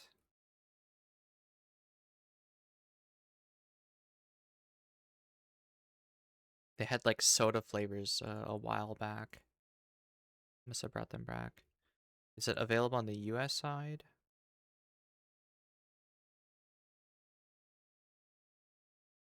No. Why are you sending me emails about stuff that's not available on the US side? That's kind of dumb.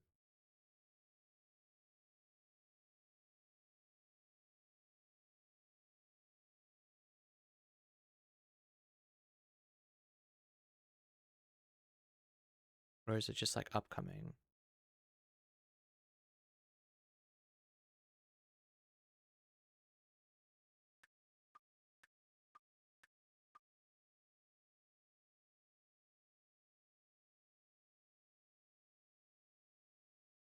Yeah, it's only the UK side. Why are you saying? Never mind. Never mind.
joined.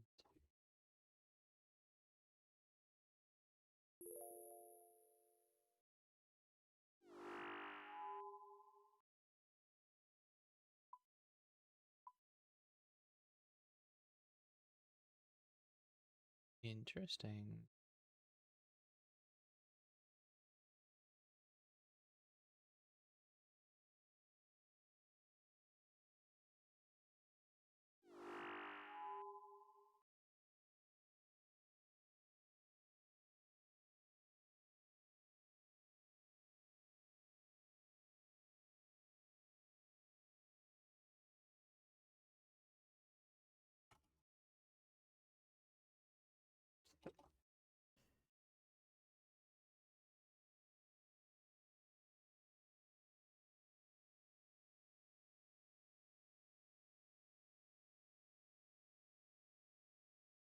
Seeing K close together, you could honest mistake.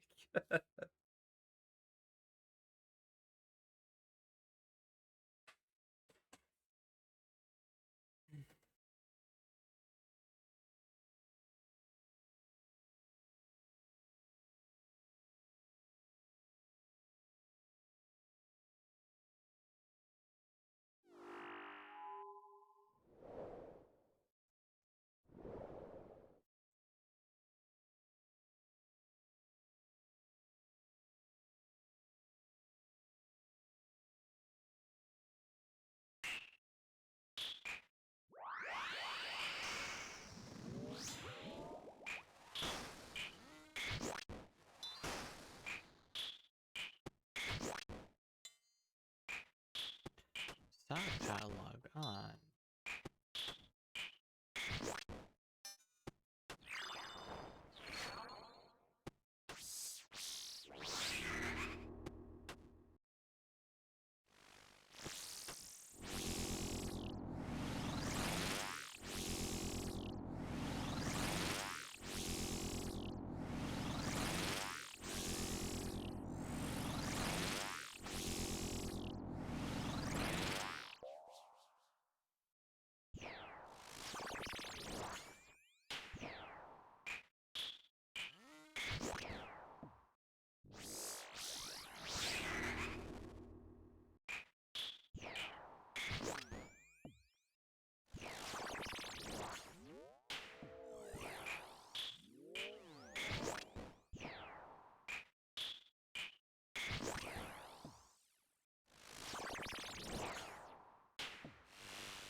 Oh, come on. You let me down, Shadow.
Oh, that was a waste.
I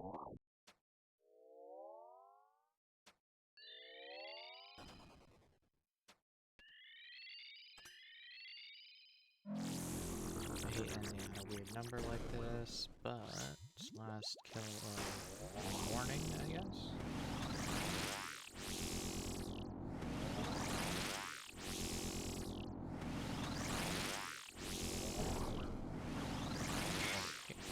Efficient in the chat. Steel cannonballs, alright. I can't wait to be done with ZMI. I hear that. Let's see, I need to answer my wife here.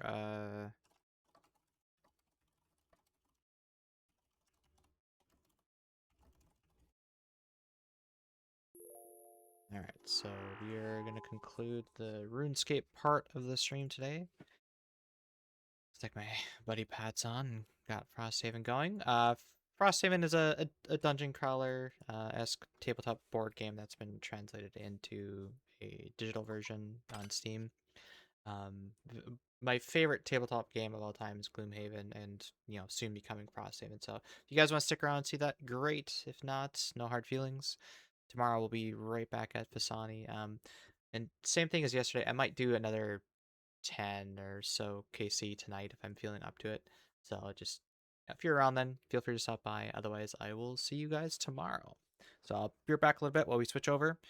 And how's the bond? Let's see, we need 5.5 million. So we're about 4.9 left.